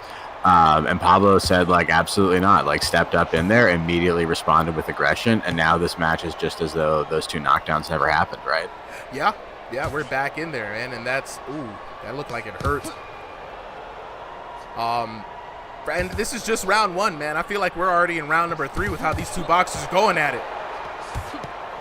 Oh! And there it is. Ovoid's down again. Like you said, this does feel like a finale round. And it might be. This is another knockdown, and Ovoid is out of here. There's 30 seconds with the way these two are punching. That is plenty of time for it. Those hooks of Pablo's have been absolutely devastating all match. Oh yeah. Also, is Pablo's speed too, man. Once he starts to get going, those 3 hits come in pretty fast, man. He's pretty quick on the draw at that 1, 2, 3, just like we saw right there. Just zip. They come right to them, and they're on target too, right? Like he waits until Ovoid's in a certain like zone where he's more comfortable hitting him, right? Like, he doesn't really hit him while he's like bent down or moving off to the side, but Ovoid stays in that spot where Pablo likes it, and he's fast enough to catch him before he can react. But Ovoid looks like he's gonna survive. And even steal another knockdown at the last second. All right, Supa. Let's look at that replay and some of the replays for this round. But overall, who do you think is going to come out ahead on that? I don't know who was doing more damage. To be honest, bro, I could not tell you, right? I know Ovoid's reputation. Pablo Zablo has made me a freaking believer. Not only going for toe-to-toe, blow for blow, but this has been a spectacular series of back and forth between these two boxers. And the only thing we've discovered in this discovery round is that they're both dangerous, got WMDs in their hands. Take a look at some of these replays. The first knockdown there by Ovoid showing that power, but it was Pablo Zablo coming back with a ballistic barrage, and down goes Ovoid. You know, and we were talking about how Ovoid has been trying to whirl around himself and not worry about big bombs, but it is those big bombs that really kind of kept him in play this entire time. Pablo Zablo looking like he was going to run away with that match, and it was the last single possible second. The big man with the big bomb, Ovoid bringing it back, making it interesting. I gotta say, man, I can't tell you who I think is going to win, bro. It's a hair raiser for sure. Do you have a prediction? Not only do I not have a prediction, which is unusual for me, right? But, like, I don't even know how these two go into the adjustment round, right? Like, Ovoid got that last-second knockdown, and that changes all of the calculus, both for him and Pablo. But again, 15 seconds in, Ovoid dropping again like a rock. And I think it's that same beautiful, sharp hook combo that Pablo does that's going to do it. Let's see. Comes in there. Boom. Over the top. All right, so but what adjustments do they even make? And like, it feels like they haven't been doing the same style since the start. I mean, there really is no time and space for adjustment here, and I think the first person to back down and stop in this fight of the bulls is the first person that's going to lose. Oh, it's one of those situations where you just got to believe in yourself. I think they both have a winning strategy. They're both straight offensive demons. It's going to be who has the better guns in this firefight. And honestly, it might not even be who has the better guns. They seem pretty even on that level, right? Like, it's just who gets the last shot in. Like right there. But like Pablo got his, and here's I think why it's been leaning towards Pablo in my mind, right? Okay. Yeah, a second. Bit of allergy attack. Yeah. But he's been getting his knockdowns with combos. Ovoid's usually been a big shot. Big shot guy, yeah. Yeah, absolutely big shot guy. Oh, and good night, Pablo Zablo.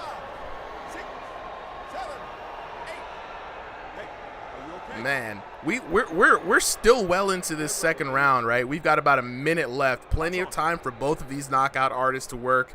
Who's going to be the first one to fall? I mean, Sally, you've got Pablo in here. Pablo's got to be very careful. And I will say Pablo has the better defense of the two. Very sharp with his counter shots. But Ovoid smells blood. Pablo's got to do something to change the pace of the fight here. Either that or survive the round and come back.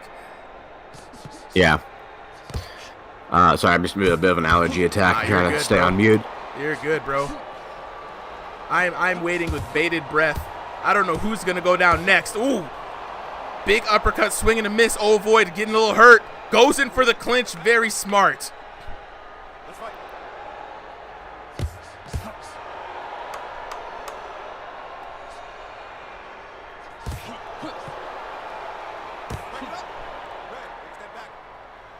All right, and that is going to be round 2 in the bag.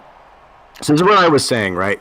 The difference I think that it comes down to, and why I'm going to favor Pablo slightly in this round 3, is because Pablo gets his knockdowns with like combos, right? It's usually like a 1-2 or 1-2-3. Ovoid hits it with those big shots, and so when they go into their exchanges, right, they're usually blocking and hitting about 50-50 each. But when Pablo lands, he's usually landing 2 shots to Ovoid's 1, and Ovoid can usually get off a second shot before Pablo gets into his second combo. But if it doesn't get to the knockdown, right, Pablo's landing so many hits that do so much damage, and I think in the end that might be helping him out on the cards. I mean, that's a good observation, man. I think at this point, bro, I'm at such a loss right now that these guys have been able to just absolutely crush it. I mean, it's anybody's game, to be honest. I mean, and Chad said it right. Like, these two have got to be gassed because they've not slowed down at any point. And it's hard to. The thing that you forget about this, right, is it's super immersive, even if it's not exactly real boxing. God damn! Avoid with another bomb shot. Amazing. But yeah, so it's so immersive, right? Like, it's like in a real fight, you forget to breathe on your time, and like you get like super into it. Your adrenaline spikes, and before you realize it, right, you are gassed, you are tired, you are exhausted. And you can start to see it a little bit in this round 3. Both of these fighters are enjoying every moment of these knockdowns because it's just giving them a chance to catch their breath. Yeah, man. I mean, there's no catching breath here, man. It's only hands. You could rest when you die as far as these two boxers are concerned. Big left hook, or right hook, I'm sorry, go there from Ovoid. And the Ovoid, man, honestly, bro, it's been a lot of growth for this boxer here. But Pablo Zablo, man, bringing the fight. And this fight was requested by both of these boxers. Pablo Zablo matching knockdown for knockdown. And I believe Ovoid is up in the card, so up in the fight so far. I think so. Yeah, round number 2 is definitely. This is going to be.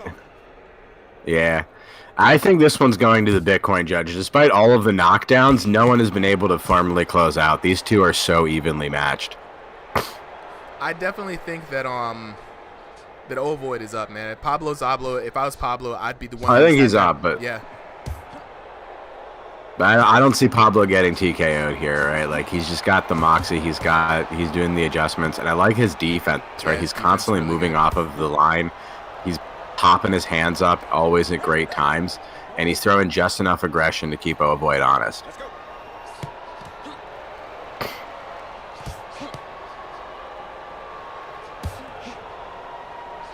And here we go, minute and 16 left in this last round, Solly. I mean, Ovoid, you can see that he's working on jabs. He's keeping it cool. He knows he's up. He can kind of reserve himself just a bit to maintain the damage. Pablo Zablo hurt on pause. And again, he suffered the knockdowns. He has to be cautious, right? Like, it could be over for him and just out of reach before he knows it. But credit to him, right? He is still fighting. He's trying to, do the fundamentals of boxing of just get hit or hit without getting hit. But that is not easy to do against Ovoid and someone of his level. And he is stunning Ovoid. He's managed to hurt Ovoid in the last couple exchanges. So, I mean, even Ovoid still has to respect those hands. Oh, my God. But that might have been what does it for him for this match. He's going to get back up, but he is physically and emotionally wounded from that one. That is a devastating knockdown at a bad time at the end of this round. He's only got 10 seconds to work, and he cannot. Like, that is effectively the game closer right there.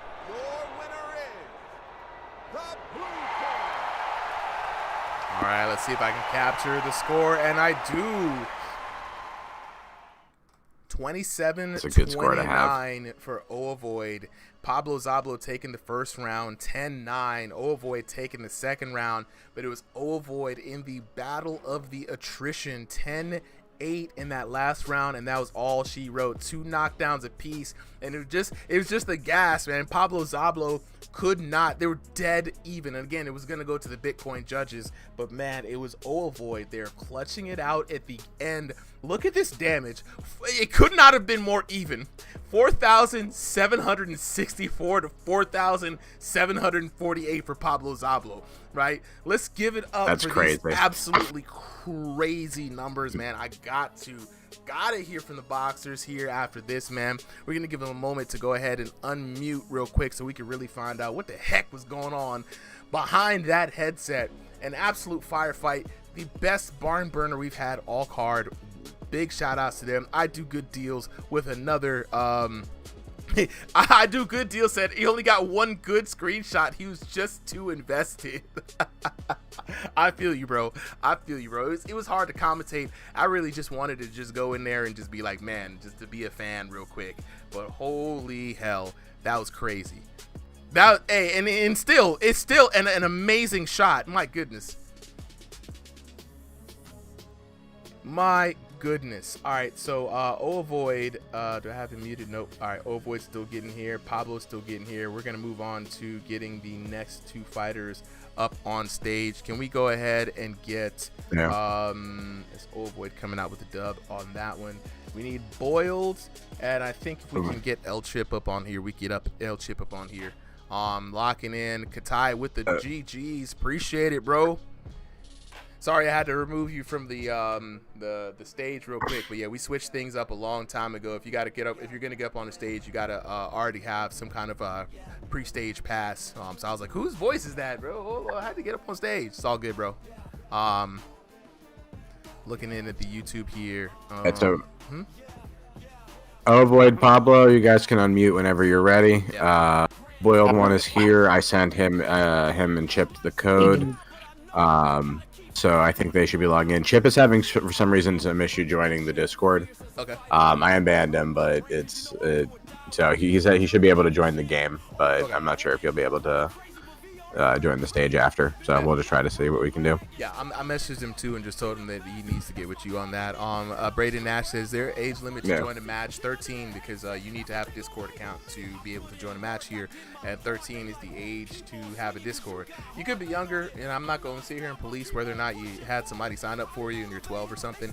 But yeah, definitely 13 is the youngest. Let's talk to the homies real quick, see what's going on. Now I feel like I got the allergy sniffles going in here, man. So for some reason, I don't even have allergies. Like, what's going on? All right, fellas. We got Pablo here. Pablo, let's talk to you first, man. Pablo, one hell of a fight. This was an absolute firefight through and through. You don't even sound gassed, to be honest, bro. I expect you to be gasping for air after this. Man, with that ferocity, how are you feeling after that fight? Honestly, if I'm being honest, I'm a little disappointed. I came in pretty late because I'm not gonna lie. I was doing dishes and I didn't realize I was fighting next until like I was cleaning a fork. So I had to rush and grab my headset. And I'm also like been trying PTC more just because I'm a kind of a UBA main, and that's what they're using as a damage system. So I wasn't in exact territory for damage, but I still think I did okay. I think you did phenomenal, man. I mean, people who know Void, you know this man's got power. You know this man has like the big shots, and to go blow for blow. I mean, the damage is equal, like literally a breath, right? And holy heck, it was absolutely phenomenal. Actually, more than phenomenal. It was the best fight of the night, in my opinion. Even though you came up short on that, this was such an amazing fight back to back. Like it was 2 knockdowns apiece, right, for every dang round except for the last one, right? There was no way neither Solly or I could tell who was gonna win that one, man. So you definitely give yourself some props, a big pat on the back. Yeah, thank you. I appreciate that. Honestly, when you mentioned like our power and knockdown was felt like even though I'm not used to live right now, I'd feel like I would do phenomenally better in PTC because I'm used to like countering, and that's just my whole I guess, style. But for coming into this, I knew Ovoid was gonna be like really aggressive, so I was like, it's live. I'm gonna have to be aggressive. Yeah. So that's probably why the damage was so up. But honestly, I appreciate y'all for having me out here. It was a good fight, and I'm glad it was apparently the fight of the night. So, but honestly, I'm gonna need that rematch though. I'm not gonna I'm gonna lie. need to see that rematch. What you mean? I was about to ask you, hey, run it back, please. Right? Yeah, run that back. That was good. I need that. Do we have one? I know people are really enjoying the PTC. Talked to Blue about it. He really loves it. Been hearing good things about the counter system. How much of a difference would you say that it makes? In my eyes, a big difference because a lot of those shots that I hit, I had to be more aggressive than usual, but most of those shots, I'm not gonna lie, should have dropped him earlier, even though we were, equal pretty much on knockdowns except for the last one. Yeah. So, but I feel like, honestly, I could have probably TKO'd him the second round, especially after the early knockdown I got. Yeah, now it was very close. Razor thin margins, man. Congratulations on an amazing fight. Hope to see you here again next time, and then we're definitely gonna try to get you guys back up in here for a rematch. Hopefully, I don't know when they're gonna be dropping the PTC for live. I don't know why it's taking so long. I feel like this particular patch has been in PTC for much longer than usual. So hopefully, when it drops, I hope it's good, so we can get in on that good counter hit action. Yeah, thank you. I really appreciate y'all for having me out here. Oh, absolutely. All right, let's go ahead and talk to that man, Ovoid. Yep. Yo. Ovoid. Man, like I said, I'll say it again to you. Fight of the night for me. Absolute just war. And it was, again, very surprised that you don't even sound tired, man. Bodie says it's because Half Brick is on holiday break. Dang, it's a long holiday, bro. Yeah, man. Look, were you surprised that this fight was that close between you and Pablo Zablo? Yeah, I sparred him a couple times, and the spars were pretty close, so I knew it was gonna be a close fight. Oh, okay. Now, Pablo says that he didn't have his counter hits, and it was this close. When the new patch drops, how are you feeling about your chances of the rematch? Because I definitely want to see this rematch once the patch comes out, to be honest. I don't know what he's saying. Like, I am a UBA main too, so I'd be playing PGC mostly. Mm-hmm. I lost that, I'm not gonna say that as an excuse, but he certainly did. I mean, I think I'd beat him on PTC. Ooh, that's what I like to hear. Man. So we gonna definitely, I want to do this rematch as soon as PTC drops. I want to see it because a lot of folks do say that the counter hit system not being there changes their gameplay dramatically, right? I think it's debatable, right? That because I've seen the counter hit fighters do just as well here. We saw Pablo Zablo do really well here, so if it is true, right, then he should be able to beat you in the. No, not you, Pablo. I'm talking about the other counter hit fighters. We got a whole bunch of fighters who say, hey, man, I don't have my counter hits. I can't play, right? But we see right here, you're a person who uses counter hits, and you're able to play just as well here. So it's like you said, it's all a matter of switching up the aggression to match the system, right? Definitely looking for this, man. Big congrats to you, Ovoid. Like how you're well-rounding your style. You used to be the big bombo guy, and now you're working on defense. You're working on head movement. I see you've been working the jab a bit more there. So, yeah. Absolutely, bro.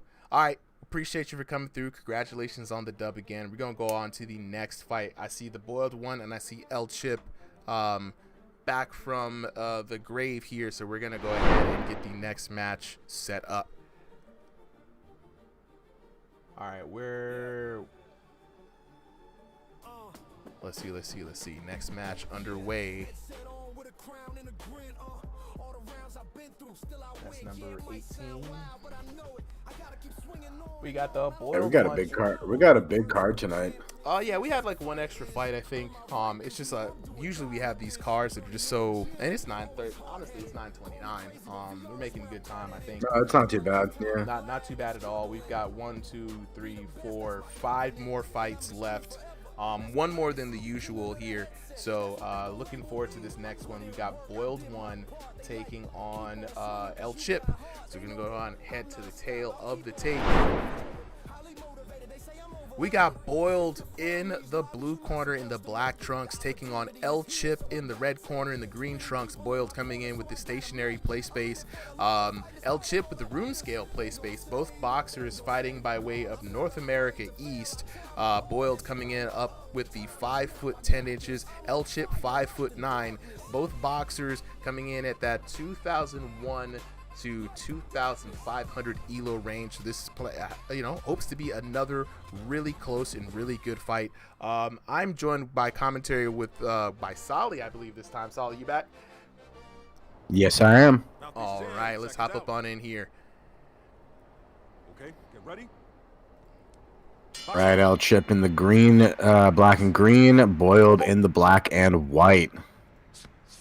And I'm liking the look. He's looking like what's his name? Money maker from the first game, but like his evil skinny twin. Yeah. He just needs them gold. He just needs the gold, bro. That's all he needs. Mm-hmm. It's money maker's evil twin, Money Taker. Money Taker. Someone has to take that name. Someone has to take that name. I'm asking for it. It's there. I open it to the community. I do not copyright it. I don't own it. Katai with the love, man. Appreciate the GGs. And I don't know what's up with the timer today. It's being stuck. Money Taker. Yeah, Jack Money. Anyway, that's the name. Money Taker. Oh, El Chip anyway, in trouble. Oh yeah, El Chip's having a hard time here. Boiled is a solid opponent right now. He is just he's standing a little bit more straight than I would prefer, but he does it with such like a dominance, and like Chip is backing down for the most part. Like he's still engaging on him, but generally speaking, right, Boiled is the one who's sort of more comfortably maneuvering into space. Now, Super, what is your prediction for this one? Like, I've seen Chip a lot, right? He's a ringside regular. Boiled is new to me. I think I maybe have only seen him once, if any. Yeah, Boiled's pretty new to me. But we're looking at I'm looking at the early efficacy of this first round. Even though Boiled is looking a little stiff, that joystick is moving back and forth. He's keeping his virtual boxer accurate, and he's managed to hurt Chip a couple of times in this first round. A little too early to tell how it might end out, but I like what I'm seeing from Boiled so far, especially the fact that he's got a good stiff defense with his hands, right? Able to read Chip. If he sees that first round, you see he saw the right getting shot there by Chip, and immediately the left goes up, and then the right goes up from Boiled One. So he's expecting a certain type of cadence to the offense, and that's keeping him safe for him now. But let's see how long it'll last. I think it's a good thing you pointed out there, that especially with the defense, we've seen so many people do different ways of defense, right? Motion, head movement, footwork. We don't see a ton of effective hand blocking, right? But like you can see it here, he's got fast hands both when he attacks and when he guards, which is a nice skill, right? Which means he has just generally good hand-eye coordination and dexterity. Chip, on the other hand, here, I feel like he's probably got the advantage in his court, right? That he has a little more of the game experience. Like he might be, more aware of how to use the mechanics in his favor, or may have just had more experience with different kinds of fighters. But it's hard to beat someone who's just got like raw athleticism and just like instincts like Boiled does. I kind of have my early favorite's probably Boiled in this one. What's yours? It's tough, right? Because even though the shots weren't super significant, right? Chip was able to shoot around that guard quite a lot. And I still think it's pretty even, man. Chip is circling around that guard, even though Boiled is responding very well. I think the reason why that we don't see a lot of the hand defense is because it's so unreliable in this game, right? You think you have the hands up there for a second, and they're just not there. And someone with as long arms as Chip can circle around and really ping, right? But we're talking about one-dimensional fighting here, just going for the head. We haven't really seen anybody really open up to the body. So that's going to be something interesting to see if it's going to change the dynamic up. Speaking of the second round, changing the dynamic up, this is the adjustment round, right? And we're going to see if anyone's going to kind of switch it up. Yeah, this is going to be an interesting one. I don't quite know what the adjustment is for Boyle, right? Like he does seem to have an effective strategy. It hasn't yet led to a knockdown, but I do feel like he feels more comfortable in this match, and that he's probably, confident that he's got the more damage in the win on the scorecard. In that case, like for Chip, right, I would say that his adjustment that he needs to make is just to be a little bit more careful and a little bit more patient, right? Like I feel like Boyle's really waiting for him and reacting to him. So, you kind of have to make him, bite on something false or, beat him to a punchline. And I don't think that you're going to, beat him to these, like, reaction times, right? Because he's just got such quick hands and such good reflexes. Any adjustments that you see that you got to make? It's hard, right? Because Boiled is pretty solid. I'm not going to lie, man. Stoic is the word that I'm looking for in my mind, right? He's not moving a lot. He's just sitting there. He's trying to respond. He's very quick. It's hard. It's hard. Ooh, big shot there by Chip. He's very disciplined. He reminds me a little bit of like a Dimitri Bivol type like fighter, right? Like not quite the same exact style, but like the same kind of feel of presence, right? Right, just this dominating force, right? It's not like he's doing anything overwhelmingly like crazy, right? He's not like a monster power or like unstoppable defense. It's just good, clean, technical basics, and they're just woven together perfectly.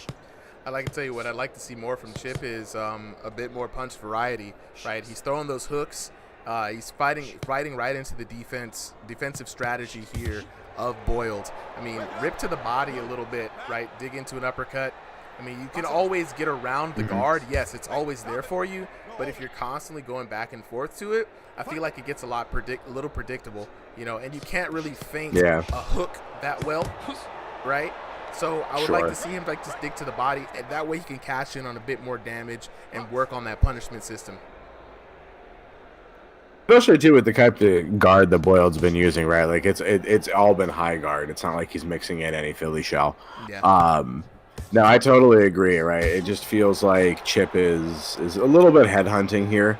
But I give him credit, right? He's been constantly active. I don't really see any moment where he's just standing totally still and flat-footed, or when he's not being aggressive with his punches.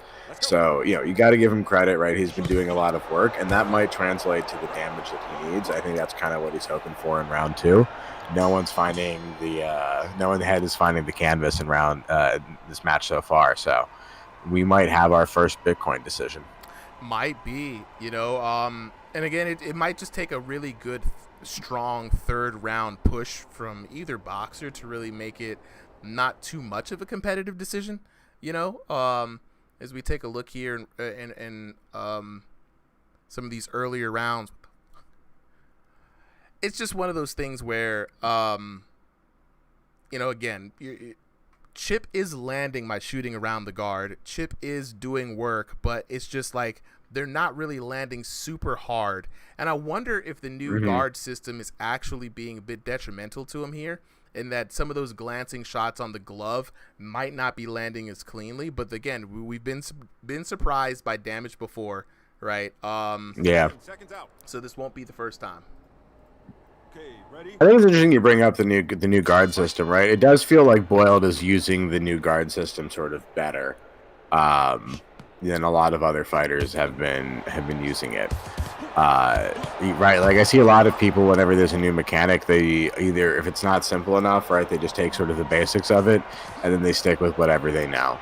And it looks like he's really working toward, it's like a style that works in this version of the game, right? Which is interesting, right? Because we've seen a lot of people complain it's like a spammy volume kind of version, and like Chip is particularly someone who people have claimed as being like a hook spammer, or just like throwing a bunch of haymakers. Boiled has stood upright, right? Like the walls are holding. It doesn't matter how many cannonballs are being thrown at him. There might be a little bit of a chink in that defense, though. Earlier on this round, I mean, Chip has been finding a lot more success than he has in the past rounds, just getting around that guard of Boiled. It's kind of hard to see whether or not Boiled is hurt just due to the character's face model, but, I mean, the crowd is loving the action, so you know those shots are landing.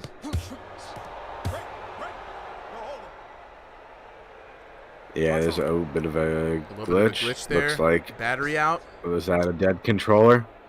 Yeah, looks like we have our first broken hand. Yup. Hey, look. That is a dead battery, everyone. If I was Chip, I'd be throwing that. Throw that left. Just throw the left. Let's throw the left. But is that Chip fighting with one hand? Chip, that you got to give him some honor credit there. It's not going to be any points on the scorecard for him, but you got to respect it, right? He's given himself the same disadvantage. Oh, even putting it behind himself. Hey, this is a gentleman's fight here. The gentleman's fight indeed, all the way through and through.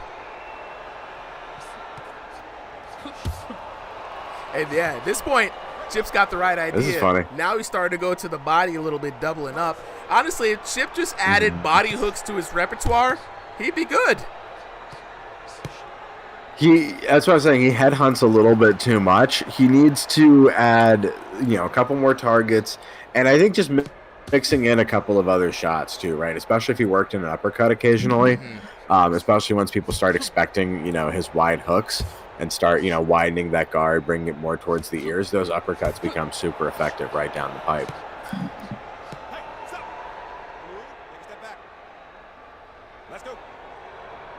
Let's see someone go the full extra mile to commit to the making it even, right? Like just take the battery out of their controller.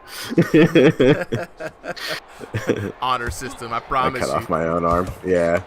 No one will ever be a greater boxer than the one-armed bandit missed. That's true.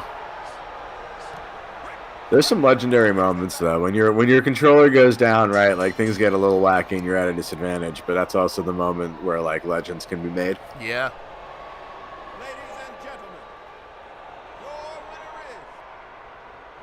And that is gonna be it. All right. Taking it to the red Chip corner. taking it. 10. Hey, perfect scores on the SAT. Gotta hand it to El Chip. The damage was really where the detail was. He was landing a lot of those shots there on the outside. 1255 to 1034, 1178 to 884, 1449 to 686 for a grand total of 3,882 to 2,604 for your winner out of the red corner, El Chip. Now Chip won't be able to join us due to him not being able to get back into the Discord, so we're gonna go to the Boiled One to find out what's really going on behind the headset. Let me go ahead and get both of these boxers down, and while we wait for him, just want to remind everybody that if you're trying to get in on the action here today, if you're trying to get in and play, it's very simple. All you got to do is join the Ringside VR Discord. I'm dropping a Discord link right now for Lelai, right? I think that's Lelai Dudes SSSG. So just join the Discord, bro. And then you just have to sign up for the weekly card. Sundays is a weekly sign-up exhibition card, right? People, first 30 boxers to sign up at 3 p.m. Eastern Standard Time on Sunday get in on the card. Thursdays, however, is Crossing the Void. It is an open card for King of the Ring, 7 p.m. to 9 p.m. Eastern Standard Time on that one. We've got our next boxers lining up already, so let's talk to the Boiled One. Where you at, bro? Yeah, what's up? Yo, all right. So the controller went down there at the end. Was that a dead battery?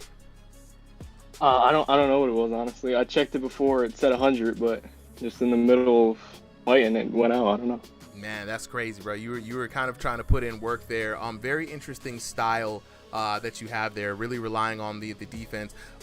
El Chip, though, was able to circle around with the hooks and get around that guard. Did you find that play style frustrating? How's that match for you? I mean, it was really frustrating. It felt like I had my hands up. He just kind of hit through it. I think I got to try and find out a new style with this damage system. I don't know. Interesting. Hold on, we're saying that they're saying that they can't hear you, Anthony and San Chat. Give me some audio real quick. Hey, yo. I can hear him. Yeah, we can hear him. For some reason, they're saying that TikTok can't hear him. So let's see if we can try to figure out why. Audio preferences, Discord, monitor and output. Okay, go ahead and give me some audio here. Testing. Yeah. Testing. Testing. You guys should be able to hear them now, right, Anthony? Okay. So if it doesn't say monitor and output, it's just like not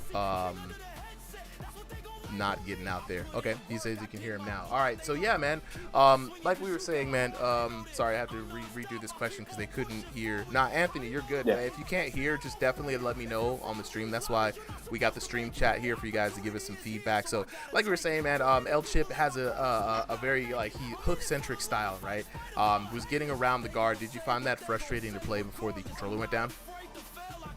Yeah, I mean, the guard was up, felt like I was blocking, but it just kind of hit straight through it, and before I could get that hand out to counter, he already had his hands back, so kind of weird. Yeah, it's very interesting. One of the things, again, apologies, I don't know your experience with the VR fighters, but it seems that one of the reasons we were talking about this during commentary, that we don't see a lot of people really rely a lot on the guard. I mean, it's there, but it's because you can't answer the phone very reliably, right? So you think your arm is up protecting your ear, and you're like, I've got it back here, and somehow, some way, that hook still clips the back of your head, side of your head, somehow, some way, right? So, being that you have quite an upright kind of stance, definitely start leaning in, right, and mixing in some slips when you go to block, right? Having that just little extra bit of movement definitely helps, especially in this game.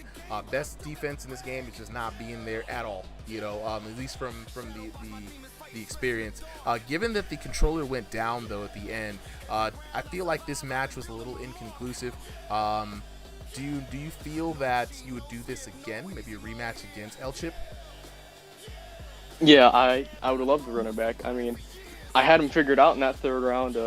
If only my right hand didn't come out. Right. I would have had it, man. Right. Look, he definitely did his thing and tried to at least fight you a little one-handed action there at the end.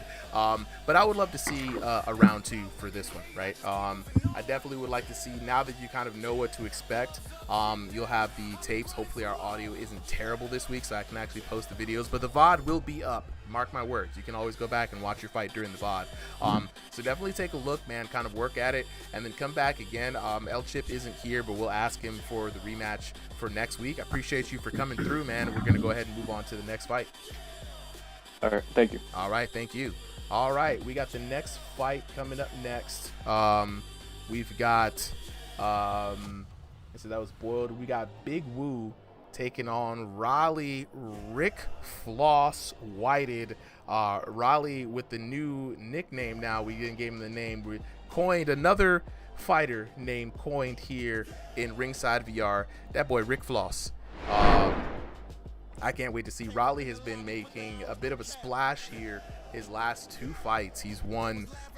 It's been really good. I mean, and then hitting the floss on him too. I ain't seen the floss since like the 2000s, bro. So it's been like crazy to kind of see that. But he's fighting Big Woo out of Texas. So let's see if Big Woo is going to have enough to do what it takes to kind of like, you know what I'm saying, stop the train, the hype train that is Raleigh. All right. We got the tail of the tape. Big Woo in the blue corner, Raleigh in the red corner. Big Woo with the gray trunks, Raleigh with the black trunks. Both of these virtual boxers fighting by way of room scale play space. Big Woo fighting out of NAC, Raleigh fighting out of North America East. Big Woo, the big man, 5 foot 10 inches tall. Raleigh in this David and Goliath fight coming in at 5 foot 3 inches tall. Both of these boxers fighting by way replay of 1501 to 2000 Elo. But do not let the Elo or that height fool you. This man might be 5'3" tall, but his attitude is about 8 feet tall. And we're going to go on to this next match.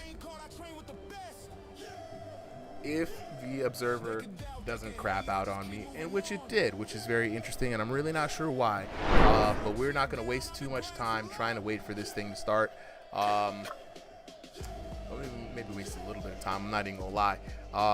Let's see. Let me see, multiplayer settings. Both fighters are ready. We're waiting for deployment. We may have to start over. I'm gonna disconnect and start up a new lobby. This is now the second time. Memorial Hall.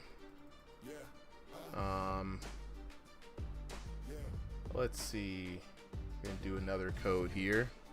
Do you want to bring Jay Bach up for some commentary?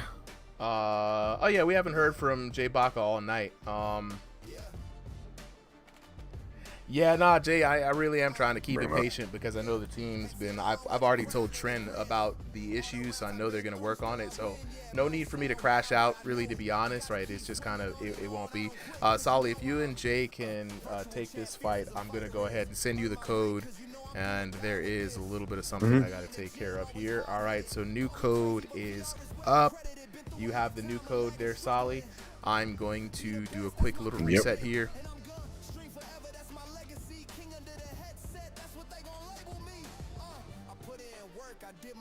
Live fight card. All right, and just to make sure, Henry, Anthony, the Prophet, the Grinch, Solo Liability, Junk Dog, Conquest, and Driftery.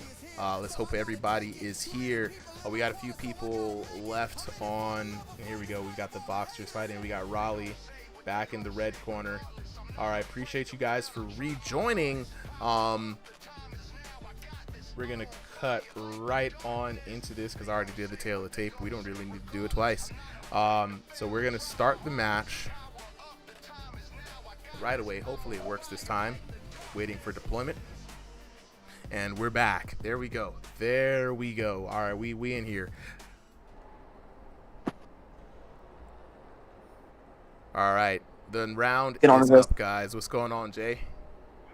What is up, guys? Good to have you back with us, Jay. Any early predictions here? You know, I've seen a bit of... My fault. No, it's anything. Tell us how you been. I've been good, you know. Just taking a little bit of a break today, but I've seen Big Woo before. I've seen Raleigh. Just based off like what I've heard by the names, I think that Big Woo's gonna win. But of course, I've never seen either of them like fight enough. I've never seen them fight enough to really know their styles. But it should be a good fight, honestly. What do you think? No, I think so too. Right, like Raleigh is someone who I saw come in last week. And impressed me quite a bit, right? Like, he had a good, solid style. I like what he's doing now. He's bobbing up and down a lot, which is going to take advantage of the whole body effort system here. He's almost he got a bit of an interesting kind of fighting style. Almost reminds me of like 1950s, like fisticuff style, like boxer, right? Like the ones you see on the old posters. But he hits pretty hard, and right now, you can see Big Woo in the grays. Going down. Body shot. The body shot sends him down. That's why we call him Rick Floss. That's why we call him Rick Floss. Beautiful shot. Look at that replay. What do you think? What do you see as the keys right now of what Raleigh's doing that is really maximizing the damage, or is just really working for him? Well, he's not letting Big Woo breathe. He's not letting him get a break. He's always constantly feinting and pressuring, trying to get a reaction and just trying to and once he commits, he's going and he's not going to stop. So see right here, that's that big right hand again. Connecting clean for Raleigh. That's a very good shot. And honestly, it's weird, right? He's kind of upright. There he is. He turned him fully around with that shot. His body, he fell towards him. Watch this. Yeah, hook, big. right hook, and that left hook. We were Oh making my a big statement. They're 1-1 That's so some far. style. That's a And what I want to emphasize too is like. Oh, my fault. You go. Yeah, no, I was gonna say, but I want to emphasize too, right? The fact that he fell right back into him means that like he was doing a ton of movement, but not enough there. Oh man, Jay, we just had like a minute of some crazy back and forths. Yeah, hopefully it lasts a little longer. But of course, love to see a TKO from Raleigh though. But it would suck to not see more of this fight because I like this fight so far. Yeah, 30 seconds. Raleigh needs to survive. Big Woo can either try to close it out, which it looks like he's trying to do, but we've seen it already happen a couple of times in other fights this night. People try to go for the closeout, they get knocked out themselves, and a 2-1 advantage turns into a 2-2 draw. And there it is. Super. I mean, not super. Raleigh gonna close that one out. I think you got it mixed up. Big Woo's in the gray. I think you said the other way around. Yeah, he. Whatever. The Big Woo's got the one knockdown. Raleigh's got the two. Yeah. Anyway. You know, honestly, we're seeing here just like. Yeah, really good round. Raleigh's got interesting movement, right? He kind of stands upright, but he does move around a lot, and he kind of almost wiggles, right? Like he's one of the first people who I've seen who actually like moves his body a significant amount. Like it's actually not as easy as a target. Normally, I would say like just go for the body, but the way he moves the chest, really makes it good at dodging. But his head is wide open when he does that sometimes. What are the adjustments that you think the fighters need to make? I guess more specifically on Big Woo's side. One thing that I want to say about Raleigh's style is he kind of fights similar to Ovoid, honestly. He those big hooks, moving back and forth, playing his whole body around, coming forward, relentless pressure, not letting you off the hook ever. That kind of reminds me of that Ovoid style. But I think what Big Woo needs to do is he needs to start finding his range. He needs to start countering. He needs to start getting out of the way of these hooks. He cannot be doing this on the fence. He needs to start cutting corners, creating distance, getting out of the way of these big punches. Oh, and he gets out of the way and lands a huge check hook. Yeah, when he steps out to the sides is when he does some of his best work. And, you can tell it on the knockdowns, right? He's just all the way off the center line. Raleigh is hitting at air, and he gets a free open shot at his head or at his torso or somewhere. Yeah, that's the distance. That's the art of creating angles. That's what he needs to do in this fight, because that's been the success. That's been the key success. Oh my gosh, sorry. That's been the key to success in this fight for him. He's been able to, if he's able to cut those corners and create distance and be able to get out of the way of the hooks of Raleigh, he could definitely come out with this round and potentially come out with this fight. Yeah, and honestly, I think it's really all he needs to do to step his game up to the next level, right? It's the same thing that everyone at the top of this game does. Is everything that they do has multiple purposes, right? Their punches both are offensive and defensive. Their movement is offensive and defensive. He heard him. He's going here. But Raleigh heard him now. They're going back and forth. Raleigh's trying to floss. But they've both shown each other knockout power, so they can't just swing wildly. They know someone will go down.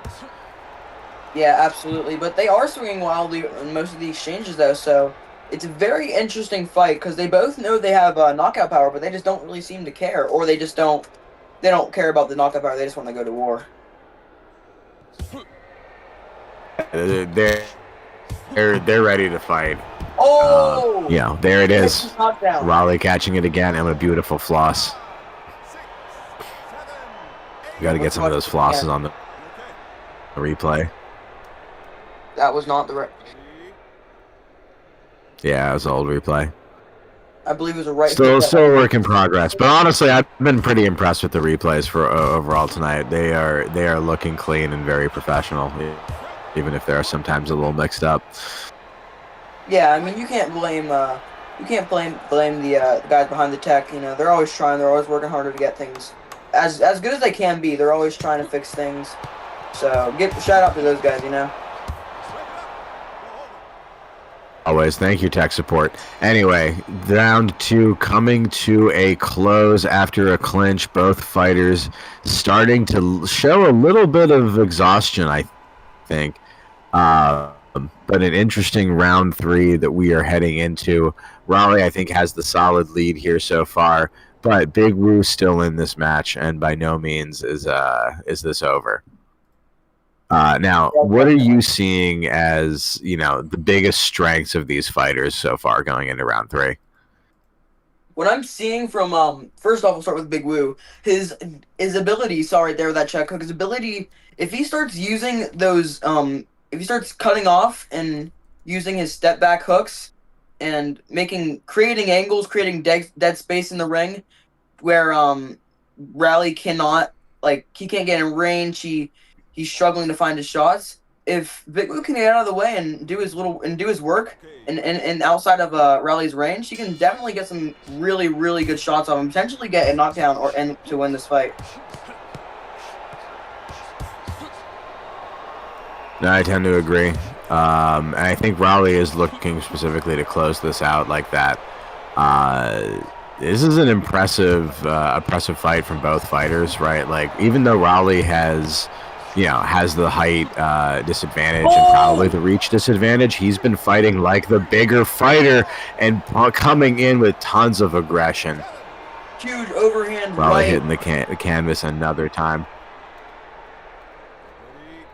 Now there's that check. He's reading that Thrill the Fight logo real close. Definitely. Definitely a good start to round 3 for Raleigh. But Big Woo coming back, hurting Raleigh.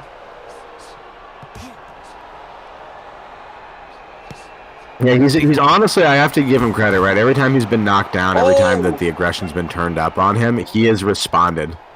Ooh, and going for the clinch there, just trying to survive. Got the ugly face on him. Big combination to start Raleigh that. looking to... Now, here's the thing. I see Raleigh headhunting, and you can see why, right? He's so close to the KO. You're him bad. You're him bad. Woo's giving it. There he is. You saw the legs crumble. And now with only a minute 30 left, Big Woo has to survive and not get knocked down another time, and let alone try to find 3 knockdowns of his own to win this. I think he's just trying to go for survival mode. Jay, what do you think? Yeah, a moral victory seems like the best option, but honestly, Big Woo has nothing to lose, so I wouldn't be upset if he just went in there and started to try and find those shots to potentially put Raleigh down and out. Oh, and he gets it! And there he is. He finds the first one. He has a minute to work. That's plenty of time, I believe. Is that a minute? I can't really tell. Yeah, that is a minute. Now this is interesting. Does Raleigh go for his final TKO and end the night as a star, or does he go play this safe and lock in his win? I definitely Looks think like a little bit of a hybrid. He's definitely going to put on the pressure here, and he's going to look for it. Because he knows that's his only way of winning the fight, because he's down 2-1 on knockdowns in this round. So that's a 10-8. So he needs to go forward, he needs to march him down and land big, and just hope that he doesn't get TKO, because he has nothing to lose. Yeah, you're right. I mean, there's only pride is on the line at this point. Oh. But lose by TKO versus lose by points is a minor difference. Yeah, but at least if you lose by TKO, you go out swinging, Oh, and speaking of going out swinging, he gets the TKO in the last seconds of the fight. Literally hit the mat as the timer went to 0. A last-second TKO after We give him tons of respect there. No shame in losing that fight, I don't think. Truly amazing. No, none whatsoever. A last-second gladiatorial TKO. battle from these two, and honestly, splitting some of the rounds here too. Impressive fight from Big Woo. Oh, absolutely. Yeah, honestly, All right. definitely. See, Super, you back in here? Yay, man. We got a 10-8, 10-9, 10-7, not a 10-8 on that last round. It's very interesting here in this game. Looking at the chat here, Chris Never Miss would love to see you throw hands in a virtual reality boxing game.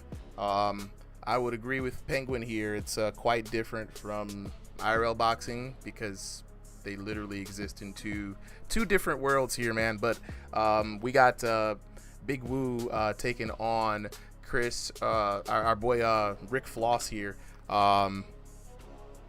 You know what I'm saying? Yeah, sure, man. If you think so. Like I said, hop up on in here, man. We will match you up with somebody. We get a lot of folks like you who come in here and talk the same kind of stuff. And, you know, there's also a lot of IRL boxers who come in here after a couple of matches. They're like, this isn't like real boxing. And I'm like, yeah, bro, it's a VR boxing game. Of course, it's not real boxing. But how it works here is very simple, bro. I'll let you put you on game.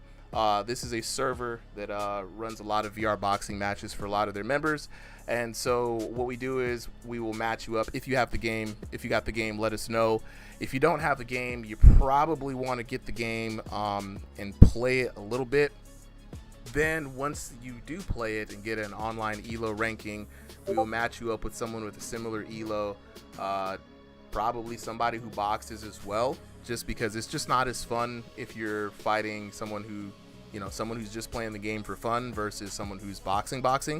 And so, yeah, 100%, you know what I'm saying? Mason says, just got that VR in 3S, and VR fighting is so much fun. All the support. Appreciate you, man. It's a fun little video game to play for all kinds of folks. So definitely, like we were saying there, Chris, well, if you box IRL, we'll match you up with someone who also boxes. And then it's just a lot more fun and dynamic that way, because you kind of are basically playing the mental game of boxing through a VR peripheral. You know what I'm saying? Oh, yeah, man. If you got the game, what's your ELO in the game, bro? What's your ELO in the game? We'll put you up with somebody who's a good ELO for you. With that being said, though, we're going to go ahead and take a look at the scorecards here. We got 2 knockdowns to 1 for Raleigh Whited, 1 apiece, and then Raleigh with the TKO there at the end.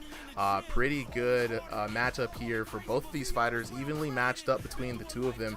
Looking at the damage, 1849 to 1621, 1816 to 1521, and then 1971 to 2191 for a grand total of 5,636 to 5,339. Very interesting, though, that Big Woo did the more damage, but again, it's all about how the body effort system in this game calculates damage. As you can see, young Raleigh Whited here, the way that he kind of throws punches, he's throwing off that extra body damage, and he's throwing that extra bonus damage way towards his boxer than you normally would, which is kind of like you guys were saying, he fights a lot like Ovoid, you know, with those big hooks. So we're gonna take a moment to let both of these boxers kind of go unmute so we can find out what was really going on behind the headset. You know what I'm saying? Let's see, Harrison. Yeah, if you're in the Discord and people want to get bouts with you, just DM them and just meet up for a match, man. We got a lot of open public rooms you guys can meet up in.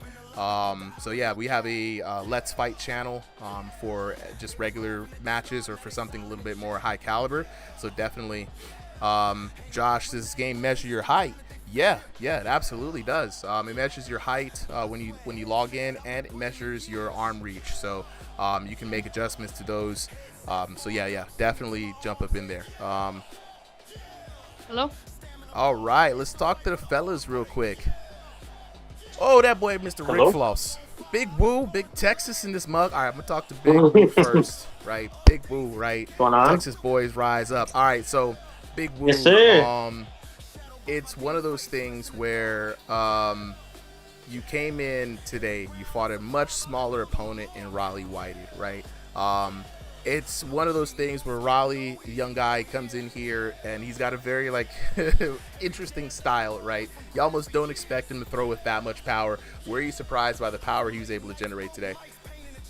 Yeah, man, I'm really surprised. You know, when I first came in, I saw his 5'3", I was like, man, it's a little ass kid. I'm gonna win easily. And then, you know, underestimated him. You know, and he came in with the big hooks, and he was on pace with me. You know, I couldn't keep up with him. He kept pushing me back. He had me exhausted. I mean, he had me sweating, really. I ain't gonna lie to him.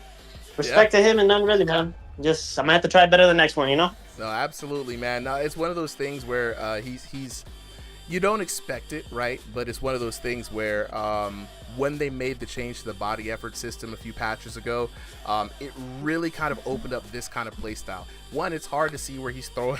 You're tall, you're standing straight up. He's throwing from underneath you and around up, right? It's kind of like a half uppercut, half hook, right? So it's coming at you from these weird angles.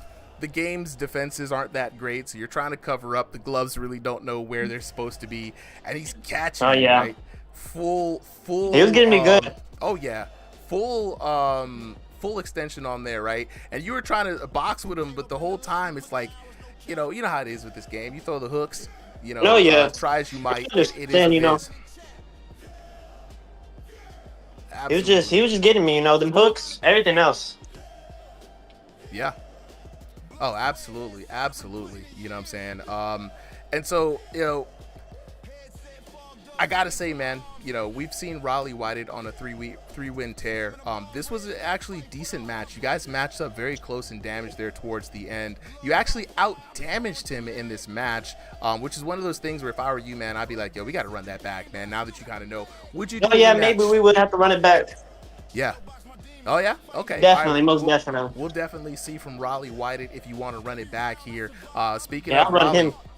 Let's go to talk to Raleigh, Mr. Rick Floss. Rick Floss, where you at, bro? What's up? Look, man, you are on a winning streak right now. You got the new name, Rick Floss, putting it to good use today. How you feeling after that fight? I feel good. I was really wanting to get this TKO because I didn't want to be the Bilal Muhammad, a decision merchant of the RSVR. But I felt really good. Came for a win to close out the year and came to RSVR, got a win to open the year. So everything's been going well. Man, it's been going very good for you, man. You were taking on a taller fighter today. When you saw you had a taller fighter in Big Woo, man, what was the thoughts that was running through your mind? I thought I've fought a lot of other taller fighters in the past, so I thought he was definitely going to hit harder. But yeah, he did hit really hard. He catching me, rocking me, knocking me down, but all respect to him. But I still took that win. So, look, man, congratulations on it. We got a new patch coming up for the game here in a little bit. They're going to be bringing back counter shots, right? So, in your matches, you got the brawler style down. Are you worried about the new counter hit shot system coming up? Being able to shoot inside those hooks and knocking you down before you can do some big damage. No, not really. He was throwing good counters and he was landing just as well. But I feel like I'll do all right with that, with the counter systems. All right. Look, well, we're looking forward to seeing more from you, young man. You know what I'm saying? I love the new name. I love how you put in Rick Floss. I was like, he's got the name. We did it. We got another one, fellas. Yeah. Oh, man. Blake, hold on. I want one more thing. Yeah. One more thing. Go ahead. One more thing. Go ahead. Give me Charlie. He knocked out my boy Dax. I'm gonna show his ass what's up. Give me Charlie, bro. Yeah, Dax didn't mention that he was trying to go for the knockdown because he's gonna make it look. All right, next card, when you sign up, just go ahead and request Charlie. It'll improve your chances of getting matched up with him. We will definitely try to make it happen. You know what I'm saying? But yeah, definitely request him for the next time when you sign up.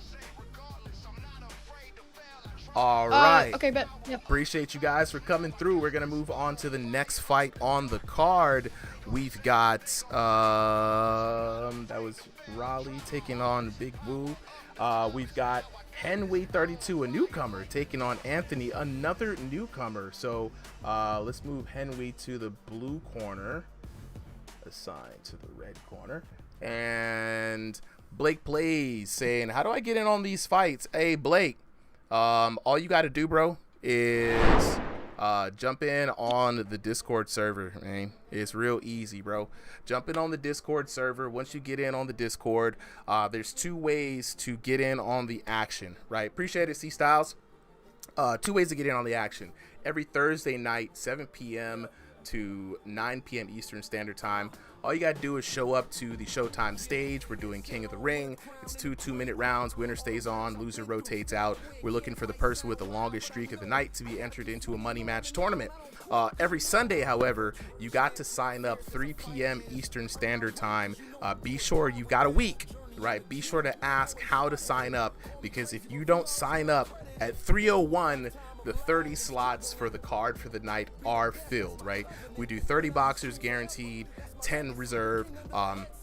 We move on to about 15 or 16 fights for the night, and that's how it is every Sunday. So Blake plays, definitely DM me, your boy Super M, and then I'll be able to get you in on the action. But with that being said, though, we're gonna go into the next fight. Solly, Jay, all right, actually, Jay, yeah, Solly and Jay, if you guys could take this next one. I'm still trying to figure out why the replay system keeps hitching on things, so I'm gonna have to take a backseat on this one. Yeah, definitely. All right. I'm going to go ahead and move on to the tail of the tape. And yeah, see, for some reason, the tail of the tape even is, hold on for a second here. Again, we got some tech gremlins popping in left and right. I see what's going on. They'll never leave us alone. They'll never leave us alone. All right, we got it up now. All right, let's go on to the tail of the tape. All right, coming up next, we got... the tail of the tape. In the blue corner, we got Henry 32 taking on Anthony in the red corner. Henry in the purple trunks, Anthony in the black trunks. Both fighters fighting by way of room scale play space. Henry fighting out of NA East. Anthony staying mysterious, trying to fight out of that other region. All right, doesn't want to give up the geolocation. We hope that this is a good match due to ping. Henry coming in at 5'7" tall. Anthony 5'8". Both boxers fighting in that 1501 to 2000 elo range. So we got a few young bloods in here. They're new to the game, so let's see how they approach this next three-minute round. We got the commentators Solly and Jay Baca up on the screen. Fellas, take it away. Thank you, Super. All right, Jay, any early predictions? This is two newbies. I have never seen them fight. I don't know if you have any insight into them, but I like these kind of totally random bets. You know, I've seen Anthony before. He's good. You know, definitely not a no slouch. You know, he goes out there. He boxes like a normal boxer. You know, but I've never seen Henry, so you know I gotta take Anthony just because you know I've never seen the other guys. So of course I'm gonna take the guy I've actually seen. But you never know. Honestly, you never know what could happen. You got to go with the devil, you know, right? That's what they say. But I'm gonna put my money on Henry. I like the purple. There's something I deeply respect about it, and I think he, you know, I'm looking at his fight so far. He's using round one for what it's meant to be, right? It's the discovery round. You're a new fighter in a new space. This is another new fighter in the new space. You know, are you figuring out what you can figure out, right? Like, are they nervous? Are they, you know, overly aggressive? Are they too passive? Are they a counterpuncher? Right? Like, even just figuring out which side they favor. You know, you're just gathering all this information and figuring out how you're going to use it in round two. Yeah, Anthony looking really sharp here early. Putting on the pressure and landing really well. Rocking Henry a couple times here in this first round. I'd like to see more of this from Anthony, but I want to see what Henry can do to you know, start to adjust to the combinations and the power of Anthony. He's got kind of an interesting long guard, right? Like, he likes to keep the hands out there, which, you know, not as effective in VR as it is in real life, because in VR, or in real life, right, you actually can physically keep them away. In VR, you can just kind of run through those. But it does give him a good idea of the spacing, and so far it's had Henry avoid any of the knockdown shots, but here they are. Bigger shots coming in. Both fighters are starting to find their comfort zone. What is your, you know, what's your opinion right now? Like, what is the strength of each of these fighters? I feel like Henry's strength is definitely those hooks. Whenever he landed those hooks once, it immediately rocked Anthony. It was the first shot he landed. Oh, but Anthony fires back with that left hook. The thing that Anthony needs to do is he needs to focus on both his single shots and his combinations. Both are working. You saw that overhand right earlier in the round, and so that combination not landed there. And that right hook knocks him down. Henry on the canvas late in the first round. A good start for Anthony. I don't know about strengths, but I will say a definite weakness for Henry, right, is because of the way he holds his guard and the way he's fighting. He's leaving some big holes that every now and then Anthony is finding them and just sending terrible strikes there. Yep, a great start for Anthony, and to an end of the first round. Honestly, that has to be a huge confidence booster because now he knows he can drop him. Henry not touching the gloves. For sure. Take a look at some of these highlights from the first round, if we can get them up. It's definitely Anthony with the advantage there. Let's take a look at these highlights. Here's that body shot and Beautiful that uppercut. three-piece combo. Yeah, that was. I like the way that he hit it from both the vertical aspect of it and the horizontal aspect of it. There's just a lot of really good different types of shots coming out from Anthony. Misses now, the what's the knockdown big? right. Yeah, That big leaping right beautiful. hook. And that's the thing. Henry was just a little bit too slow in closing the distance and getting his defense up, and that's where Anthony is making his money. For me, right, the big adjustment round that the adjustment that Henry has to make, right, is just tighten up that defense, right? Move a little bit faster, keep your guard up a little bit closer. Stay in the void a little bit less. For Anthony, right, if it ain't broke, don't fix it. Just maybe change up the style a little bit, right, just so you don't get too predictable, but otherwise you can continue to cruise to the victory. What are your thoughts, Jay? Any major adjustments that you suggest for either of these fighters? Henry has been getting rocked a lot in this fight, so I think he needs to up his defense. That's the major part of this, because he knows the hooks are coming. He just can't seem to defend them. He just can't seem to get out of the way. He can't seem to keep his hands up. This is going to be a challenge for him, and it's just going to get more and more dangerous as the fight goes on, right? Because every shot that is hit has that chance to end up, really racking up damage, or even worse, right, becoming a knockdown shot. So you've got to be, throughout the 9 minutes that you're going to be boxing your opponent, you really want to try to minimize the times that you're vulnerable and exposed, especially against a high volume. Your puncher audio like there, Anthony. Solly, is drifting. It's drifting. Let's see if I can fix it. Fixed it. Worse, better. Yep, sounds better, man. Thank you. Okay.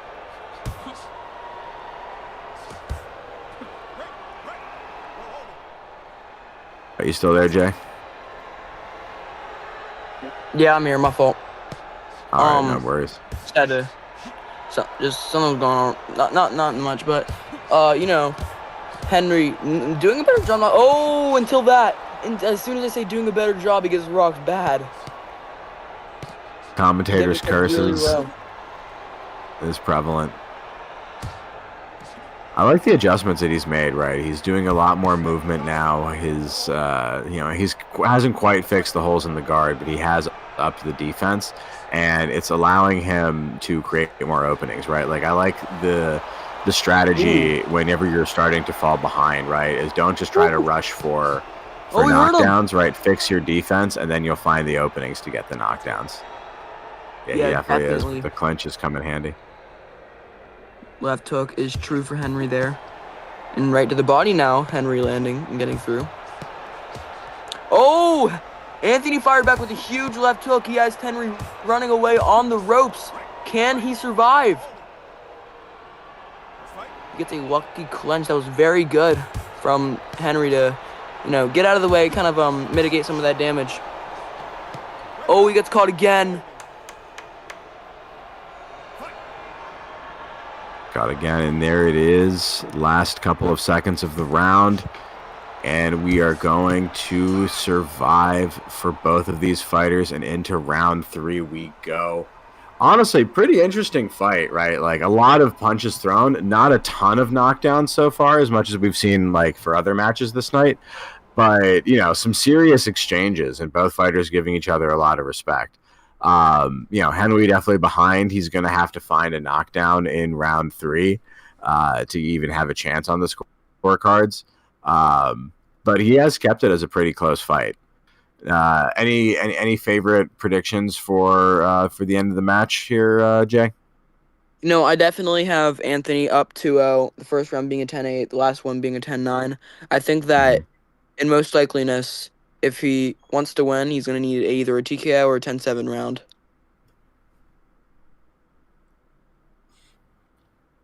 Yeah, it's just gonna have to be. He's gonna have to go big or go home here. But yeah, this is his chance to do it. Right, go on exhibition night. You're one of the last fights of the night. Fight for glory.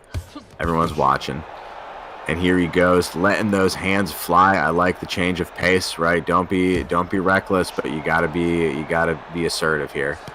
Now, what do you do in these situations, Jay? I know you don't find yourself too often on the back foot this bad, but when you have to close out a match big to have a chance, what's your philosophy? Well, you have to go forward. You can, of course, you don't really have to go forward. Like, you can use your counter and rely on those to get a TKO, but usually you have to be the one on the gas, the one dictating the pace. If you want to get that finish, get that TKO, get a late surge, you have to be on the pressure in most situations. Because and that's how you start it. Oh! Wow, I didn't even notice. I was talking too much. Well, there you go. Look, fortunately, you've got a nice replay to help you out with it. Oh, that is going to be the wrong replay, though. I'm not sure what's going on here. I'm still trying to fix these issues. But as I was saying, Henry really putting in, like just what I said. He really is going forward. He knows he needs to go forward, and he knows he needs to be the one dictating the pace, and he knows he needs to be the one trying to search for a finish, but he gets caught by a huge left hook. Very massive, and now here he is trying his best to reassert himself here. Anthony doing an interesting change of pace, right? He kind of didn't have to do anything. Yeah, big right hand, but now this is Anthony making a bunch of adjustment rounds real quick, and only in 1 minute left to do it. Right, doesn't even really have the pace to have it. Do you think you can see Henry catching another couple of knockdowns? Oh, looks like it. We just got another one technically there. Right. The left right, hook. He gets his return knockdown. Double slip there. What's going on? People got to be careful of their play spaces for sure. The mats are definitely way too wet. They were not cleaned properly. The virtual sweats piling up. The canvas. I'm used to wrestling. Oh! There's a lot going on in this third round. Yeah. Third round, but looks like Anthony's going to survive it out. Oh!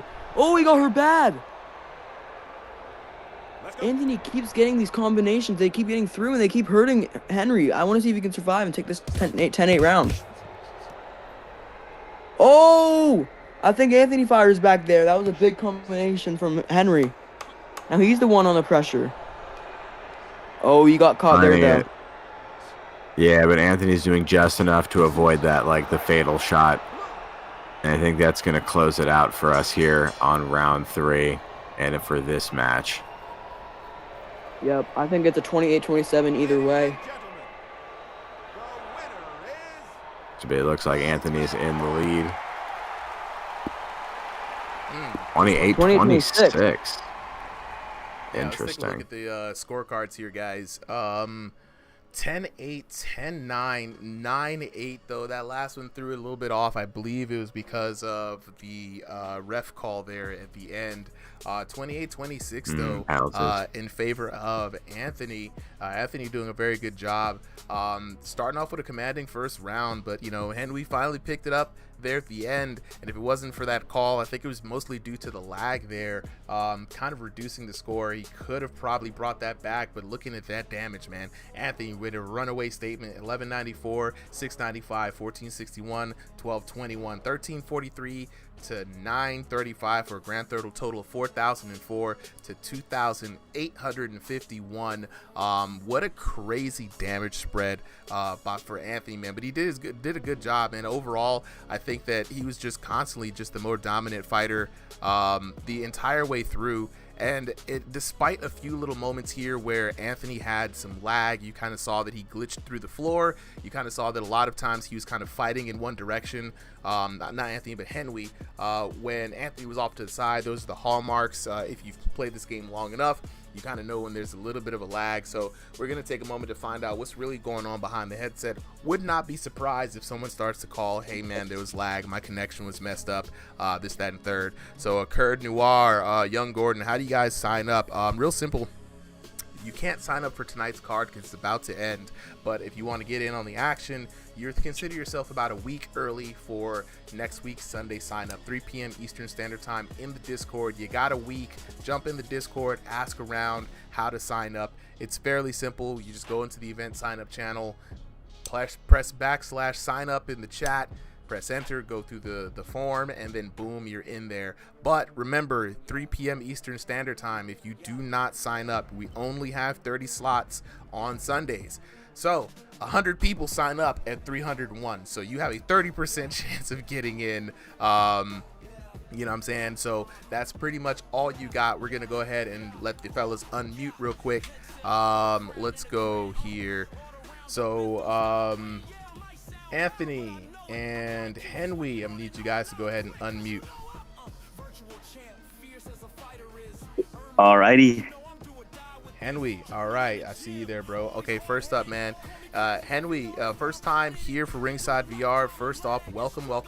Glad you can make it through all the noise, man. You signed up.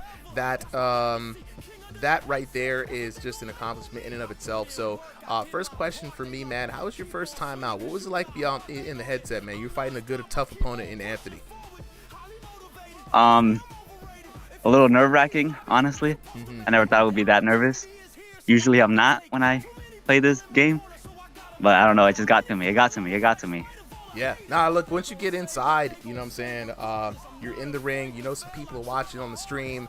It changes things up. The dynamic just kind of changes a whole bunch. Now, I saw a few hallmark things in here that I'm just kind of curious on. Was there a little bit of a lag disturbance in that match? There was times where like I dazed them and like he would like teleport to the left, like more farther away from me. But I mean, it's okay. It's fine. Yeah, a little bit of desync there. We just saw a couple of times you guys fell through the floor a little bit. Was there a bit of a slip in that match? Did you fall through the actual floor is what I'm trying to say. For, I play room scale, and the only way I can do that is outside of my porch. Okay. And I forgot to remove a mat, and I stepped on the mat halfway, and I slipped. Yeah, it looked like it. You know, when somebody looks like they took an actual knockdown, because we know there's a pre-canned animation in this game, I'm like, that was a little too real for VR TV, so I'm gonna assume that he actually fell. Both of y'all actually fell, to be honest. Yeah, I saw him take like a knee or something. I'm like, okay, he fell. Yeah. And then I fell right in there. Well, look, man. I'm glad that you had a good time, man. The first time is always the most nervous. Just know the exhibitions they're kind of a chill space to have matches, right? Not necessarily too try-hard, about as try-hard as you want to be honest, but these are just exhibition matches, a way to kind of filter out people to prove themselves through, you know what I'm saying, just getting in there, getting their feet wet, making the way up to different stages. You know what I'm saying? So glad to have you here. Hopefully you got the nerves out, you know what I'm saying? And yeah, we'll hope to see you back here next week, potentially. Yes, hopefully. Also, awesome. By the way, I think I won that second round, in my opinion. Oh, yeah? I don't know. But hey, it is what it is. Look, man. It's okay. We always say this. Look, and you're free to express how if you felt like you won the round, you felt like something was BS, don't feel afraid to say it, right? It's one of those things where, this game is not exactly one-to-one science, right? So sometimes you might feel like, I hit that guy a bunch of times, what the hell? And then you look at the damage in round number 2, about a 200-point spread difference. So, it is what it is, right? It's good. Yeah, man. So thank you for showing up, bro. And let's go ahead and move on to our next fighter, man. The winner for the night, Anthony. Anthony, where you at, bro? Yo, can you hear me? Yo, I can hear you.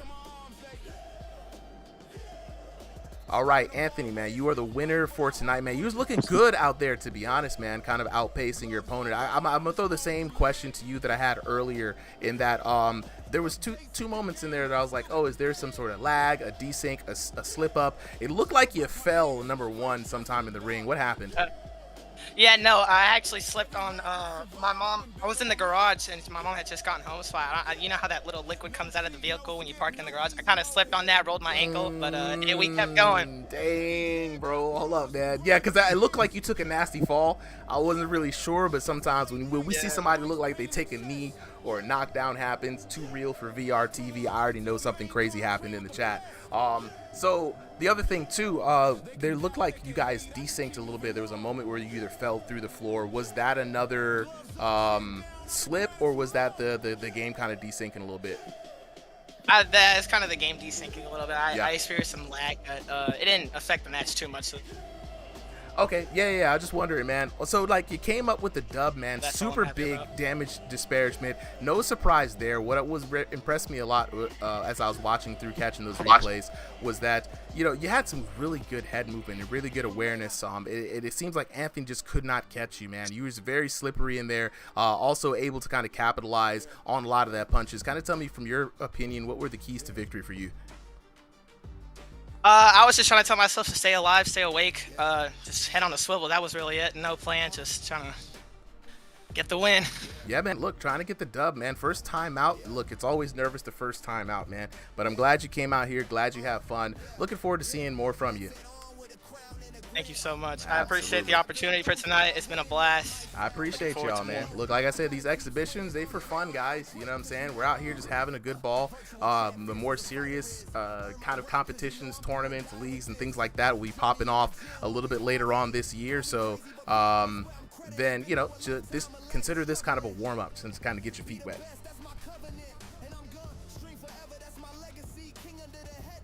All right, let's go on ahead and move to the next fight. Let's get these next fighters down. We've got the next two fighters up are going to be, roll call please.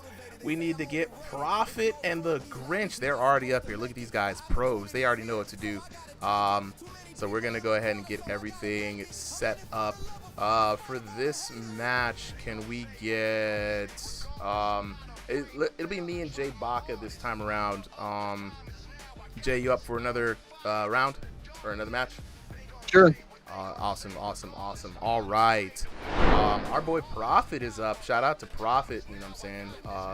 The tech guru around here. Always nice to see him when he has the chance to show up. At least somebody on the team has a chance to show up. You know, we be locked down over here. He's taking on a newcomer in the Grinch, Mr. Grinch. He's a mean one, Mr. Grinch. It's after Christmas, so his heart is huge right now, so that should be a big target. Super huge heart. You know, he's probably got the stamina for gods. You know what I'm saying? Let's see. Let's make sure they are in the right corners here. Grinch should be in the red corner. All right, Jay, we're going to put you through some more commentary phases here.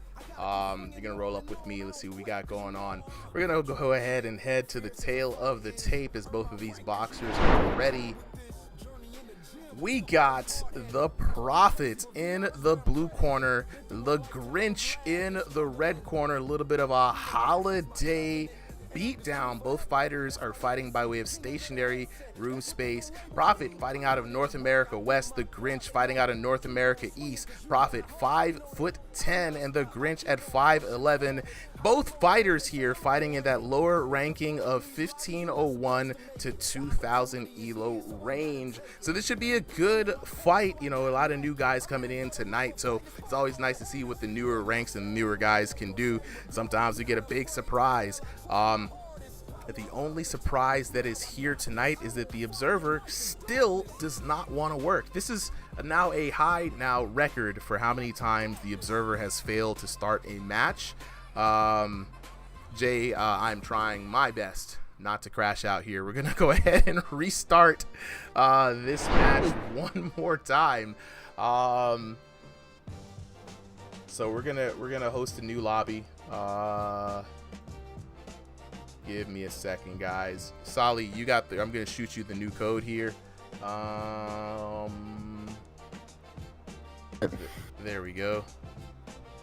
All right, you got the new code, Solly, for the 3rd time of the night. This is now a record, I believe.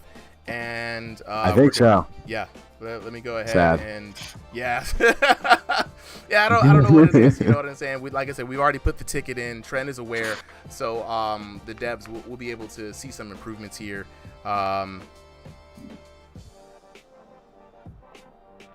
Let's see. All right, fellas, whenever you get ready to jump into that match, we'll be get ready to start. And there we go. Mr. Grinch back at it once again. Prophet is back. Thank you guys for rejoining. Let's go to the back. Go back and put these boxers in their proper places here. Okay, let's start this over one more again. Prophet, whenever you're ready, go ahead and ready up. And we're just going to go ahead and jump right into this next match. We've already done the tail of the tape. I'll fix it in post. Even though I hate to do so, it's just so many things that have to be changed. And interestingly enough, we're probably going to have to stall for a little time because for the 4th time, we are still stuck in waiting on deployment hell. So this is a good time for me to chop it up with you guys here in the chat. Sorry, I know I've been kind of ignoring you guys for a little bit. Leslie R looking for the support for Anthony there. We've been having a lot of tech gremlins tonight, whether it's the Observer on pause like it's been right now, or having a lot of issues with both audio and the replay system. You know how it is around here. We keep going till we get it right, you know what I'm saying? So we're gonna give the Observer mode just a chance to kind of fizzle itself out. Astrid, the Yeen with the follow, appreciate it, Astrid. Glad you could join in. 3-Pete Alonzo says, are you still able to join? 3-Pete Alonzo, yes, you are able to join, but not for tonight's card. We're actually coming to a close for this card, but I will give you the info on how you can get in on the action. You know what I'm saying? Carson Adams says rail a line. Wow, bro, it's not that kind of stream. Chill out, bro.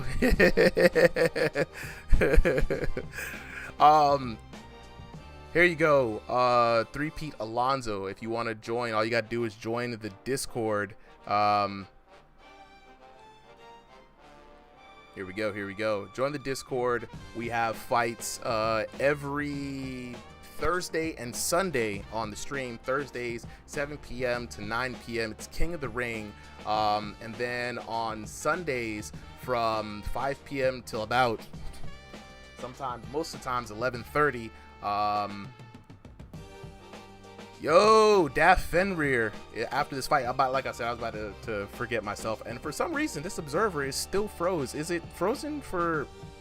Let's see. I'll have to message Prophet. Prophet, if you can hear me, bro, I know you're here. Can you unmute and let me know what's going on? You or Mr. Grinch, is it frozen for you guys? I'm sitting at the training dummy right now. That's so weird because we tried to start the match and it's just stuck on waiting for deployment. Yeah, when I go to the multiplayer deal, that's where it's at for mine too. He says it's stuck for you too. Okay, so we are going to try to start this over again. This time we're going to super delete it, right? So go ahead and end task for there. And for the 4th time in one night, I'm making note of this just because I'm probably putting another ticket here. For the 4th time in one night, the multiplayer has failed to initialize a match.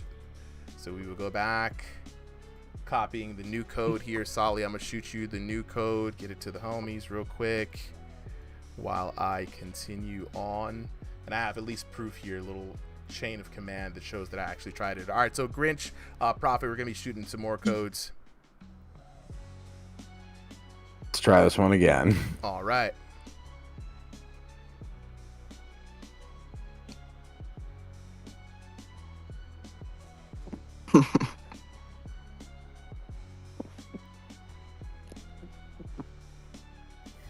Gremlins made resolutions to really stop Not us bad. this year. 483 says, y'all have spectator issues as well. We had a bunch on TCL. Okay, so it's not just me. Oh my God. I thought I was going it can't be because crazy. I've been trying. Yo, not bad. I have been trying the entire night not to like just like crash out because I'm like, I've already made a ticket. You know what I'm saying? I've already been very candid about some issues with the Observer. It is a beta product. It's not even fully cooked yet, so it's there. You know what I'm saying? So it is what it is. But we're gonna try this one more again. This is the 4th time now we've tried, so I'm just glad that it wasn't just me. Just really glad. Now I feel better. I'm cool now. I'm cool. I'm calm. You know what I'm saying? Just let it out. Sometimes you need some emotional release. Yeah. Oh, absolutely.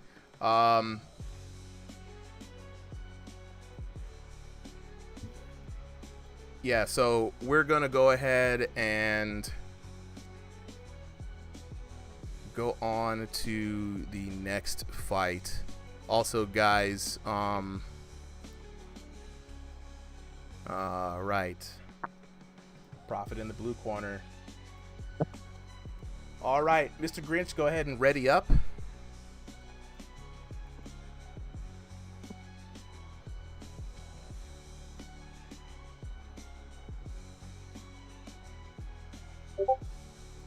And Mr. Grinch is ready. We're going to go ahead and try this one more time, waiting for deployment. And what's crazy is this might be just the end of the Observer. Because, so not bad. When you guys were having issues with the Observer, what did you do to fix it, per se? Right? Astrid, what's good? Big chillin' out here. You know what I'm saying? Just trying to finish up this fight card. Oh, guys.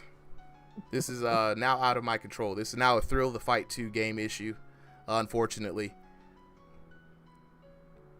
Alarm crashed. No, I mean it's stuck in waiting for deploy. I've Control Alt deleted it. I've quit it. I've started over new lobbies. For some reason, it's not connecting to a new lobby. And the spectator issues were confirmed by Not Bad 4853, and the Clean League was also having the same kind of issues with theirs. So. Trying to see right now, we are kind of on pause, unfortunately, until this gets resolved, and I can't restart my computer because that'd mean the end of the stream.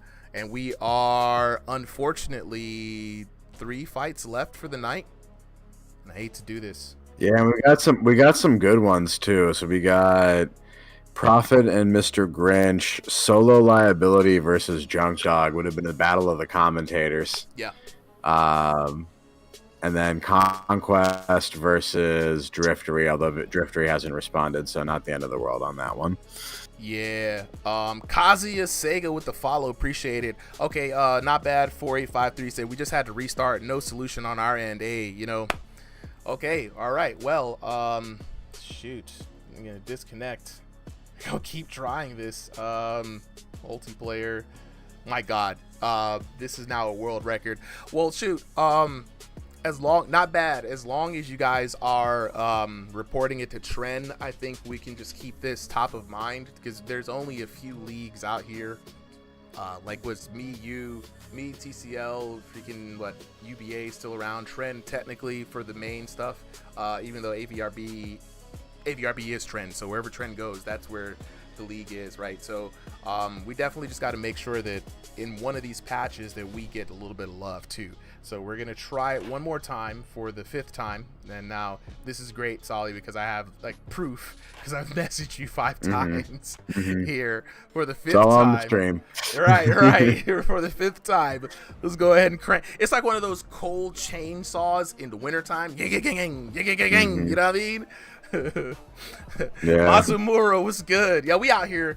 We supposed to be watching some VR boxing action, Mazumura. And then right now we are just the Observer that allows the stream to watch the games has completely frozen. We just got confirmation from one of the other VR boxing leagues that it wasn't working for them either. So this seems to be a system-wide problem. We're gonna try to get Mr. Grinch and the Prophet in here for the 5th time. And let's see. try this again. Make sure I got everything right. I'd hate to have to find a match that actually starts. All right, we're starting it again. Fingers crossed. 3, 2, 1, go. Yeah, we're in there, guys. We're in there. Ah, we're back. We're so back. Okay.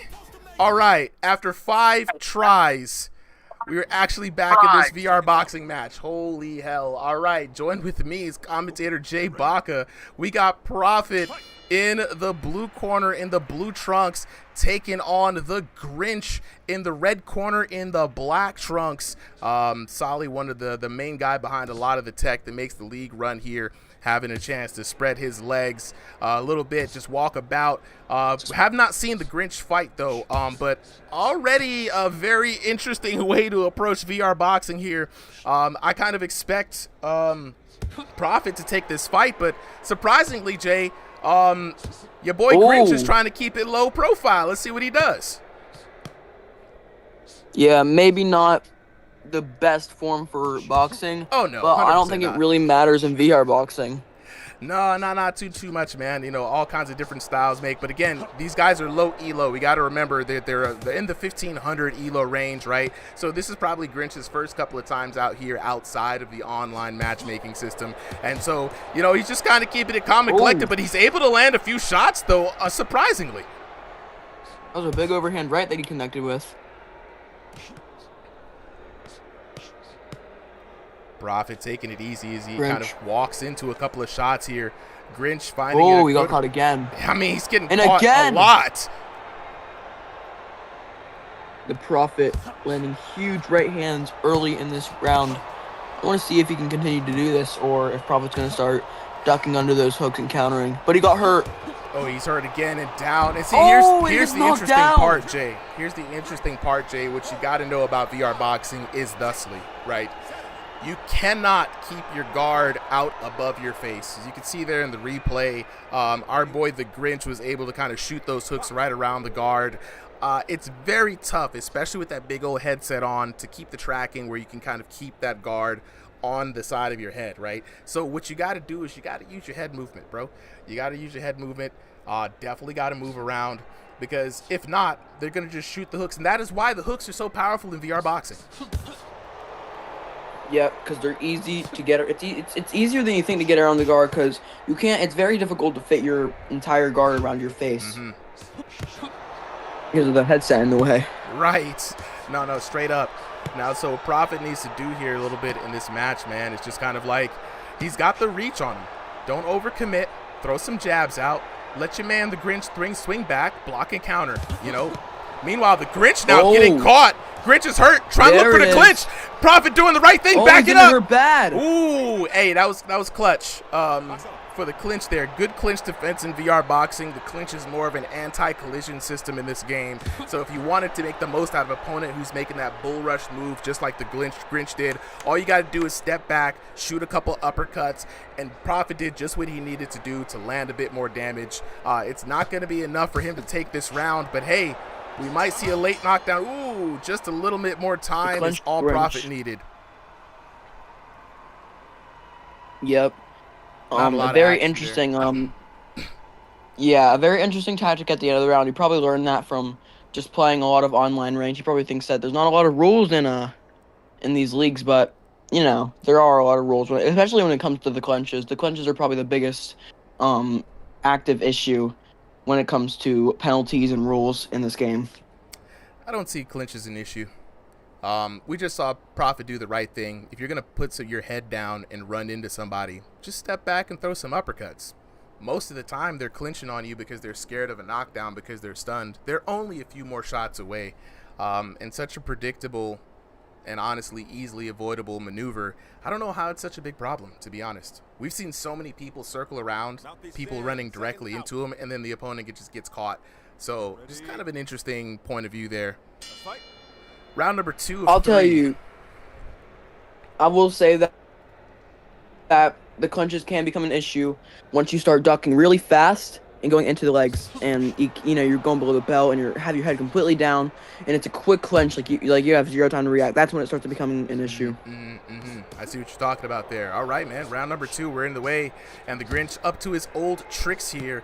Past the holiday season, still throwing those hooks, and here we go. Prophet now learning from his opponent, starting to throw some hooks of his own, and we have a good old-fashioned VR battle hook spam war.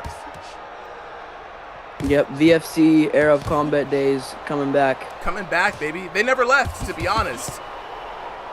Yep, there's always been those fighters that have, there's always been the fighters in here that always hook spam. There's always been hook spams in every single game that we've streamed and that we've promoted, or even just every game that we've played. There's always been hook spammers. Yep. And I think that's always going to be something that's going to be not really an issue, but just a fun stereotypical part of the game.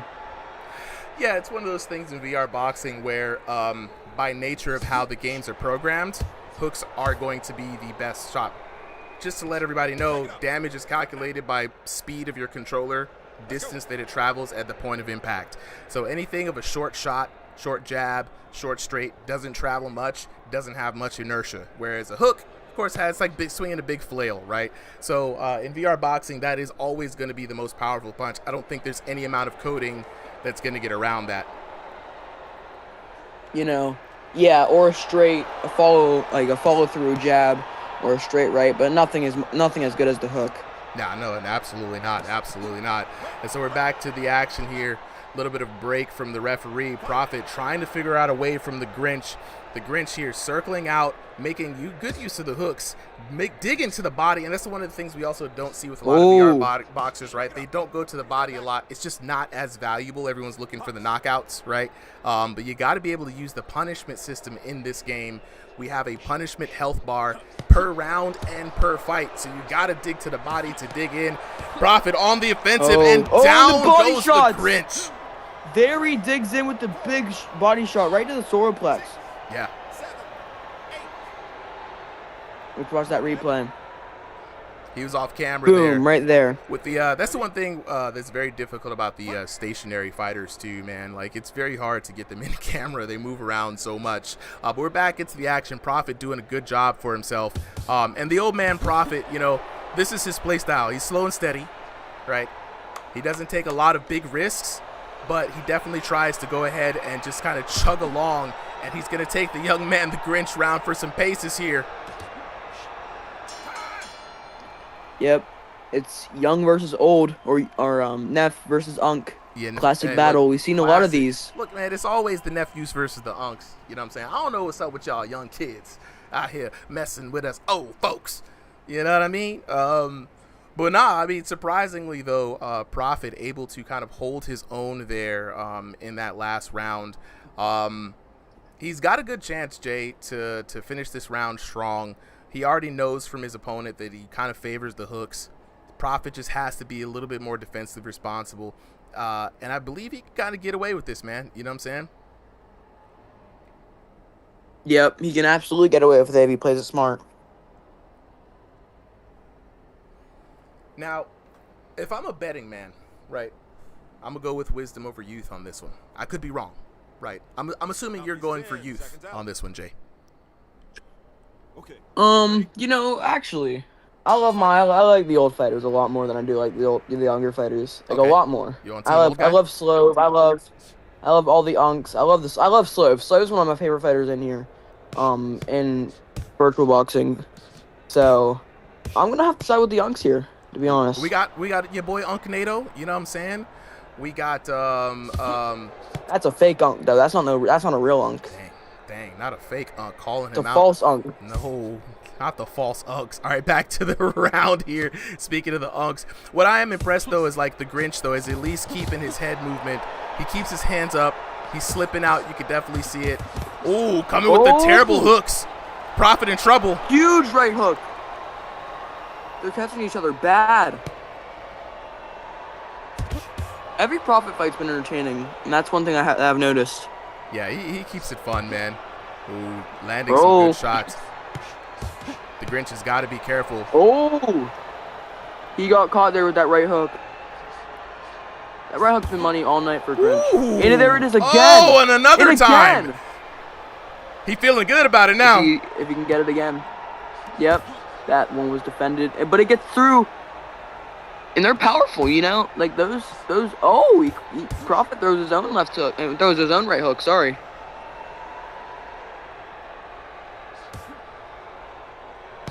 Tries for that. And just clubbing along, both of these boxers, really just trying to land the most blunt force instrument punches as possible. Oh, there we go. That one opened him up. Oh.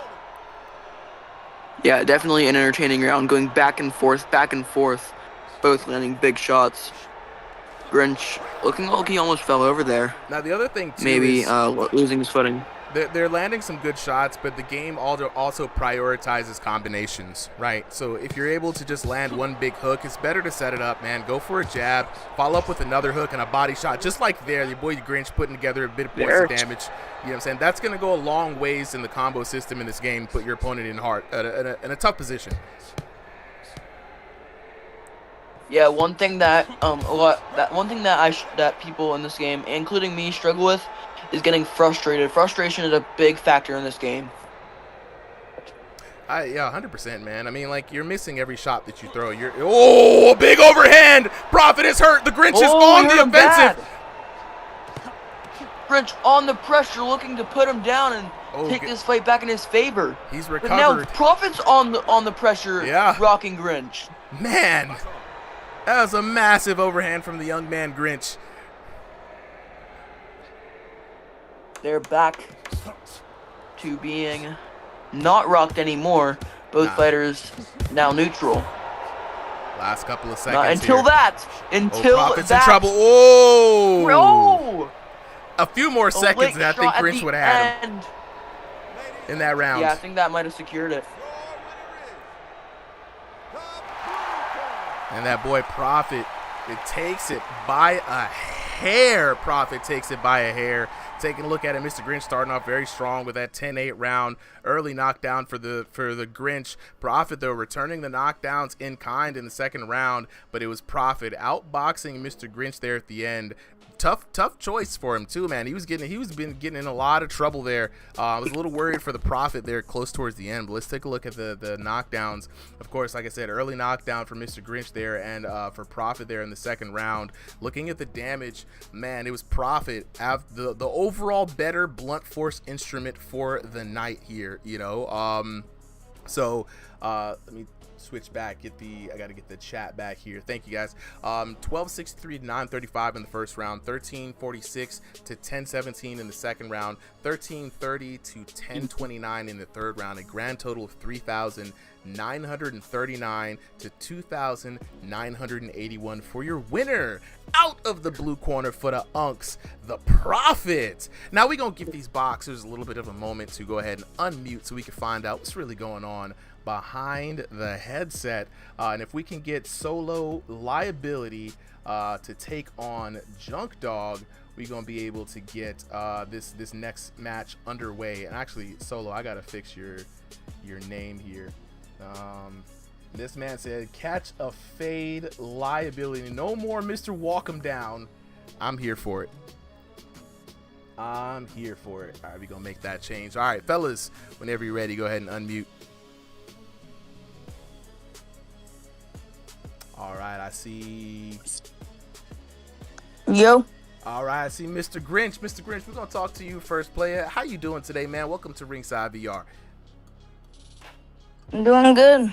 Absolutely, man. Look, this is your debut fight here today, unless you're coming in under a different name that this is the first time I'm seeing the Grinch, man. How was your first time here in the virtual squared circle?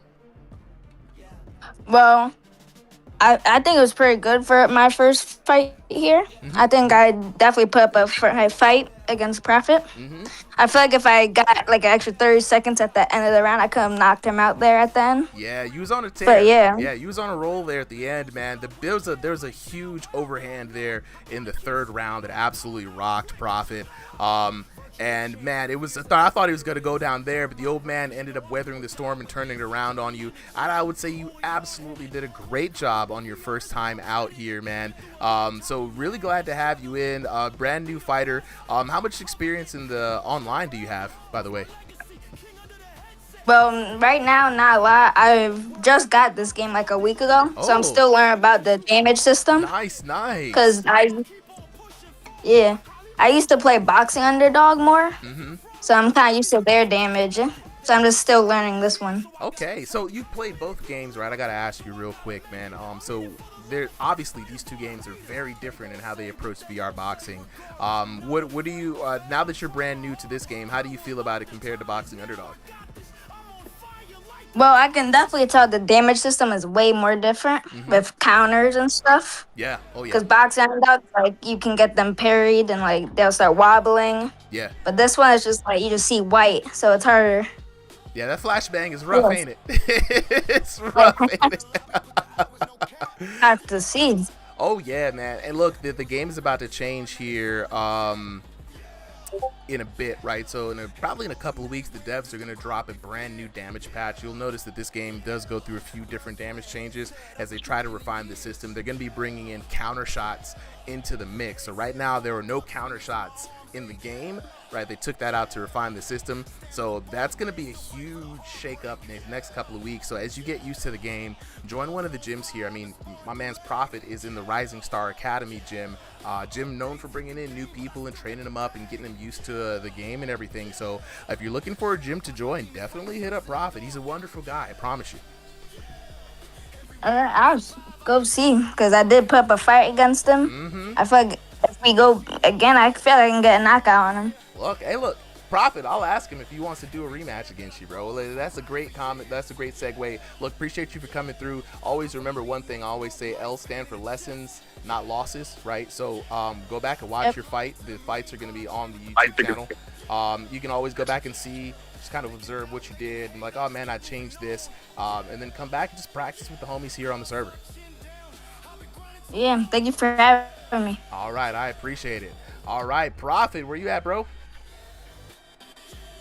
Ringside, let's go. Yo, what's going on? All right, man. Look, you fought a youngin' today for the Unks, right? Came out for the dub. Yeah, I know you got to feel good about that. Yeah, not too bad, man. I mean, he puts up a good fight. Yeah, it was just like damage-wise, like I was getting in there, like just the combinations and stuff like that. He had those really wide hooks. When he land them, they freaking hit. They hit hard. So he's got that. So keeps playing it some more, figure it out a little more. But I mean, I had to learn the hard way too, right? Those long, wide hooks and stuff like that. Like that shit just leaves your body wide open. And oh yeah, you already know how it is, man. This is one of those situations where again, boxing underdog, new guy coming in from boxing underdog, right? You kind of see the boxing underdog way to play. It is definitely one of those big hook games. But this time around, man, he had to hit you with that massive overhand in the third round, bro. It came down like a sledgehammer. And we've seen this bro, kind he of definitely could have had me there at the end. It was close, man. How close to death were you? He probably wants to know. I wasn't quite like super dark yet. So, I mean, I still had a little bit to hold on. I literally at the end, I just like, all right, we'll just wait for the timer. Like, oh, yeah. Oh, 100%. I mean, you look a couple of seconds more in there. It would have definitely been a different kind of environment for sure. So, man, you made it through. Like any dub for the Unks is a dub for the rest of us. You know what I'm saying? So, let's go. Hey, but yeah, for his rematch, I'm down, bro. I'm down for whatever. We're in this to have fun and everything, you know. Would it be great for the Unks to get up in there in the ranked ladder? Absolutely. But at the same time, I'm here to box and have fun and be out here and make sure everybody else is having fun. No, absolutely, man. You look, like I said, you're probably the only person on the squad who can actually get in there and get some matches in. So glad to see you when you can. Good stretch your legs a little bit in the ring. Appreciate you for always coming. Hey, we're through. gonna get you and Solly up in there. We're probably gonna do an Unk battle one day. Once you know what, honestly, once the IRL system is like completely automated, then I can be like, all right, I'll jump in the garage. You know what I'm saying? We'll resume the Super Unk battles. Solly, I don't know if you're still here. Where are you? There you are. Yeah, you are. Solly, I'm still here. Yeah, we gotta resume the Super Unk battles. Once that gotta be on like a super card though. That gotta be on like a super card y'all make. Like that got to be the main event. Main event? Nah, Let's go. I'm gonna die in like 2 Yeah, rounds. yeah. Solly beats me all the time anyway. It doesn't matter. Look. We're gonna bring. I think the last one you got the dub. Nah, don't worry about it. I lose every match. Don't worry about it. The only thing I win at is running a show. That's it. I'm super happy with that. I'm super happy with that. I'm super glad with that. But hey, if the community wants to see the old man fight, once we get this system, we're close though, because we got the 6-rounder dropping this week with Tesco and Clint Steele. So feeling pretty good about that one. And we got Prophet and Observer key. So he should be able to run the Observer at least for a little bit. So we'll get him trained up on that. So yeah, so let's go ahead and get on to the next fight. So we've got Solo Liability taking on Junk Dog in the battle of the commentators. I am excited about this. Let me go ahead and get this set up. Actually, Solly, jump up on here because we gotta. I need you to commentate this one with me. And you know it. Yeah, let's hop up in here real quick. And let me get the fellas situated real quick. Yeah, I need you to break anyway. I'll be back for the next one. All right, then, bro. I will catch you back here in a bit. Go cheer for the Steelers. They need you. Right. It's rough out here, bro. I'm telling you, it sucks. I hate this season. I hate that happening like this, bro. Like, what is going on? Spoken like a true football fan right there. All right, let's go ahead and get to the tail of the tape. All right, we got the tail of the tape in the battle of the commentators. Solo Catch a Fade Liability taking on Junk Dog in this upcoming match. Solo Liability in the black and white trunks in the blue corner, Junk Dog in the red corner in the gray trunks. Solo Liability fighting with that room scale against Junk Dog in stationary. This is about to be interesting. That room scale is going to be the defining factor. If it's a big room scale, we're going to have no complaints. But, you know, if we're fighting in a telephone booth, it's going to be rough. You know, Junk Dog and got the squad in the chat already. I already see them. Both fighters fighting by way of North America East. Solo Liability, the big man, fighting at 6'2" tall. Junk Dog with a bit of a height disadvantage, but hey, don't let that fool you, coming in at 5'6" tall. Both boxers fighting in that 1501 to 2000 ELO range. This card has been full of a lot of newcomers today, so it's really good to see kind of what these new guys can do. But these guys aren't new. They not new to this. They true to this. Don't let that ELO fool you. Joined with me with my co-commentator Solly. We about to get the battle of the commentators commentating the commentators as they fight. This is gonna be great. No, this is going to be excellent. And I love both of these guys, both as fighters and as commentators. Any early favorites going into round one? I feel like I gotta go. I can't even do it because I know I gotta go with my boy Solo. Now there's a little bit of a behind the scenes. One, there's the Solo Solly link up, but also we play some Star Vault together. So this is we just tried to join up on the team for a little event there. Okay. A little bit of lore. You gotta support the team captain. I do see it. it. Solo Liability. I see no it. shade, Junk Dog. You're awesome too. Look, Junk Dog's awesome. You know, I've been a fan of Junk Dog's style. The last 2 times he's come in on the cards, very fun to see. We already know the big man Solo Liability. He's got a good pace to him. Oh, the head movement there, and Junk Dog starts to go to work. Yeah, he's in a big height mismatch. This is going to be a challenge for him, but he is not intimidated in the least by it. Not at all. And I will say, as far as other big man fighters, right? Solo Liability is definitely one of the more cautious ones. He reminds me a little bit of like a Tyson Fury, right? Where he's still a smart, clever boxer. He's got some tricks up his sleeve, and he's going to use that size and that range to his advantage. I think that Solo Liability is going to have his work cut out for him today, right? Junk Dog is the faster fighter, and even though not classically trained, he does like to study a lot of boxing. You can see already his head movement is peak right now, getting low but staying on target, allowing him to land some counter hits here. And now Solo Liability not able to drop the levels. He's going to be punching down the whole time, and it's going to make him harder to be able to hit the head of a fast-moving target like Junk Dog. Yeah, it's going to be a serious issue. This has been one of the things, and like it's funny that we've gotten through most of the night without it being a major factor, right? But the David and Goliath battle, it favors that shorter fighter in general, right? Like as long the reach seems like an advantage, but realistically, because there's no weight behind those punches, you can once you close that distance and you can stick in there. All the advantage goes to the smaller fighter.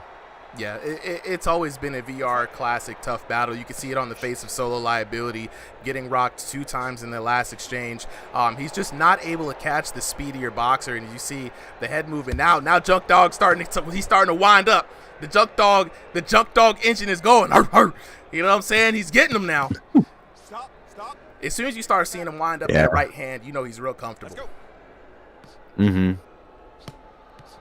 And I want to ask him too what his like fighting philosophy is, because there is the Megalobox Junk Dog, but then there's just it's just a name, it's just a good vibe, and I like his style, right? It fits it. He feels like he's got like this aggressive, like bite to him. Yeah, I mean He's gonna stand his ground. Last time I talked to Junk Dog, I mean the first time out, I was just like, hey man, how long have you been fighting? And he said, I don't really fight. What I do is he just studies boxing a lot. And he's been in a different kind of boxing game for VR chat specifically. But you can see right here, right now, just kind of weaving in and out of the offense coming down from the big man Solo Liability.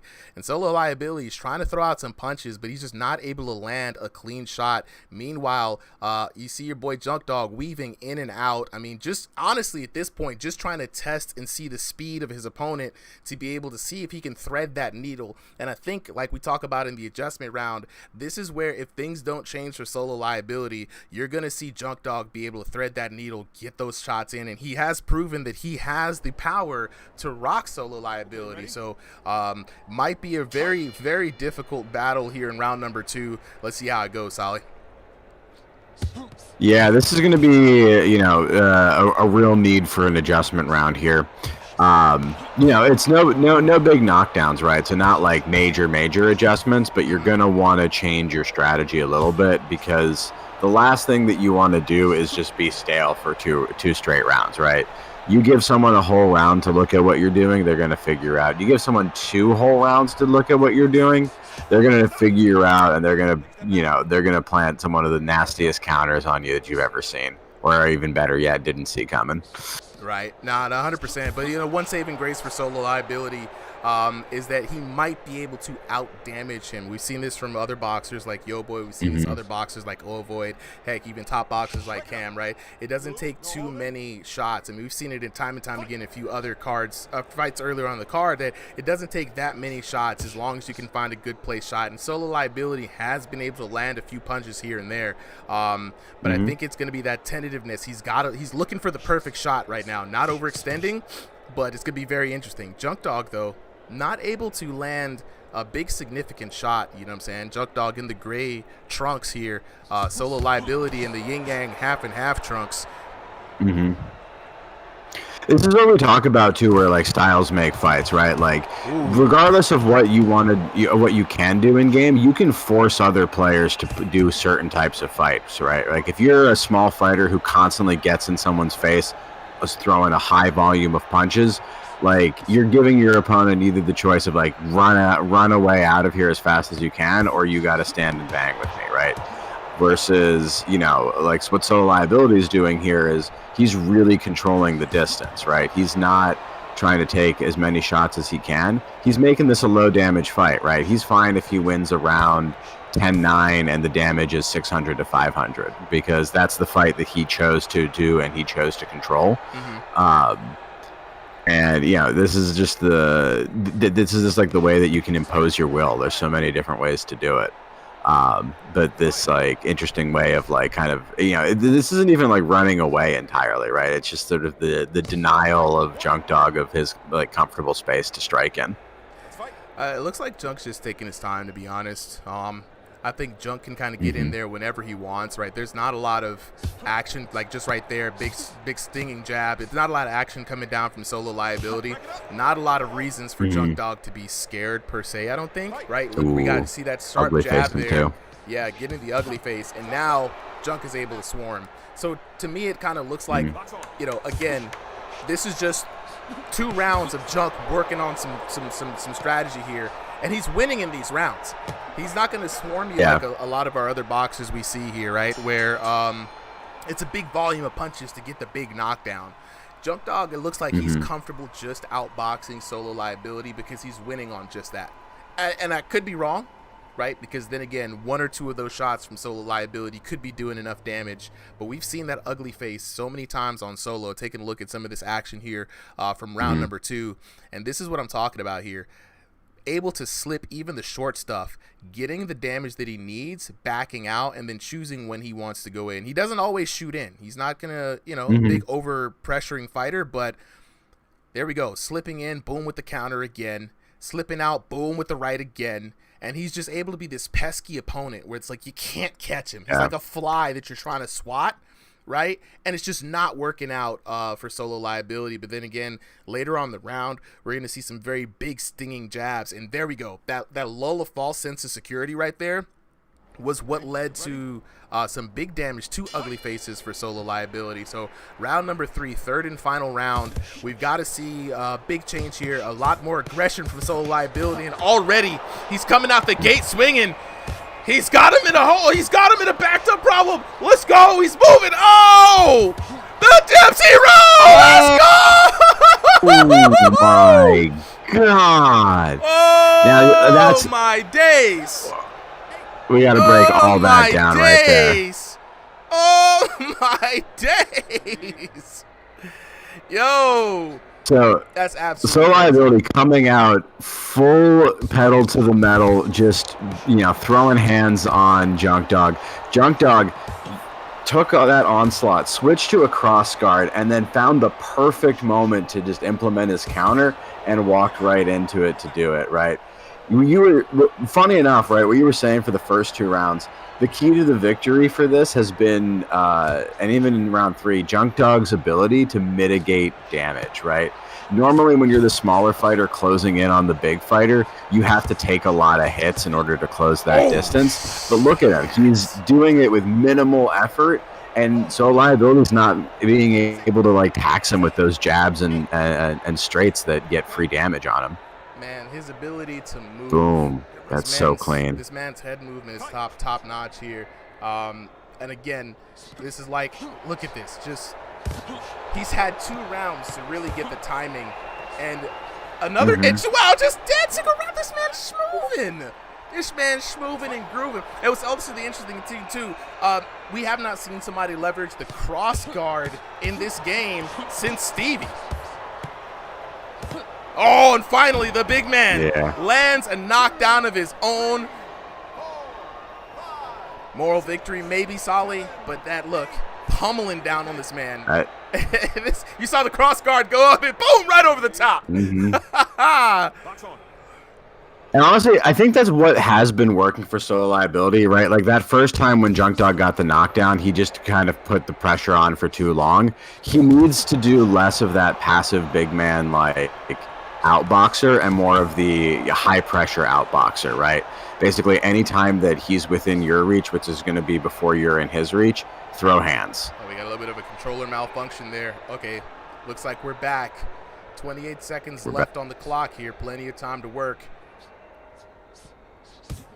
And honestly, this fight has been close enough that another knockdown from either of these fighters could be enough to do that 10-8 and at least force a draw. And I got Junk Dog up on the first 2 rounds. Not gonna lie, it's gonna be very interesting. Yeah, that's what I'm saying. If Solo catches a knockdown, I think he can get the 10-8. And so it'd be a draw. But now I think it's gonna be. I think we're gonna look at 3 10-9s. Man. amazing fight. That was one hell of a way to end the second to last fight of the night. Oh my god, I was totally off. 30 to 25. Bro, look, that boy Junk Dog was cooking. Sab Trader says W fight in the chat. Yeah, no, Astrid the Yeen said, listen, Astrid was, look, you know what I'm saying? It was out here, look.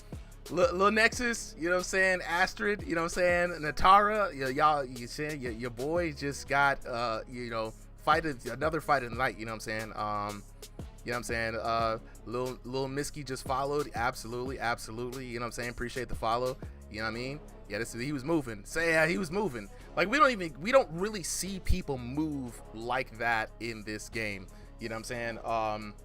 Taking a look here, we're gonna wait for these boxers to unmute so we can find out what's going on in the headset. And like, man, just a very interesting style overall, you know what I'm saying? Like the great with the follow, appreciate it, you know what I'm saying? Lenexus, yeah, that's Coach, man. Coach putting in work. And also he's about to start the Black Panther boxing gym in the server, so y'all go ahead and join the Ringside VR server. Actually, matter of fact, if you haven't already, join the Ringside VR server. You know what I'm saying? Man, the GOAT was good. I'm about to get y'all the link real quick. Let's see, get that invite. Y'all join up. I'm gonna drop it here so they can see it on TikTok and here on Twitch. You know what I'm saying? Y'all join up so that when the gym starts, you know what I'm saying, we can get some good members in the Black Panther gym. But for now, let's go ahead and talk to these boxes and find out what's really going on behind the headset. Where's Junk Dog at? I got you, bro. I'll bring you back up now. There you go, Nexus. Yeah.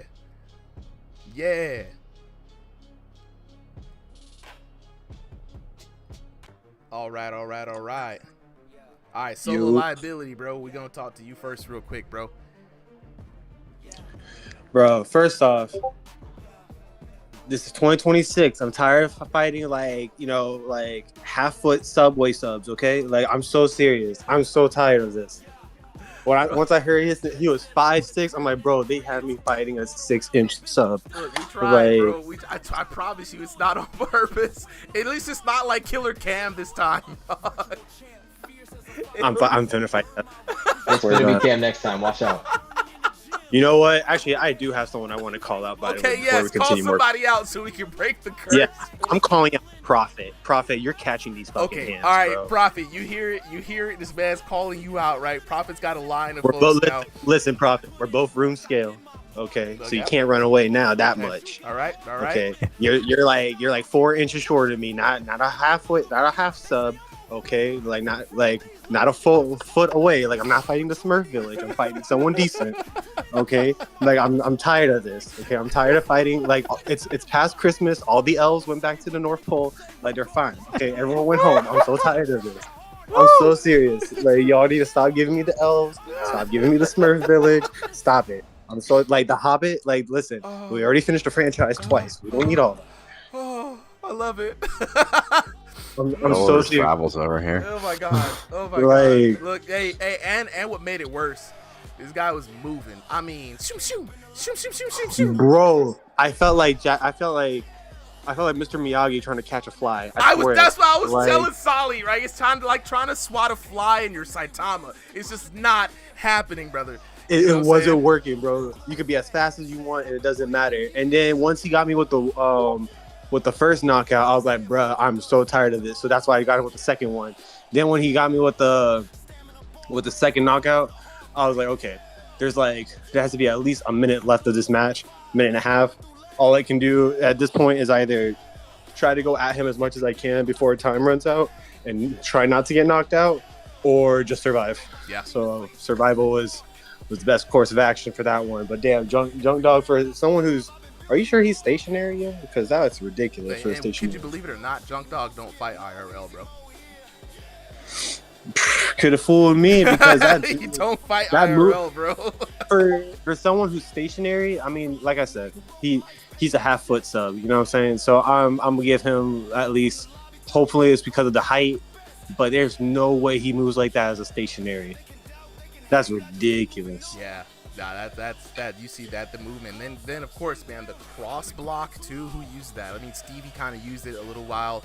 Oh, say okay. So Nexus, he said he did. I was like, yo, do you have IRL boxing experience? He's like, nah, man, I just studied the game. So we gonna have to ask Junk Dog again. We gonna have to find the real Junk Dog lore, right? Prosh, this game is a VR boxing game called Thrill of the Fight 2.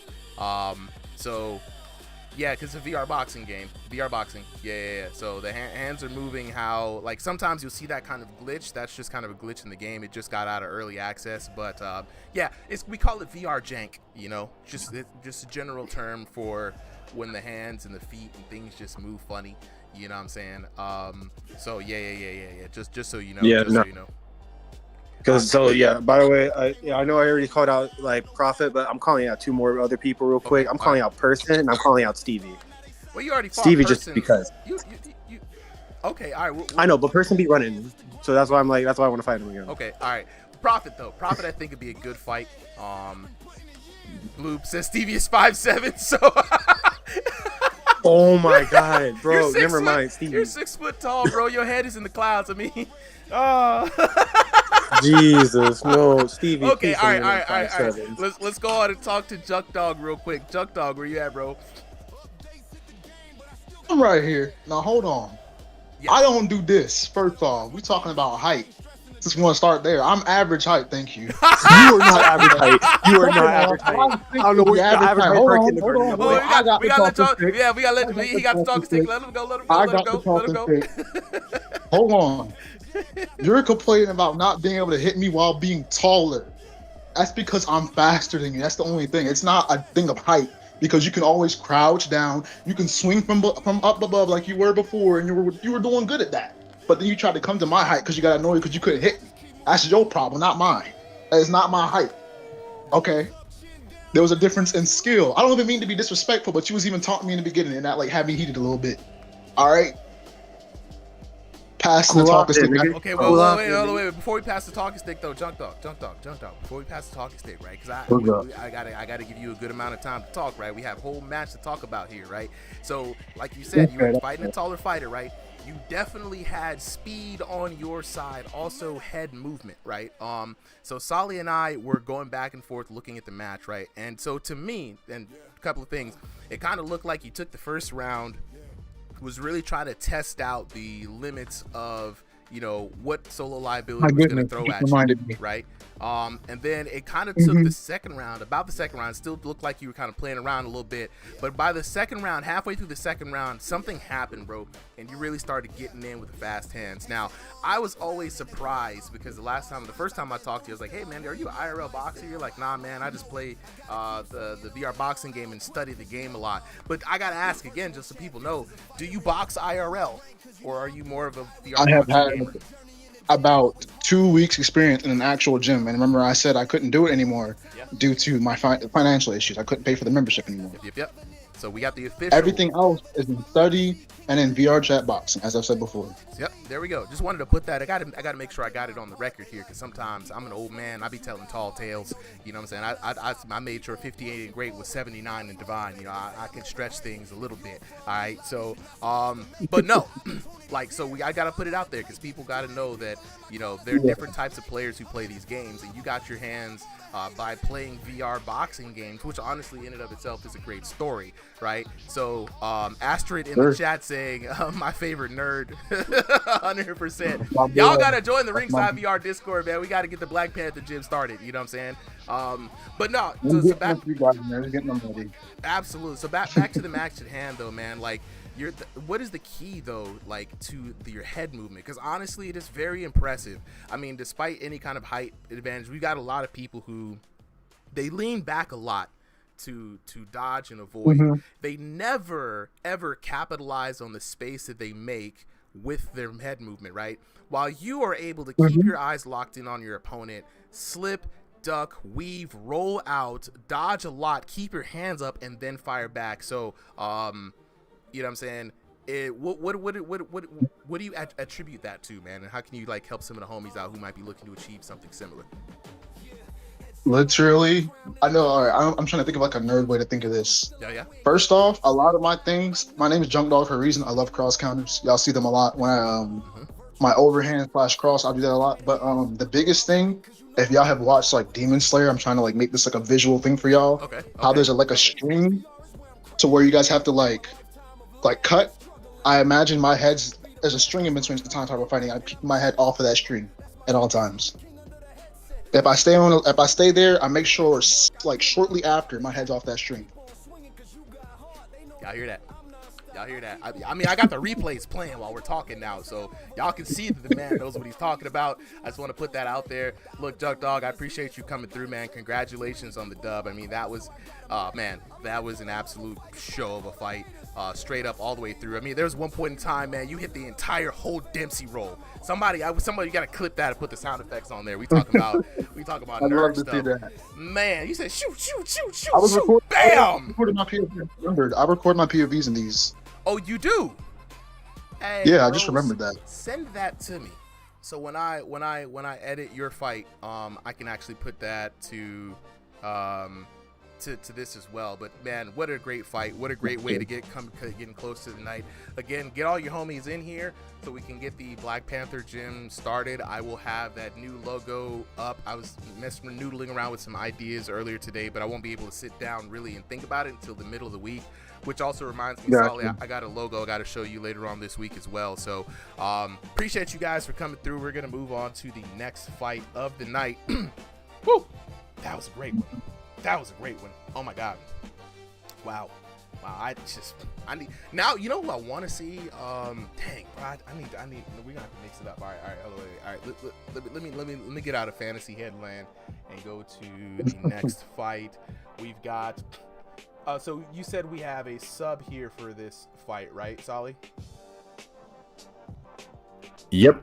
So we got Bodie subbing in for Driftery, who did not show up. Okay, cool. All right, so let me go ahead and put Bodie in real quick. Can I commentate on this one? Bro, yeah, you can jump on in. Yeah. All right, Junk Dog, absolutely. Yeah. Actually, so who do we have up for the commentators for this next one? I should have kept Junk Dog and Solo Liability up here. Hey, yo, Junk, Solo. Honestly, Yeah, honestly. I thought it was me. Hello, wait. We gotta bring Junk. That was Dog Jay close. Baca, bro. That was me. Oh no, wait, no, Jay. I know that was you. I know your voice. But what's interesting is these two just fought, so I need them to commentate together. They're gonna be fighting each other on commentary the whole time. Try not to fight each other, guys. If you don't throw no shots, I ain't gonna throw none. Hey, wait, Solo, where you at? If Solo doesn't want to do it, then Jay, you got it.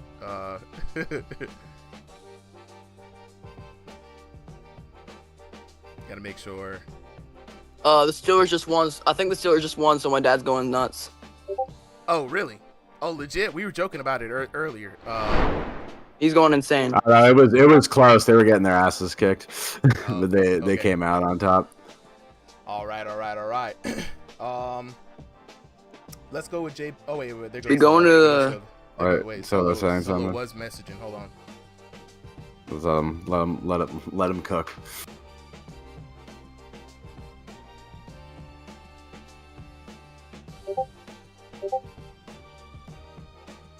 Okay, you gotta wake up early. All right, Jay.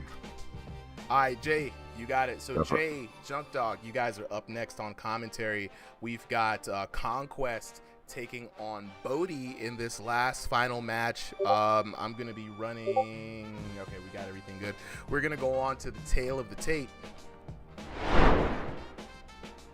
And for the last match of the night, we got Conquest taking on Bodie. Conquest in the blue corner, Bodie in the red corner. Both of these fighters fighting by way of room scale play space. Conquest fighting out of North America East. Bodie fighting out of North America Central. Conquest coming in at 5 foot 10 inches tall. Bodie 6 foot tall. Conquest fighting at 1501 to 2000 elo range, and Bodie fighting in that 2500 plus elo range. Yes, I know it's a bit of a mismatch, but Bodie came in and subbed for Driftery, and you know what happens with those substitute matches? Anything goes. And, you know, we do try to get those fighters up there as good as possible, but you never know. So we'll see how this fight goes for both of these fighters. We got our commentators, Junk Dog and Jay. Ain't nobody got time for that. Baka, let's go ahead and take it away, fellas. Yo, Here we sorry go. about that. Our main event of the evening, Conquest. Both fighters in the black, but Bodie has the purple gloves, Conquest with the red gloves, the early access gloves. Yes, sir. A lot of hooks here. They're already going at it. Yeah, Bodie, a lot more snappier with his hooks, though. That's going to be a good counter chance later on. Definitely. I'm Bodie a better fighting. guard from Conquest, though. Sorry about that. You can go ahead. You good. Bodie fighting as a heavyweight in the UBA. Conquest not in the UBA, but would be fighting as a light heavyweight. So just one division up, and they look pretty even. So I don't think it's that much of an issue. Bodie being slightly taller, but he's landing big here on Conquest early. Yeah. We're getting a good amount of trades. They're really going for trades. They seem more like a kind of slugger type of guys. Ooh.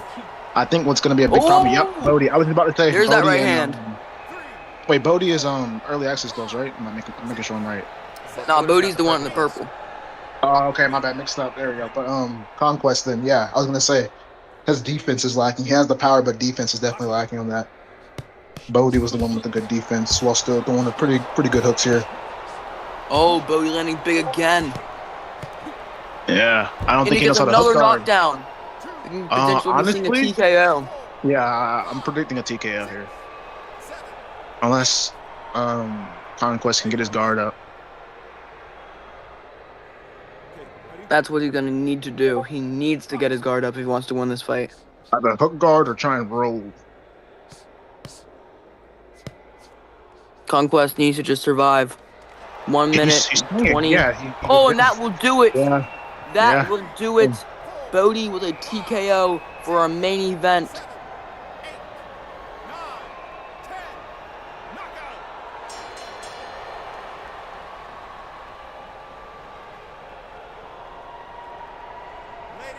Quick match right there. Bodie, your winner by TKO in the first round. That's crazy. Let's take a look at this real There's so many. scorecard. 10-6, the only first round TKO we've had all the night. Looking at the damage, 1324 to 1048, and even though the damage was close, right, just a 300-point difference there, it really kind of goes to show how important it is to kind of put together combos in this game. We've said it a bunch of times all night. A couple of things if you're focusing on offense in this game.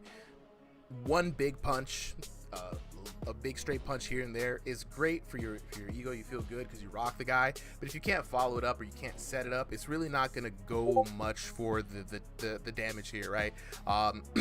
And also defense, a big thing. You keep your hands in the fisticuffs position, way out here, you're going to get hit. Right, a looping jab is going to hit you. A hook is going to hit you. Somebody stepping to the left, creating an angle with a straight is going to hit you. Keeping your hands way out here, no good. Back in the 1920s, peak. But now in VR boxing, I've tried it. I've tried to make the fisticuff style work. The Irish fighter kind of pose. It's no good, no bueno. But that boy Bodie making quick work of Conquest. Unfortunately, Conquest was supposed to fight Driftery, which would have been a great matchup, but unfortunately at the late night the Sharks come to sub out. So we're gonna have to try to talk to folks about when they sign up, specifically to say, hey, if you see that you're late and you're like, hey man, I can't stay that late, just let us know early, because we got a lot of people who would much rather sub in. But for the last time of the night, let's go ahead and unmute, talk to the homies real quick. Conquest, you're up first. Never in my days, never in my quarter of a century alive on this earth have I ever seen something like that. I have it recorded. It was perfectly, I swear, I was doing the dummy, I was doing sparring rounds. I'm keeping my left hand tucked to my face, I'm keeping my right hand tucked to my face. On my screen, there is no possible way that I should have been slept by any of those things. I'm genuinely astonished because I'm buckled in for 3 rounds. After the first knockdown, I'm like, all right, like this is gonna be a long fight. Yeah. That was insane. That I've never seen anything like that in all my days. Well, it's Bodhi, right? You ran into an absolute like legendary Pokemon. Unfortunately, I don't know where Driftry went to because he would have been that was a matchup I was looking for. I think you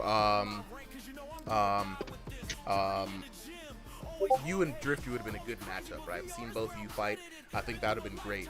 So unfortunately, you had to be put out to the chopping block, a lamb out to slaughter, if it were.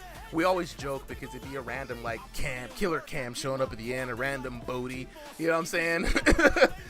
A random, Unk NATO. And it's hard to make it happen. But I got the replays up now. You kind of see it on the stream here. And one of those things, it's like, it's very deceptive in VR. I do this all the time. I swear for God, my gloves be touching, my hands touch my headset. Is how tight I try to keep the guard. I still get hit. You can't rely on the hands too much.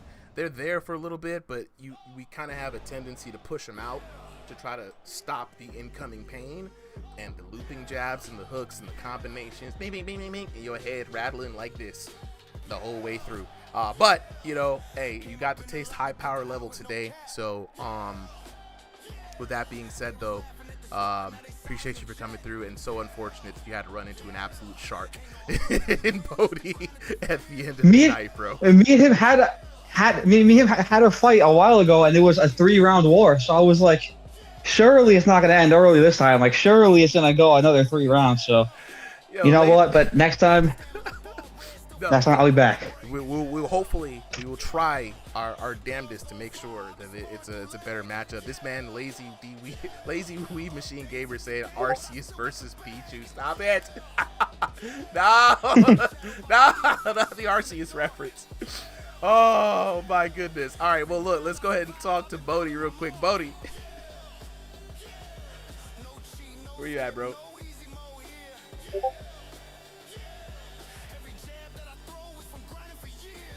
Oh wait, do I have you on? Oh, I have you server muted. Why are you server muted?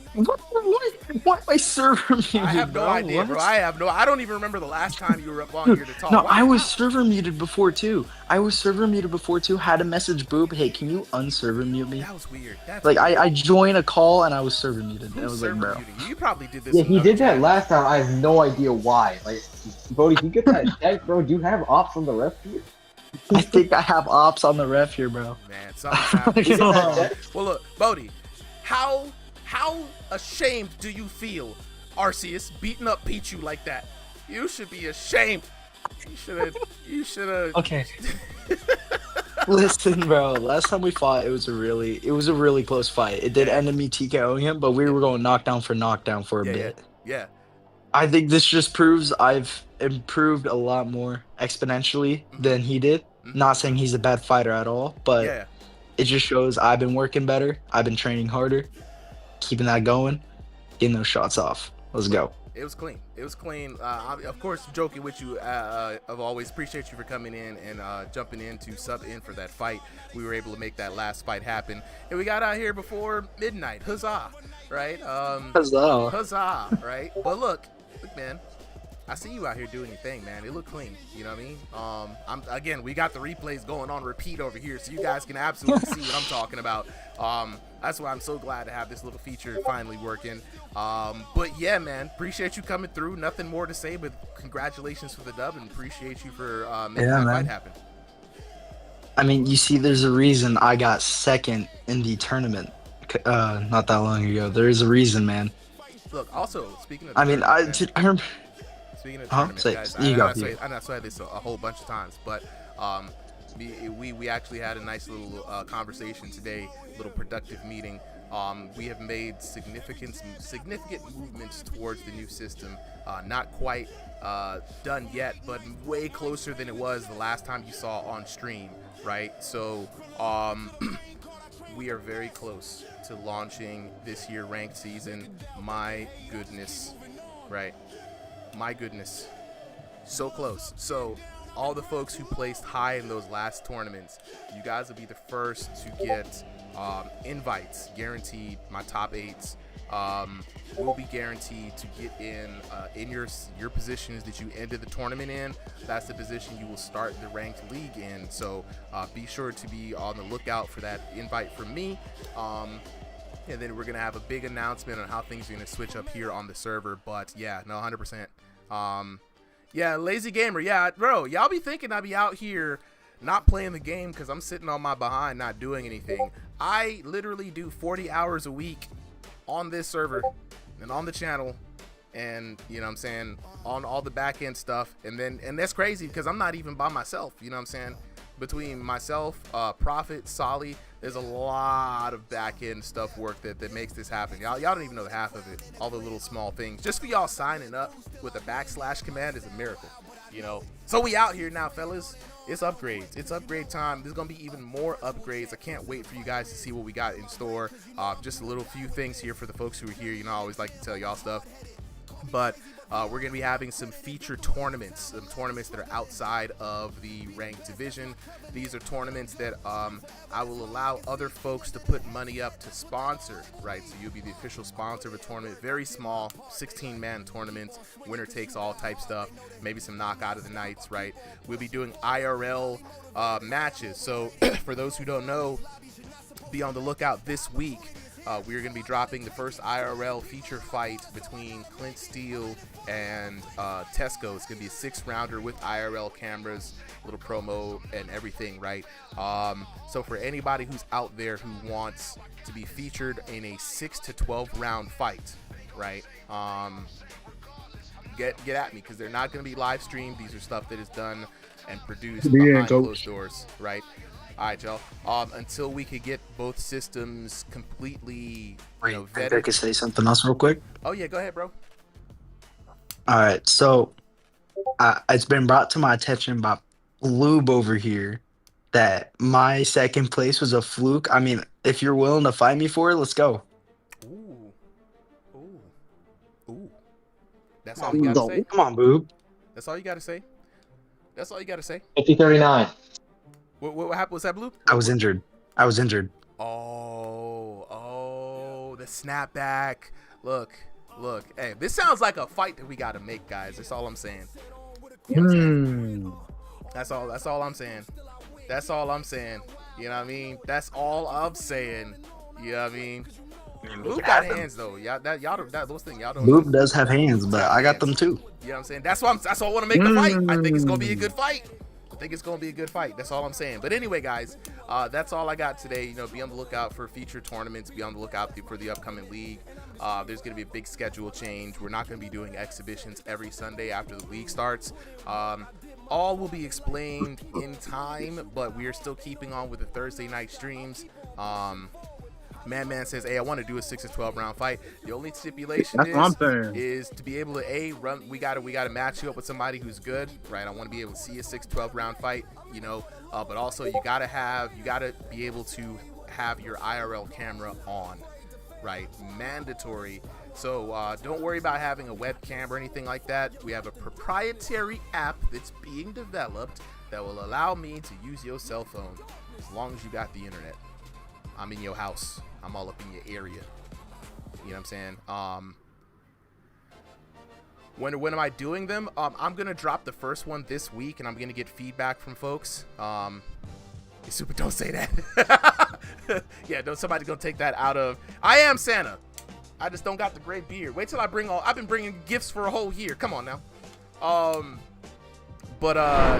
Yeah, no, for real. I'm the idea here behind this is that I understand that not everyone is a content creator. Number one, not everyone has a webcam or a studio or a place to shoot, but everybody has their cell phones, right? So if I can figure out a way for you to show up on a stream with your IRL cameras looking good, and the only thing, right, lazy gamer, exactly. But if I can get you just to turn on your cell phone, put your headset on, and show up in a feature fight, how awesome would that be, right? You ain't got to do nothing else. You ain't got to learn nothing. You ain't got to do nothing, right? So that's the goal for 2026. By the middle of 2026, hopefully the entire stream will be running on that service that we're developing for this. But right now we're taking it small, baby steps, right? So I'll be scheduling. Oh yeah, no, 100%, bro. Yeah. This is for y'all. I listen every time somebody says, "Man, it would be cool if Ringside VR would do this." I listen to you guys, right? So I've been hearing about long format fights for a long time. I've been hearing about 12 rounders for a long time. Bespoke matches, high caliber. You know, Blue's always been saying, bring back the you know what I'm saying? Bring back the high edit matches. Blue, we're so close, right? The replay system, this system, bring it in. If I can just bring back the POV footage, I really need to figure out a way to make that part easier. Then we got the whole kit and caboodle. We're back, you know, as the people who started this entire like high production stuff. I'm watching a lot of people on YouTube thinking they invented the game, and they're just literally doing stuff I did 2 or 3 years ago. It feels good to be back and be able to do it at scale. So, you know what I'm saying? Absolutely. Solly says, imagine 2030, Tupa can break into your house and force you to fight in a VR battle with someone else around the world whose house you have broken into. Yes, facts. Facts. That's 100% facts. That's 100% facts. You gotta cater to the audience. Dystopia is what they want. Run the fade. Street beefs comes to your home. Home beefs. You know what's crazy? You know, now that you're saying that, I kind of just want to. I kind of want to do the motion graphics now. I want to have somebody on their phone like, I bet you won't fight, and I just pop about it. Fight. We're run the fade, brother. Mr. P said, That'd be awesome, dog. You know what?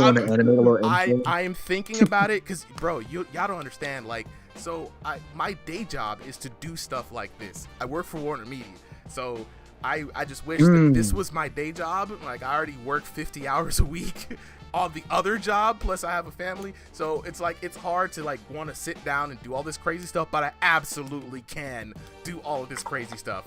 You know what I'm saying? Oh yeah, Nexus, heck yeah. Oh yeah, speaking of that, yeah. So we gonna get it. We gonna get it popping, bro. Like, you know what I'm saying? It's just a matter of time.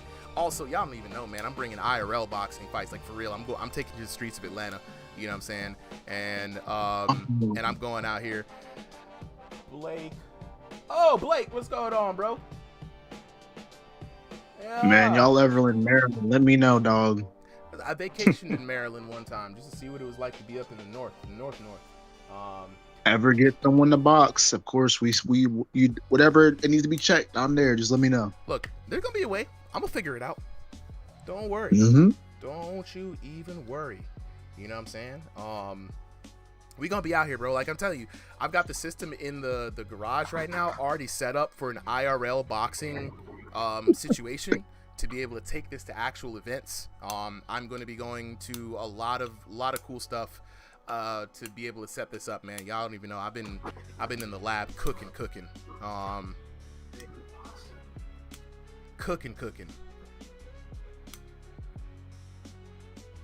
Blake, yeah, no, 100% Blake. We had a lot of new guys here tonight on the stream, to be honest. So, yo, okay, what's good? So we got people who are brand new. That we had somebody fight today. It was their third time playing the game. They only had the game for 2 weeks, right? We've got people who are like literally like amateur boxers. Some people who are pro, right? So we try to match you up with someone around your skill level. So Blake, I would say, first things first, just play the solo mode of the game. Then play online. Get your elo up to a place where it kind of stalls out so you kind of know legit where you're at. Then just show up and sign up, bro. That's pretty much it.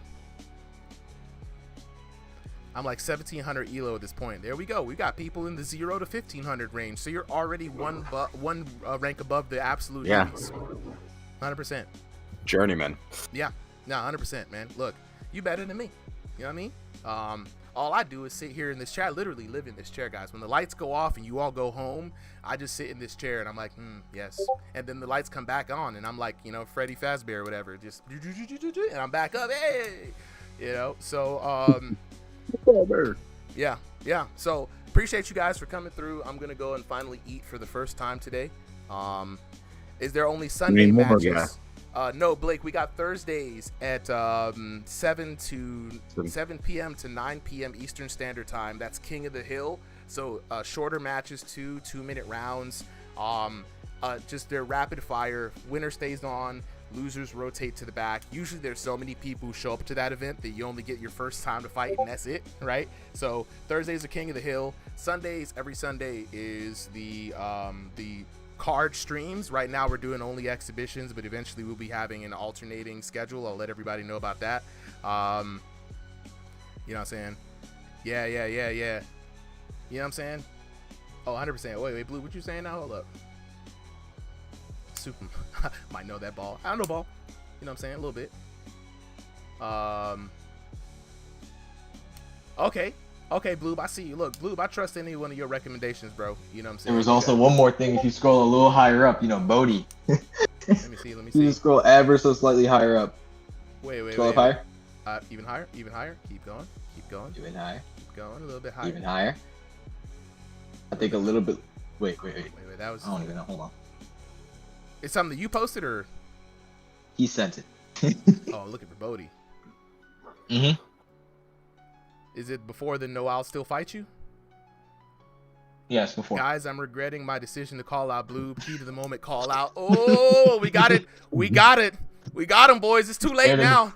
It's too late now. You on the back foot. Hey, Blue, go ahead. Make it happen. He's scared of me now. All right, let's Oh, see, you said let's he'll see. still fight. I say he wouldn't. He gonna still fight. Remember, I break into people's houses and force He'll them to still fight. fight. There you go, buddy. There it is. Let me do you how you did Conquest. You can't be called. You be like, yo, I placed this second. This man, you second of Buns, and I'm like, oh my god, clap back immediately.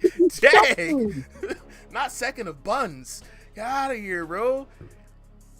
You know we be coming for this. Be coming for the divisions, not the second of Buns. But no, appreciate you guys for coming through, man. Like I said, for real, I'm about to be out now. I'm about to close down the stream. Y'all have a great day. I'll see y'all later on in the week. Remember, I break into people's houses and force them to fight, even if they don't want to. Yes, 100%. That's me, guys. Oh, that being said, I'm out. Y'all have a good